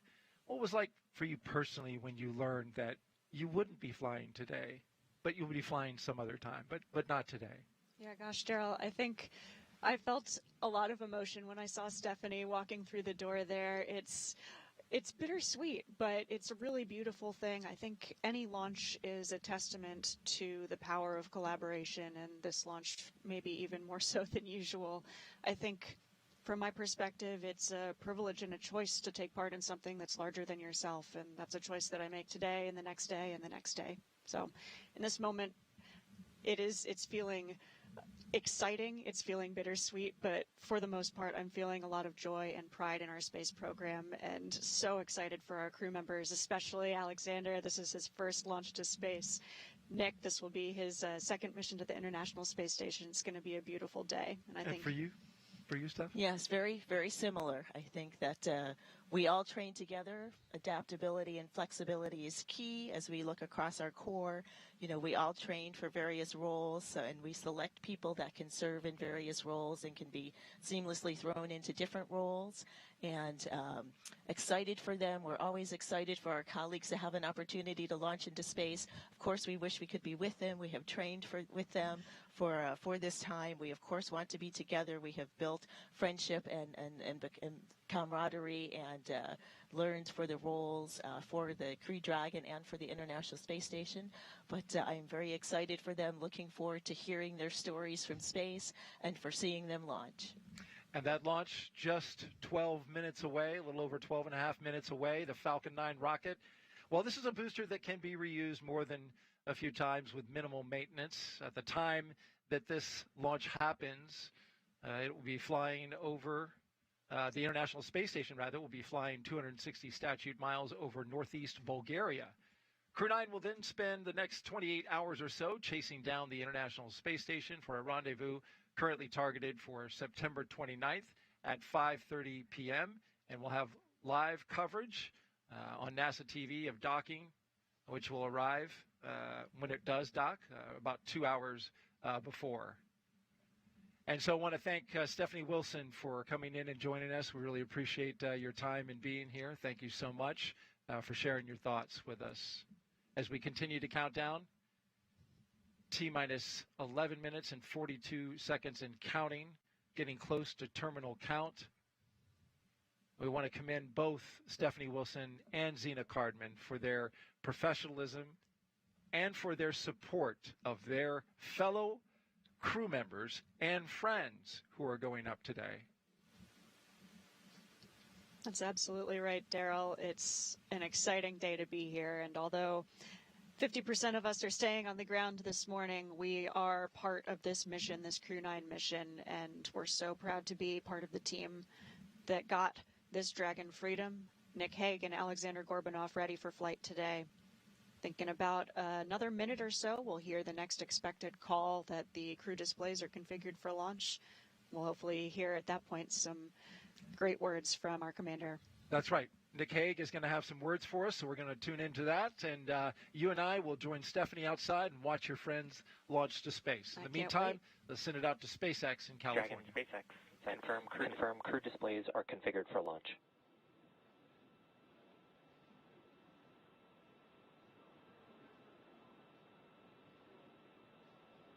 So good news there from Mission Control. And our next major countdown event will be around the... And SpaceX Freedom. We can confirm our displays are configured for launch.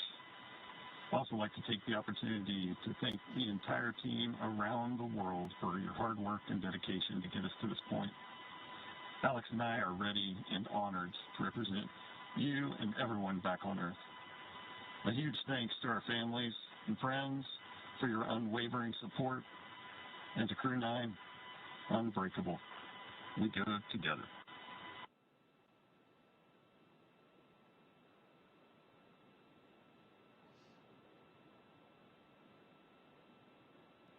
SpaceX copies. You've proven you're ready, Dragon, and we're looking forward to seeing a full capsule at Splashdown. Really exciting commentary there from Commander Nick Hague. And with that, we are just about 9.5 minutes to launch. And right now, the Falcon 9 launch commit criteria are being checked by our onboard computers. Those launch commit criteria are specific thresholds and data that tell us that the rocket is healthy. There are many systems in place to ensure that the rocket and crew are both safe leading up to liftoff and during flight. And now that we're approaching terminal count, our teams are performing those final checks. Just coming up on 9 minutes before launch right now, we just heard from Commander Nick Hague. He and Alexander Gorbanov are suited. They are seated in Dragon Freedom there, as you can see on the screen. We have teams here at Mission Control Hawthorne monitoring the vehicle, both Dragon and Falcon 9. Meanwhile, in Houston, as we heard from Nilifer, some of those teams in console positions are keeping tabs on the space station, its reboost capabilities, making sure everything is looking good for Dragon's arrival tomorrow. We're looking at about a 9-minute ride to orbit today, and that's the point that the second stage will cut off. After that, Dragon and the second stage will continue to coast for another few minutes, and then they will separate. You'll be hearing some performance calls as we get into this final countdown, and then after liftoff. These are SpaceX flight controllers reporting on trajectory, speed, booster performance, and other key milestones. And there are also some other calls you'll hear the crew make after liftoff. The crew will report out on a few number and letter combinations, and these mark different abort zones through the flight up the eastern seaboard. The first two are 1A and 1B, and these are available when the first stage is firing. The next are 2A through 2E. Those will come into play once the second stage kicks in, but we will only hear the call for 2A. Diverting a little bit from the other naming system, you will also hear the call Shannon, and that refers to Shannon, Ireland. That means the crew could target off the coast of Ireland if they needed to abort later in the second stage burn. Again, you'll hear these calls throughout the flight uphill, along with the key performance callouts from the guidance, navigation, and control officer, as well as the propulsion lead. One of the next callouts we're listening for in our countdown is the announcement that Stage 1 engine chill has started, which is one of the key processes that prepares the engines on board our first stage for flight. Right now, propellant in the tanks is isolated from the engines, but at T-minus 7 minutes, we'll open the engine pre-valves and start passing just a trickle of liquid oxygen through the Merlin engine pumps, chilling those engines for the start sequence. Stage 1 engine chill has started. confirmation there that that engine chill has started. Now, we do this because the super chilled and densified liquid oxygen on board is really, really cold. So we use the process to bring that engine hardware down to a cooler temperature before flowing all of the LOX and propellant into it during flight. At liftoff, Falcon 9 is consuming 700 gallons of fuel per second. So engine chill helps us to prevent thermal shock and ensures nominal engine performance. The next thing we're listening in for is the confirmation that RP1 load has been completed on board stage 1. RP1 is that densified kerosene or rocket fuel that propels the crew into orbit. All of that RP1 is we are waiting to hear that it is fully loaded onto the rocket, and the second stage loading was completed earlier. So we're still loading liquid oxygen as well on the first and second stages. Stage 1 fuel load is complete. Confirmation right on time that RP1, the densified kerosene loading, is now complete. Again, still loading liquid oxygen on the first and second stages. We need this to combine with the densified kerosene. That RP1 liquid propellant needs an oxidizer to combine with in order to ignite. Coming up next at the 5-minute mark, we'll hear the call for Dragon to configure for terminal count and then transition over to internal power. And then we'll hear the propellant tanks on Falcon 9 are getting ready to pressurize, which means they'll have some additional rigidity and structural support for the rocket as we get ready for the strong back to retract. The strong back provides access to Falcon 9's fueling lines and umbilicals for both prop load and the different gases being loaded on board. The clamp arms will open and it'll move just a couple of degrees at first, and then we will see it swing open completely at the moment of liftoff. We'll continue to check through a couple more fueling milestones, including one around the 2-minute mark before flight, where we'll hear liquid oxygen loading is complete on the second stage.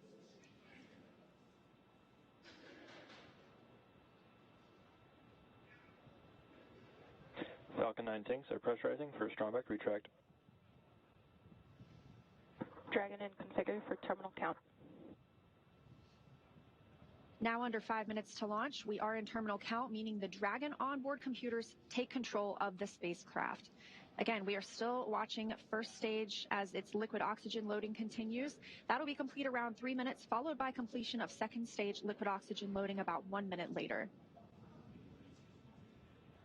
Strong back retract has started. Just heard that call out from Mission Control that strong back retract has started. And if we keep a close eye on the screen, there we go, just coming out of those clouds of liquid oxygen, we got to see those clamp arms opening up around stage 2. What's going to happen now is that our strong back will recline just about 2 degrees away from the vehicle. But the TE will throw back all the way to 45 degrees at liftoff, clearing the way for Falcon 9 to leave the pad. As Leah mentioned, that strong back does route the vehicle's fluid and telemetry lines all the way up to the rocket and our spacecraft today. Good views of the strong back moving away from Falcon 9 and Dragon there on the bottom right-hand side of your screen. With that, we are just about 30 seconds away from LOX load completion on board the first stage.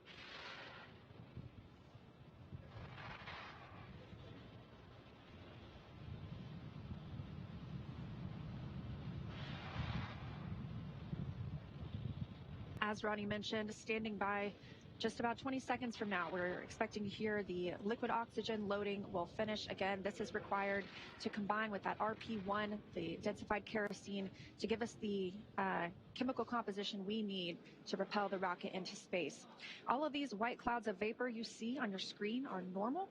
We will continue to see them build as we get closer to launch, and that's due to this liquid oxygen. It's super chilled, so some of that does boil off in the hot Florida air. Stage 1 LOX load is complete. There's confirmation right on time. Dragon in terminal count and on internal power. That we both have LOX load complete on the stage 1 and that Dragon is on internal power. We are expecting LOX loading to last for just about another 30 seconds on board stage 2. And then we should see a vent down of the TE LOX lines. That's going to produce another one of those large white clouds moving away from the vehicle. Again, as Leah just mentioned, that is totally normal and happens when that cooler liquid oxygen that's venting off the surface of the tanks comes into contact with that humid Florida air along the Space Coast.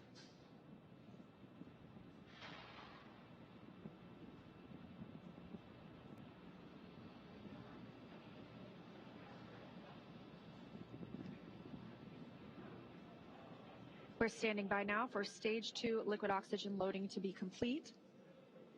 Stage 2 LOX load is complete. Dragon in auto idle. With confirmation of that liquid oxygen load complete, gas closeout has... Gas closeout has started. Expect loud venting. Right on time, that gas closeout has begun. So we are now isolating all the feed lines for the different gas systems from the Falcon 9 rocket. Those will then get vented overboard through the umbilicals and the strong back itself. And you can actually hear that venting right now. Now, something else you'll see is our sound suppression technique. Our rockets are super loud, and that sound can impart pressure loads back on the rocket itself. So just before liftoff, you'll see a ton of water dumping onto the pad. This absorbs and prevents the sound from hitting the structure and reverberating back onto the rocket, which could cause FTS is armed. Falcon 9 is in startup and is now controlling. Dragon in countdown. Now that we are in countdown, the flight computer on Dragon will switch to countdown mode. And we've also heard the flight termination SpaceX. system is armed. Go for launch. Freedom is go for launch.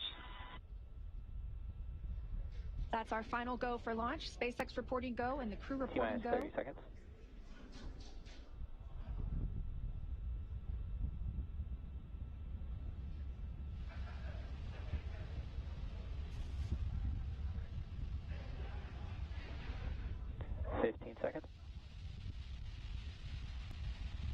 Standing by for the first launch of 10, humans 9, from Space 8, Launch Complex 40. 7, 6, 5, 4, 3, 2, 1. Ignition. Ignition full power. And liftoff. Crew-9. Go SpaceX. Go Falcon. Go NASA. Liftoff of Crew-9 now soaring to the International Space Station. Stage 1 Alpha. Stage 1 propulsion is nominal. Copy 1 Alpha. Those 9 Merlin engines now providing 1.7 million pounds of thrust, propelling Falcon 9 and Crew-9 and continuing to get good calls from teams here on the ground.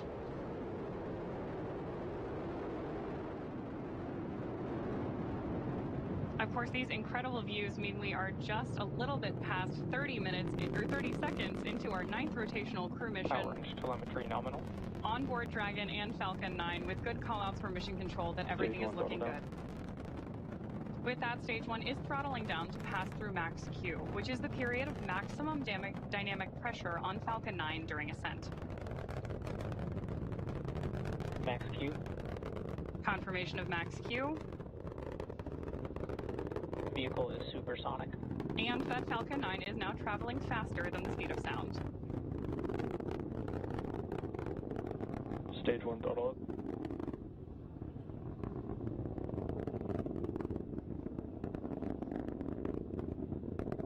Stage 1 Bravo. Copy 1 Bravo. That call out for 1 Bravo means we're in the second and final abort mode for the first stage and continuing to get good performance. And vac chill is underway. The crew is pulling just over 2 Gs at this point.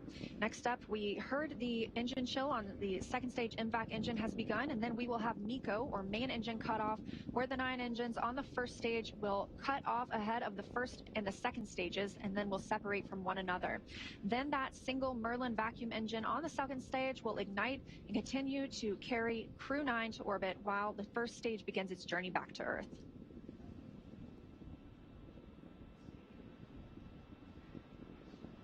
Two minutes in, and the crew is now traveling over 2,600 miles per hour.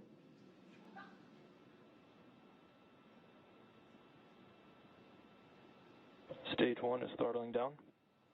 Confirmation there from Mission Control that Stage 1 is throttling down as we prepare for main engine cutoff, followed shortly thereafter by stage separation and second engine start 1.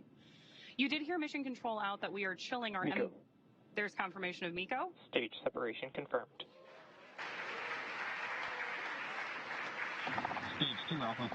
And back ignition. Copy 2 Alpha. With that, we have had confirmation of MECO, stage SEP, and the ignition of our MVAC engine on board stage 2. Our next major milestone is going to be the beginning of stage 1 boost back burn, which is expected in just a couple of seconds here.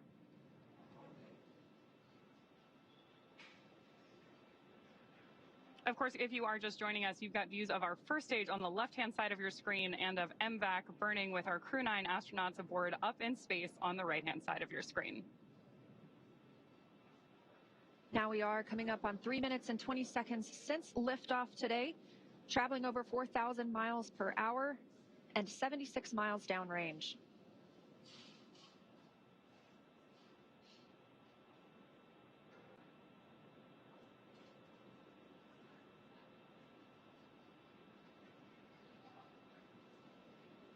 As our first stage makes its way back to Earth, we are tracking a landing attempt today at Landing Zone 1, not too far from where we lifted off in Cape Canaveral, Florida.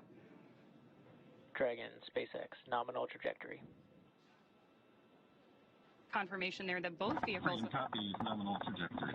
are on nominal trajectories. Everything is looking good. And we're getting good performance on that single Merlin vacuum engine on the second stage. The crew's G-load dips right now. We are going to prepare to hit the separation event. Right now they're about 1 G, which is about what we're used to experiencing on Earth.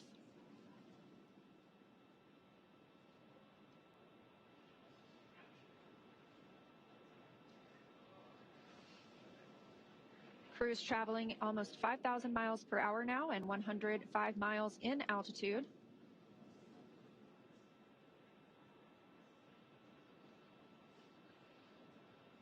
As we await the entry burn for our first stage, you are getting great views of it on the left-hand side of your screen. You can also see 2 of our titanium grid fins, which are the primary mechanical structures. Dragon, SpaceX, nominal trajectory. Confirmation there from Mission Control that everything is still looking good. Freedom copies, nominal trajectory. Now, as I mentioned, those grid fins are the primary mechanical structures that we use to steer the booster back toward its landing zone, which today is LZ-1 at Cape Canaveral. Just as kind of a quick point of reference, those grid fins are about 4 by 5 feet, so roughly the size of a coffee table.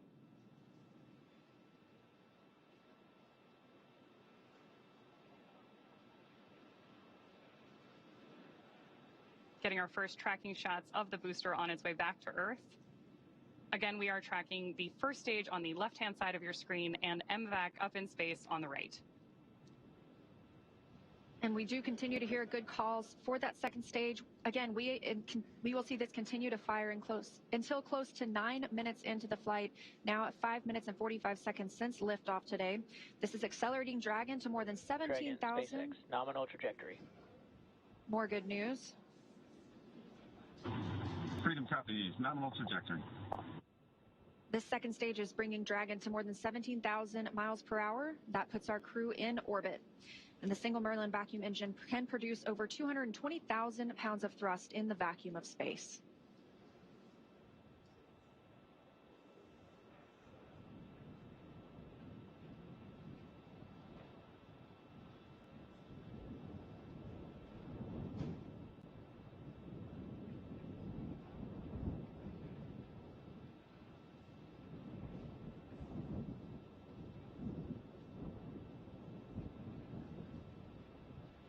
Stage 1 does perform 3 burns on its way back to Earth. The first is the boost back burn, followed shortly thereafter by the entry burn. The entry burn is used by Falcon 9 to slow the vehicle down before it reaches the denser parts of the Earth's atmosphere. Dragon, SpaceX, nominal trajectory. Nominal trajectory is there from Mission Control. Freedom copies, nominal trajectory. That entry burn is, of course, followed by the landing burn, during which time we'll light 3 of the Merlin engines on board the first stage.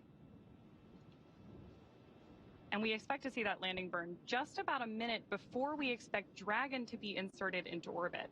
So we have 2 very exciting phases of flight, both for our first stage and our Crew-9 astronauts happening here at the same time.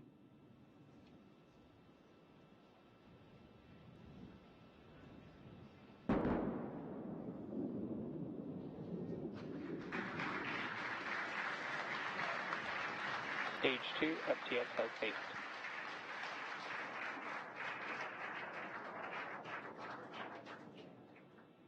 Saw a great touchdown of Stage 1 there just a second ago. And now, of course, we are continuing to follow our Crew-9 astronauts on their way to space.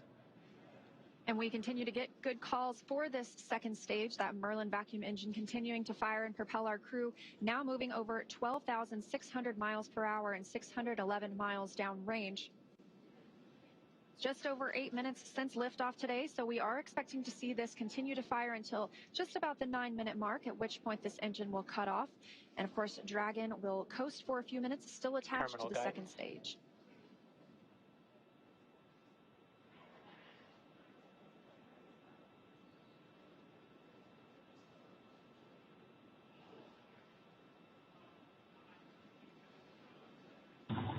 Shannon. That call. Copy. Shannon. That call is for Shannon, Ireland. That would be the abort zone if we were to abort at this point in the flight. However, we are continuing to hear good calls about Dragon's performance. MVAC shutdown. Confirmation of the Merlin vacuum engine shutting down. Dragon, SpaceX, nominal orbit insertion. Good news there from And Freedom Mission, copies nominal orbital insertion. from Mission Control and our crew that we have had nominal Dragon, orbit insertion. SpaceX, launch escape system disarmed. Freedom copies. LES disarmed. In 9 quick minutes, we now have 2 new crew members on their way to the International Space Station, having taken off from Space Launch Complex 40. The crew now being in a good or expected orbit. We'll continue to coast for these few minutes, and then we get our first views inside the capsule of our 2 crew members, Nick Hague and Alexander Gorbanov. They are just continuing to stay in their suits and in their seats during this dynamic portion of the flight. We're going to continue to coast for a few minutes after this second stage engine cutoff. This allows the rates and motion from that long burn to settle out. There are some small reaction thrusters on the upper stage or the upper part of the second stage that can be used to counteract any residual motion. That basically makes sure we're in a stable coast before Dragon separates from Falcon, and that'll happen about 12 minutes into the flight. So about a minute and a half from now, we expect to see Dragon actually separating from the second stage. Again, we did hear the crew has been successfully inserted into a good orbit. And again, this is them now in microgravity, one of them, Alexander Gorbanov, for the very first time.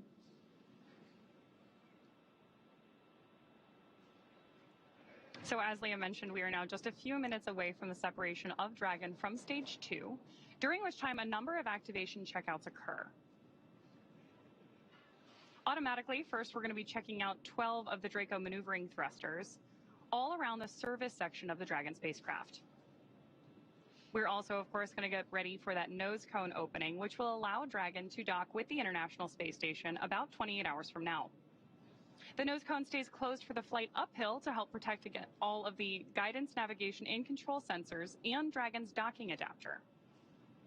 It's also covering 4 of our Draco thrusters that will be used for the majority of different phasing burns required as Dragon chases down the space station. We are currently standing by for that separation, which could happen anytime in the next couple of minutes.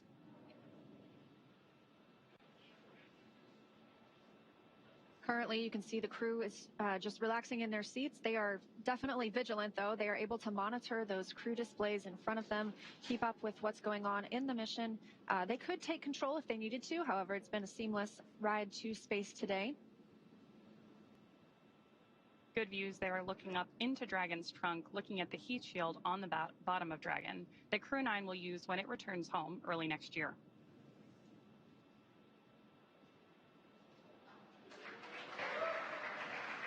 Dragon, SpaceX, Dragon separation confirmed.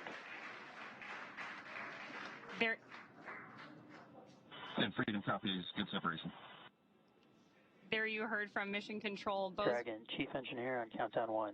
Nick, Alex, on behalf of the entire team, we thank you for flying with Falcon 9 today and wish you a great mission.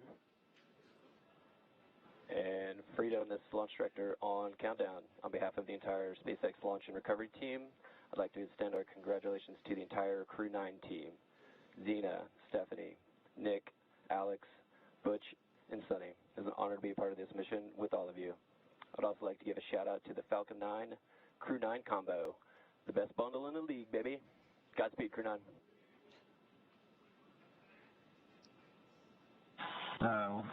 Couldn't say it any better. Thank you, guys. You know, we had the opportunity to meet so many people that were involved with the Falcon 9, and along the way was a sweet ride. I'm pretty sure my youngest son would say it was Sigma. Alex has got a few words to add as well. All the agencies that made this launch possible. The last customers, NASA, Big SpaceX. And thank you to my family and friends for their support. And also I'd like to express my gratitude to the hundreds of thousands of people around the world who are involved in the development of space technologies and community humanity forward. Today's launch is also their accomplishment. Хочу сказать спасибо Роскосмосу и НАСА совместно со SpaceX за успешный запуск человека на орбиту, за очередной успешный запуск, и также поблагодарить родных и близких за поддержку. Спасибо.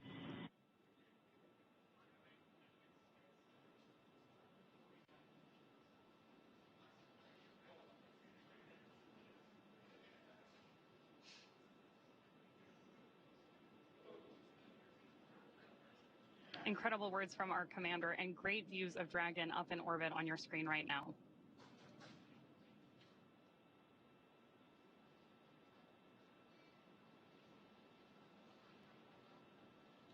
It's been about 14 minutes and 30 seconds since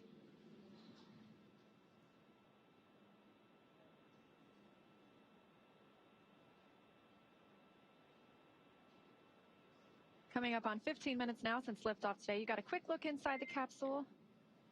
Dragon SpaceX, we had a nominal dehumidifier activation and service section Draco checkouts. Nose cone deploy is in progress. And Freedom copies all. Thank you. Confirmation there that our nose cone deploy is underway. That means that the 6 hooks that hold the nose cone in place during launch and the ascent portions of flight have begun to retract. That will allow the nose cone to start to swing open and deploy. That will uncover a number of critical systems for the flight up to the space station, including the forward bulkhead thrusters and the docking hatch.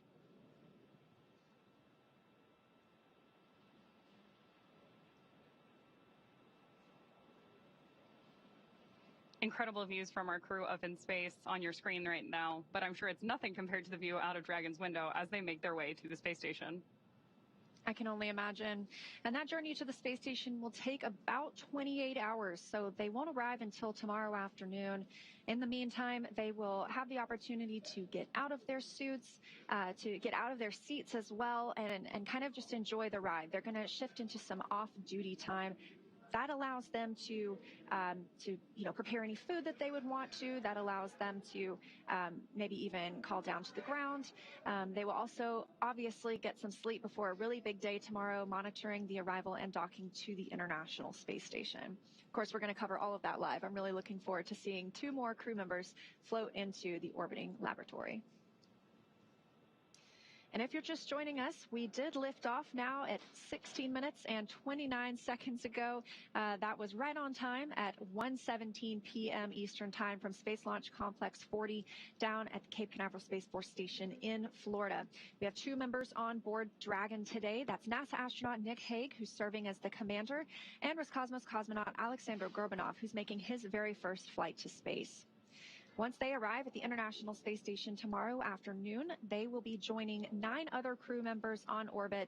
They'll be up there for about a week. A week is probably the best guess, until the Crew-8 team, it is time for that crew to come home. Of course, they launched about 7 months ago at this point, and they will undock after they have completed a handover period with the Crew-9 crew, bringing them up to speed on everything that they've been working on for the last 7 months in orbit. So once they depart, we'll be back down to our typical approximately 7 people living and working aboard the International Space Station.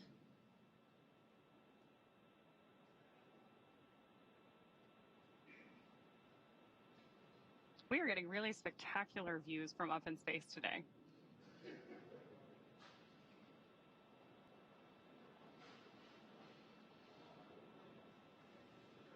Shot there of our MVAC engine. We did get confirmation several minutes ago of SES-1. We know that nose cone opening is underway as well. Those are a series of hooks and latches that allow the nose cone to open. And that nose cone is closed during launch to protect the docking hatch, to protect 4 bulkhead thrusters that we will use for some of the larger burns that help us get to the International Space Station.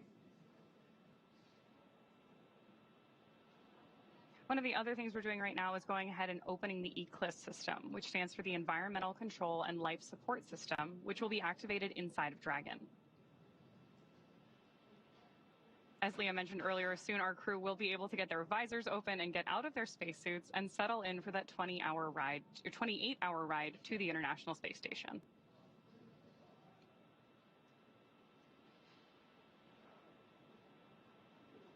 Good views there of the opening of Dragon's nose cone on the left-hand side of your screen.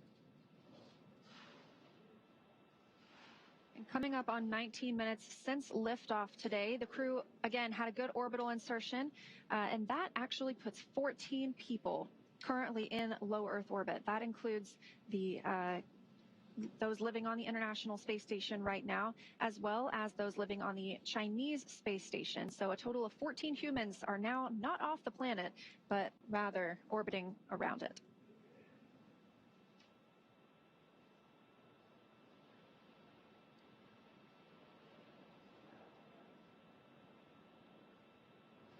More good views from our Dragon nose cone on the left-hand side of your screen.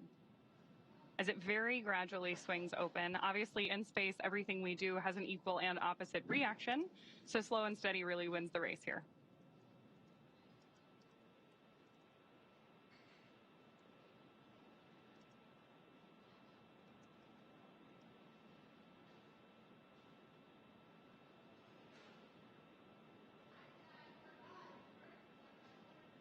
Again, now 20 minutes since liftoff today. Dragon is flying free from the second stage, and it looks like they're about to enter an orbital nighttime. So now that they're at orbital velocity, that's 17,500 miles per hour, they are going to see 16 sunrises and sunsets a day.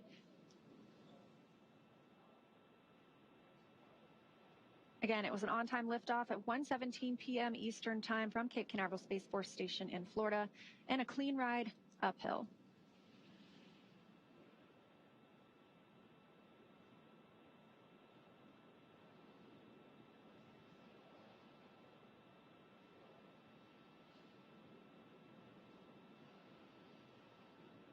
We've had some good communication from Mission Control up to our Crew-9 astronauts already today.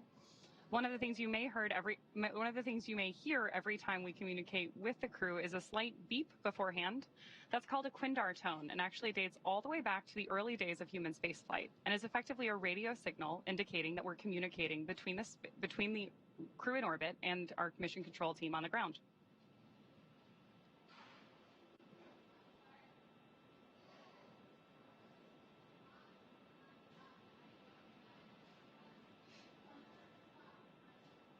We now have views back inside the capsule.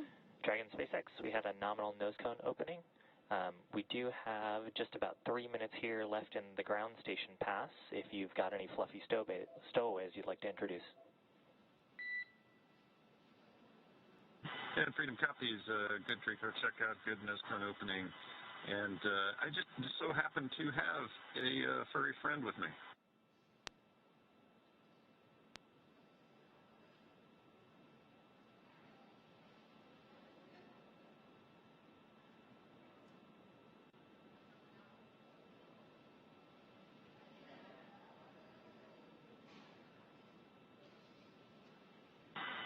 Yeah, SpaceX Freedom. So yeah, I've got a little Falcon here. I love the package of Falcon 9, Crew-9. Yeah, we've got a Falcon on board with us. This one's a multi-flyer though. Was on my first flight with Alexei and I, and with Alexei and I and Christina, and now me and Alex. So say hello to Aurora.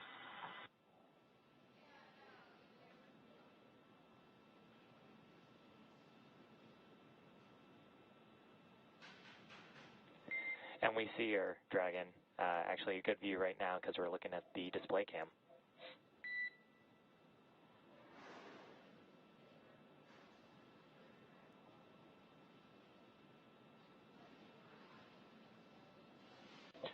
And Dragon delayed call, but nominal TCS reconfiguration as well as forward bulkhead Draco checkouts.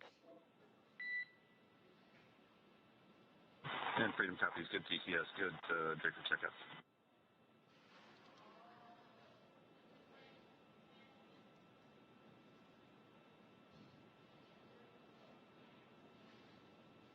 Spectacular views of our Crew-9 astronauts and zero-G indicator up in orbit. Human spaceflight has come so far in the last 5 years with Dragon. Since Demo 2 in May of 2020, SpaceX's Dragon fleet has launched a total of 54 crew members to space, 34 on behalf of NASA and their partners, and 20 commercial astronauts, including the first 2 all-civilian missions to space and the first 3 all-private passenger missions to the International Space Station. In addition to flying people, excuse me, SpaceX's Dragon spacecraft also enables researchers the opportunity to fly critical science to orbit. And that's just like what we saw with the 3 investigations that NASA's Human Research Program flew on Polaris Dawn. So far, SpaceX and Dragon have carried over 1,000 research experiments to and from low Earth orbit, both to the International Space Station and on our free flyer missions as well. From DNA sequencing to 3D printing, studies enabled by Dragon and the International Space Station test a variety of technologies, systems, and materials that will be needed for future long-duration exploration missions. Every mission yields critical research and learnings that help make life both on Earth and in space better. And flights like today's help us continue to lay this foundation for our future among the stars and continue our mission to make life multiplanetary. But for now, we'll be signing off from SpaceX, and we're going to send you back over to NASA. But before we go, we do want to thank NASA for entrusting us with today's mission. And of course, thank you to all of the viewers for being here with us today. Yeah, it was a really special mission. It was fantastic to see now 2 new crew members in orbit and on the way to the International Space Station. So with that, we're going to end our coverage from Hawthorne until we pick back up with our docking coverage in about 26 hours. So for now, we're going to send it back to you, Zena and Daryl at Kennedy Space Center to wrap up today's launch coverage.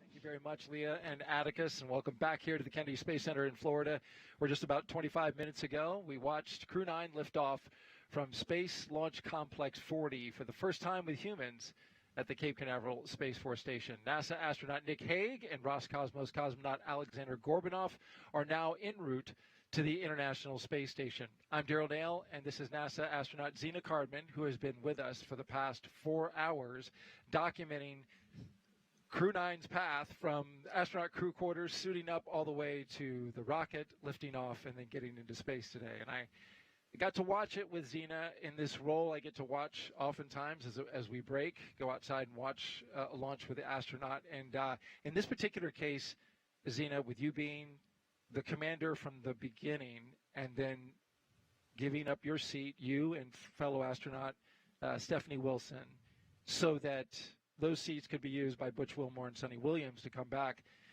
This has a very close association to you, clearly. What was your reaction there when you were watching them lift off into space? Yeah, Daryl, I think every crewed launch that I have ever watched has really brought me a lot of emotion. This one today was especially unique. I think it was hard not to watch that rocket lift off without thinking, that's my rocket and that's my crew. But I also know that I'm not the only person who can think that. Of course, we have Stephanie Wilson here today, but I mean, there are many, many people who made this mission happen, and there are people on orbit who will be taking this capsule home. And it makes me very proud to know that I am one of many people who can say, that's my crew, that's my rocket. Makes me really proud, makes me feel very connected to this mission that we all get to take part of. Go Crew-9. Well said, Zena. And an emotional moment in time out there watching the rocket lift off. And now the work begins. You will start training for the next mission. You spent 1.5 years training for this one. You're now going to go into space at some point. What does the future hold for you at this point?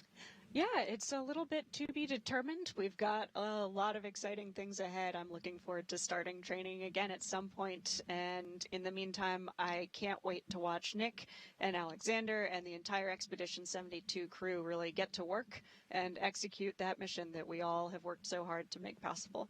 Yeah, Nick and Alexander will become part of Expedition 72, as you mentioned, when they arrive on Space Station. NASA's Megan Cruz has joined us now with Jennifer Buckley, the chief scientist for the ISS program, with more about the science that's happening on board for Expedition 72. Megan. Yeah, it's great to have Jen here. And Jen, you know, obviously we saw some changes through the mission, most notably the change from a 4 to a 2-person crew. Did any changes affect the science? Well, the human research is specific to the crew member. So Butch and Sunny have their science complement that will stay with them. But other than that, we didn't have to adjust our science plans. Butch and Sunny are experienced crew members, so they jumped right in and have been helping us already with science on board, and we were able to keep our plan complement. Oh, that's fantastic. And I know Expedition 72, they're going to be responsible for making a repair on the NICER instrument on the space station. Can you tell us about that instrument, its significance? That's right. So NICER is an X-ray telescope that's mounted outside of the International Space Station, and it takes a look at neutron stars. Neutron stars are born from the cinders of a supernova event. They are the leftover material that then form neutron stars, and they're going to be repairing a light leak that occurred in May of 2023, which gave us some degraded detectors on that instrument. Okay, gotcha. And so that's what we're fixing so that hopefully it works tip-top shape? That's right. So right now with the damage, we still get full data during darkness. However, during sunlight, it degrades the data that we're able to get. And so when they do that repair in December, we'll bring NICER back up to its full capability. Oh, perfect. Okay, well, obviously we as NASA look out into the universe, but also we look back at our own Earth. And for those who don't know, one way that we do that and look at our Earth is we have our astronauts take photos from the International Space Station. And I was told that more photos were taken from the ISS of Earth in the last 6 months than all of 2023. That's right. So in the first 6 months of 2024, they took over 330,000 photographs. Oh my gosh. So, you know, this photography, apart from being absolutely beautiful, is really important science imagery. As you mentioned before, this allows us to take a look at our planet, and we can see how it's changing over time, as well as any environmental impacts. We also support the Disaster Response Network. So we're able to look at natural disasters like wildfires or even hurricanes. So we were involved in taking some imagery of Hurricane Helene as well, and we support other government agencies and provide that data. Yeah, it's always so important to talk about, yes, the work that we do as we look out into the universe, but also as we reflect here on Earth and see what we can do to improve things for everyone. So Jen, thank you so much. Thanks for detailing the science for us. We'll send it back to our folks there. Thank you. All right, thank you very much, Megan, and good to be back with you here with NASA astronaut Zena Cardman. We are wrapping up our coverage for today after a successful launch of Crew-9. But before we do, I want to know if you take one more social question. Absolutely. Fantastic. Let's put it up for us. This is, let's see, Maya, age 10, asks, I want to know, because I want to work there, how is it to work at NASA? I want to be an aerospace engineer when I grow up. That is awesome. Maya, we can't wait to have you in the NASA family. It's an amazing place to work. I love working in spaceflight, human spaceflight especially, and there are so many different types of people with different backgrounds who work. I love that we can all come together for this common goal coming from such different backgrounds. So all you've got to do is apply, and we'll see you soon. As a young girl yourself, you probably never imagined that you would be here. I sure did not. And you made it happen as well. That's right. Myself, but most especially all of the mentors and family and friends who made me who I am. Takes a team. Well said, Zena. Now, as we wrap things up, we want to let you know that though our coverage is coming to a close, you can still follow along with Crew-9's entire journey to the station by listening to the Mission Real-Time Audio Commentary. Just to do that, you can snap that QR code that you see on the screen there, or if you're watching us on your phone, just screen grab it and you can click on it later. Nick and Alexander are on course to arrive at the International Space Station around 5:30 p.m. Eastern Time on Sunday, September 29th. On-camera coverage of docking and arrival will resume about 2 hours before that happens on NASA Plus. And, of course, that's always a big moment when the crew arrives, you know, especially not just for the people who are going there, that's their destination, but for the people who get to see them as well. Absolutely. It's a really joyful moment. I love few things more than I love watching astronauts fresh through that hatch, hugging each other and welcoming their new crewmates. It's an amazing thing to see. And there's 3 of them if you count this little guy right here, which you brought on board. That's right. This was the zero-G indicator. That's exactly right, and I absolutely love the history that this zero-G indicator has for Nick Hague specifically, and I'm sure Alexei Ovchinin will be happy to be reunited with that zero-G indicator as well. So getting the band back together. Seems like it's a good luck charm at this point. It seems that way. All right. Well, Zena, I want to thank you for co-hosting with me today. Yeah, I know it was a challenge. It was emotional at times, but thank you for sharing your insight, your experiences, your knowledge, but most of all, your heart. Appreciate you. Thank you, Daryl. Go Crew-9. Go Crew-9. All right, with that, we're going to wrap it up and wish you a great day. An important reminder, though, about an upcoming launch in a few weeks here at the Kennedy Space Center in Florida on October 10th at 12:31 p.m. Europa Clipper is scheduled to lift off aboard a SpaceX Falcon Heavy rocket on its 5.5-year journey to Jupiter's moon, Europa. You can watch it live right here on NASA Plus starting at 11:30 a.m.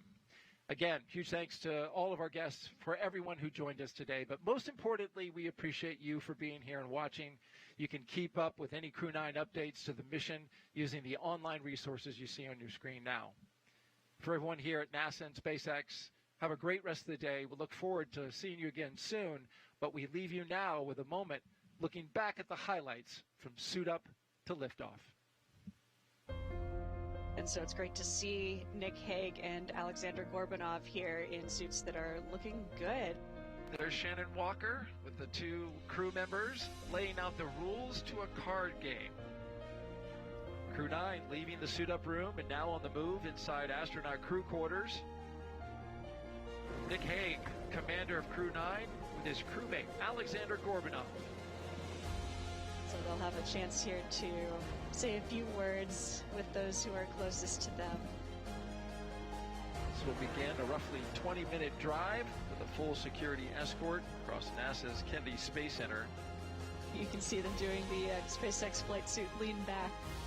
Walking the crew access arm. Crew have ingressed the capsule. Side hatch is closed. 3, 2, 1, ignition. Full power, and liftoff of Crew-9. Go SpaceX, go Falcon, go NASA. Liftoff of Crew-9 now soaring to the International Space Station. 1 Alpha. Stage 1, propulsion is nominal. Copy, 1 Alpha.